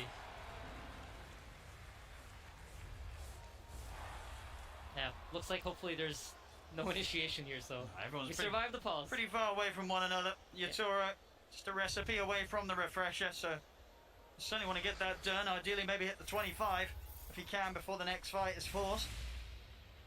Which talent do you take though? The coup de grace is great. You get more damage, but the tripling slicing dagger might just catch out a support on one shot while you're not paying attention. I feel like the coup de grace might be it because you got to kill some. I mean, one of your items is a refresher. You're not maxed out on the damage. Yep, you're making absolutely sure right. that the crits are hitting harder. Could be pretty essential if you're Tora. But then again, the triple is nice if you know like mega creeps are going to be coming in. If you feel like you're losing some lanes of barracks, you need to push back out. So I'm also what else is thinking there? for the team fight, right? How we know that Yatoro has to wait out. He can't fully commit straight at the start That's because then true. he'll be forced to waste his BKB. And maybe they do have, of course, the empower. You know, Yeah. the triple stifling daggers with the empower on them. That's pretty nasty. Kapamitan niya Blood Secret ito. Blood Secret. Hindi, BKB dagwan. and he'll try and walk away. Toronto matin He's ganyan. been ruptured. He's going for the TP out. Wah! BKB comes Terlambat in. yung TP. And so does his escape. He'll try and hold them back with the Yatoro, tornado. baliwala? There's nothing more to hold them back with. Yatoro, he's going to be the new focus. Static Sword from Aposka down into the trees to try and stop the chase. Nice, API Lincoln. coming in with the BKB. Yatoro will manage to make it out. Selamat. Aposka as well in the trees, hidden out as he TPs. Utility. Blood Secret utility na jadi niya. Team Spirit. I actually thought they were gonna go Halbert, casualties, but Atos, quick fingers from BKB. Yatoro, blinking on top of him. Terus kayaknya tinggal bikin ang ganim Static yun. Storm to cancel. Tinker potentially chasing for more kills. So yeah, he has taken the chance here. Tinggal How bikin about ang the ganim damage? biar bisa lockdown dua Goals hero. for that refresher Sama of just a pakai couple of- a few lockdown hundred away. pakai raptor dua hero. I'm so excited for this refresher. Just Lord. I'm if gonna some be sort of honest. I big just brain wanna play see. comes yeah, out. exactly. I want to know how it plays out. And now he has it. He does. Immediate smoke up. They would have seen a building, of course, where the perseverance is, but it's just a question of whether Nothing to Say in particular is ready for it to be complete for the next fight. As you mentioned, if he's out of position, he comes in with a second round of BKB and Nullifier.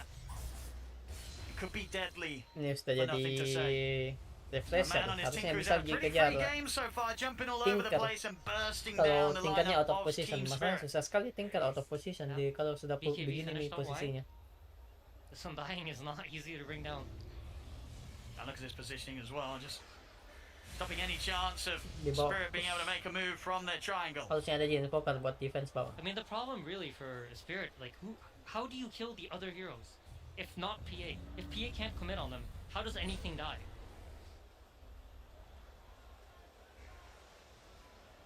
Of course, PSG LGD there.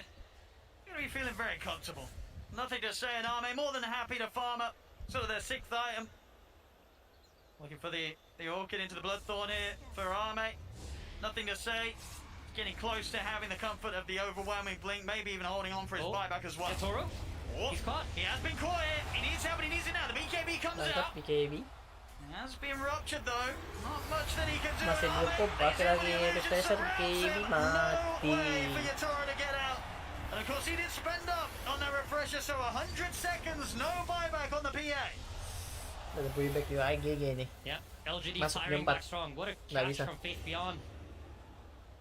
Bilang batak lagi satu. And man, I feel like it just all ties back to the vision. This game, PSG LGD had vision. They were playing on even terms That's for most of the second game. win And Oh, Collapse, he tries to make the move, but the counter's there. Zinq with an instant lift. Holds him in his tracks. As it's another caller out of the game. Collapse and Yatoro, no way of returning for this defense. Skewer back on Mira. They get the grab. Mira also to be blown up outside of the base. Dah bisa GG. Dah ada buyback 3 orang. PSG LGD, they're up to the racks. That's gonna be so satisfying for Zinq. Oh yeah. Collapse with a mag, just constantly skewering them back. And now finally he gets to do it himself. Yeah, Collapse giving Zinq the respect as well there. With the words of Purge in the tip.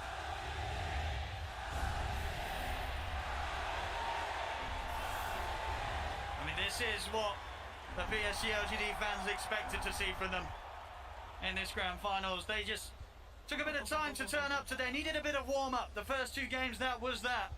But this game 3, full power here.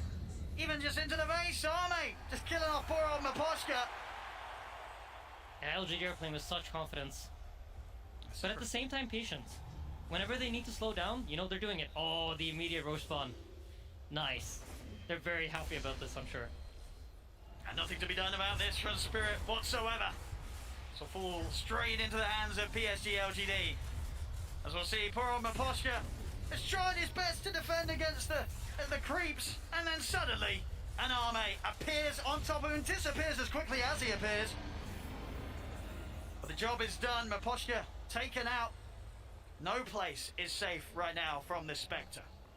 Yeah, and the Rubik gets the Aghanim's scepter. This is probably one of my favorite Aghanims in the game.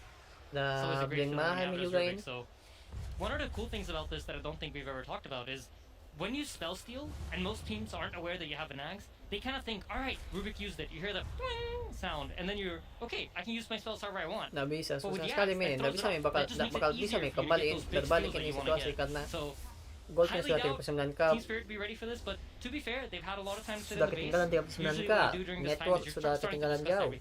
What is it that LGD can do? How do they approach this fight? What are they going to be looking for? What are we looking for? What are our objectives here? Which heroes do we need to go on? What spells do we need to stay? All these things should be discussed for Spirit. And they should have a structured fight in mind here. Because you can predict what's going to happen. I mean, 40,000 gold down right now, Spirit.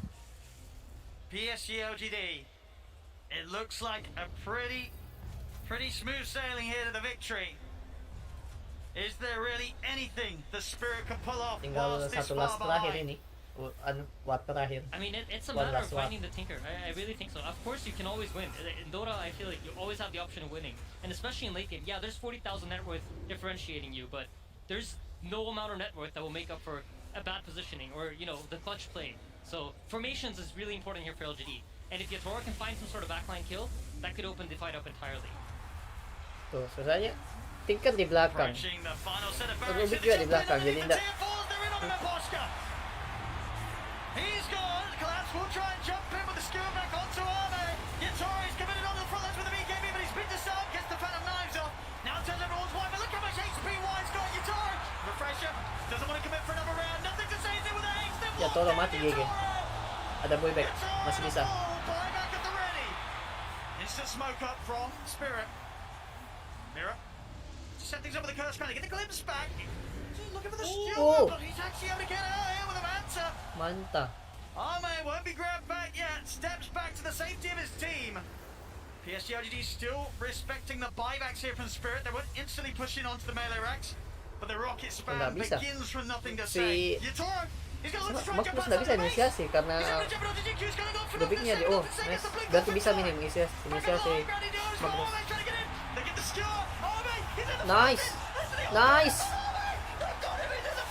What the fuck, man? Bisa ditahan. Tahan terus di dalam. Tahan terus si Founder. Tidak, diangkat keluar. Sudah tidak. Tahan terus. Full snap. Tidak. GG.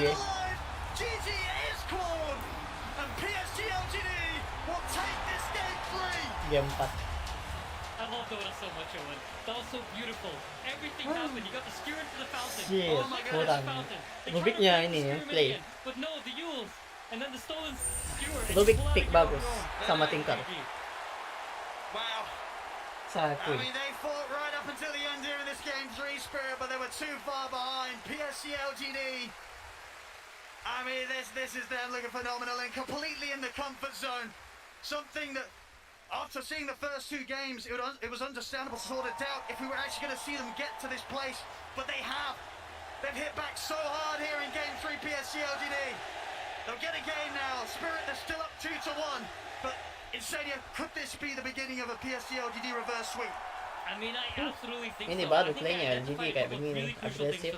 This was not like a fluke win. This was not like, oh, we just did something right. I think they strategically understood. Jam 5 please. Astaga, saya sudah mengantuk win. And they addressed it in this game. I think they picked heroes that allow them to have vision. Bisa-bisa ketiduran kalau sampai game 5. They had the ability to fight back. Wow, well, there we have it. We've had 2 scary games from Spirit, and now 1 very scary one from PSG LGD. We'll see if Spirit's able to turn back up big time in the 4th game, or if PSG LGD have maybe figured them out here at the all-important point in the grand finals. As PSG LGD, they'll take game 3. Thank you very much, Odie, Pixel, and Insania. And indeed, we are going to a Game 4. It will not be a clean sweep for Team Spirit, and you heard it from our commentary team. They think maybe PSG LGD has figured something out. Well, I know they figured one thing out. Let's have nothing to say. So, Play nonton on his juga. tinker. He used to be a hero spammer Sampai on that hero, 2-1. and he absolutely crushed it, Tsunami. All these people saying, "Oh, you're Dua- playing against Team Spirit. You don't ban Magnus." Dua Spirit, You're not satu LGD. You're not Xiaoba. Things have changed, and they have now their own specialty being revealed. They had shown it 2 times during the group stage. In fact, it was against Team Secret. Whenever they had Karena lost the first susahnya game itu in dia Secret, susah. they whipped out a Si last Magnus pick, nggak bisa nothing to say inisiasi Tinker, selama and they Rubik won nggak that. didapat. It was with Karena a Rubik completely different lineup takutnya dia outside of that. But Magnus this time, RP, the Rubik problem they were trying to ambil answer was RP-nya, Magnus. We were getting vision dibalikin from the Bloodseeker. inisiasinya, We were jadi getting susah. instant cancels Terus PA from juga Rubik dia and tugasnya duels. harus cari Tinker. Every single box Terus was Tinkernya ticked licin. for that draft. They literally Jadi did susah. everything they could to make Magnus look bad when played that way, right? Padahal So bagus you sekali pick tadi Rubik for the culiknya left, ini. you have all of the vision from Magnus Haunt, Tombstone, dia tarik and Blood, sampai right? Fontaine, And you cuman couple sayang ada that up Rubik. with a Tinker. And I Pakai think, Sharp, honestly, on the dia draft tarik panel, I keluar. think Seb had a really good point that Collapse didn't do in this game. Maybe you should have played the Magnus completely differently. Like, maybe you don't play on the skewer setup if it's this hard. You could have taken a different approach, maybe picked a different carry that was more geared toward solving the Spectre. They picked the PA for the break and for the high burst damage. Perhaps a pushing type of carry could have worked better here, like, say, a Juggernaut or, something to that effect, where then you play on the Empower, you had a really strong mid-game timing, take Roche and try to end the game. But obviously, you've played this way on Magnus, like, with 10 wins in a row, whatever, as Collapse, right? And it works every time, so you just want to keep rolling, right? But LGD, they had a really good plan this time. And also with that plan, right, I think we've really seen how Spectre and Tinker in the patch of course, that tail end to see how why they are so good together, right? You have, Spectre with the Ags, that 30-second cooldown, Astral Step. Before, you're always playing on Haunt, you're big cooldown guys, gotta wait it off. But no, now it's just every time you see a hero, you're instantly jumping. If support shows underneath a ward, if like an Undying just walking around and find someone, bam, Spectre's there. And of course, Tinker as well. Sampai Equally can subuh dong, match that, and it's tanky enough to also get into the middle of these fights. So, yeah, PSG, they now have the confidence that we needed to see them have to be able to bounce back in this series. And you see, like, both the cores, right? On the screen here, you have nothing to say. 14-1-3, or 15, sorry, I can't read, on his Tinker. And then you have Spectre as well. I think he ended the game like 15-1-23 as well. Like, both cores really came out into this game and just said, no, we can come back into this series. We can show off on these, signature heroes. To me, what's interesting about this draft as well, we're talking a lot about the Tinker because he popped off and had a really great game. I actually don't think this pick was necessary for them to win the game. I think it was the best pick for them in the given situation. But if that would have been banned, I wouldn't have been like, oh, what are PSG LGD going to do? Because I still think the integral parts of the strategy is getting that vision. Tinker obviously plays amazing around it, so it's an awesome pick. But if that isn't there in the pool, maybe you can get another mid-hero that takes advantage of it, like any of the spirits, like Storm Ember. I think a lot of them were banned, though. But there would have been... There's always something left, right, that can play with some sort of tempo there. So obviously it was an insane game for him on that Tinker. Love to see it. A lot of people don't like playing against that hero in pubs for reasons that might have been highlighted in this game. But to me, that's important, right? Because if you're going into this game, you're like, okay, they won because of this Tinker pick, then next time it's going to be banned, right? What are you going to do? And what was the last ban of Spirit that game? I'm trying to remember. The last ban of Spirit that game was a Void Spirit. Void Spirit, right. So they were looking the Spirit direction. I think PSG themselves banned both Storm and Ember as their last two. So that kind of forced the hand there for Team Spirit to get rid of the last one. Also, what was encouraging to me is that this also didn't seem like an anti-Magnus draft. It seemed that the first 2 picks, I got the Rubik, I got the Undying. I think we can start to play it by ear now, and then depending on what Spirit started selecting after that, then they were like, oh, okay, maybe, we'll put a Spectre on top of this. So I wouldn't even be surprised if they let Magnus go again, or if they maybe even first phase pick it this time on LGD. Well, that's the thing, right? It's now Spirit have lost with the Magnus after crushing the first game, or the second game set technically with the Magnus, and everyone now going, whoa, Collapse is amazing. Now, the second game he plays it, he'll probably say to the guys, right, if they draft like this and itemize like this, I can't play the game that we've been, coming into this TI with. So potentially Spirit might even be questioning themselves on Magnus. And this is the beauty of TI and like the mini meta of best of fives, right? It's because we spoke about IO being the reason why PSG was unable to really capitalize in the first 2 games. Magnus, why they won game 2 on Spirit. And now suddenly game 3, we might even question if they want to even go near it because PSG feels like they've discovered it, understood it throughout this, 3-game series so far.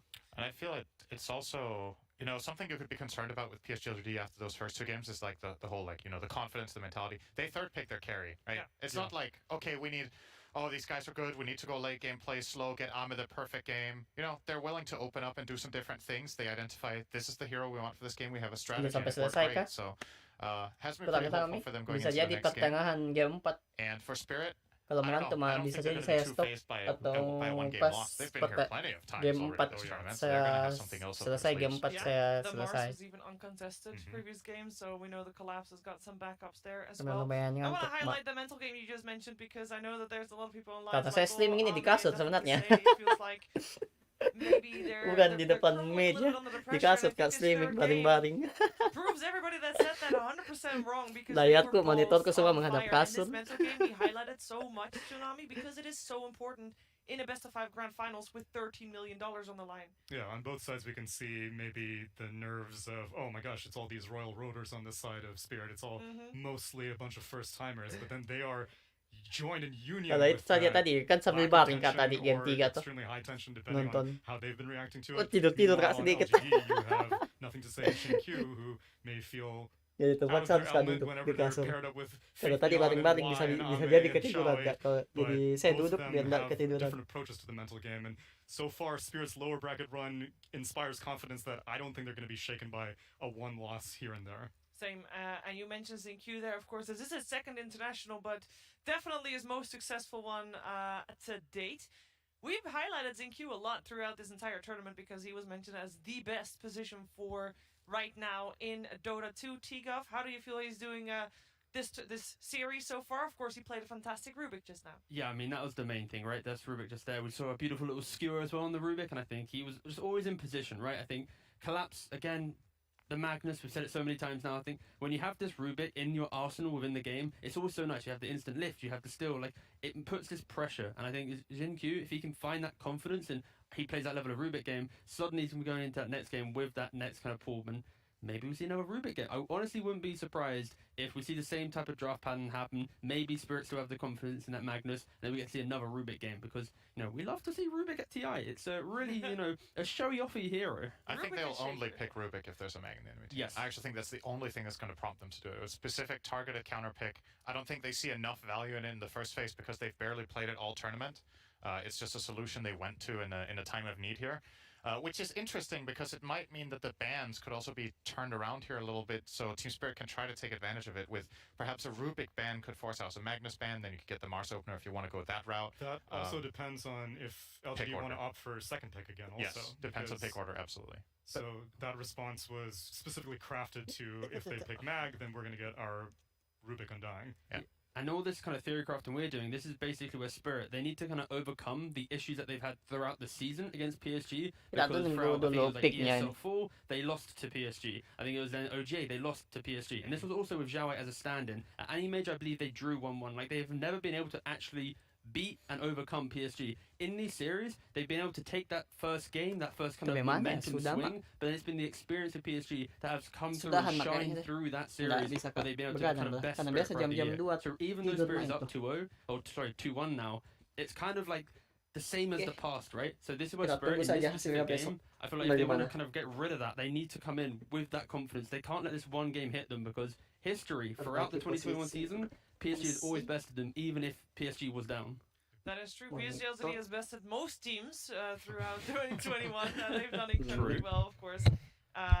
You could also say that they've done well and they are the end boss, but that also means that in terms of improvement, they didn't have as much need to improve compared to Team Spirit, who's seen tremendous growth throughout the entire season. Thank you sudah nonton. Kita tunggu hasil. Kalau saya kayaknya tunggu aja hasilnya besok. Wow, you guys got pretty rocked on day number 1 of group stage, and he was just like, yeah, but we were playing some hard opponents.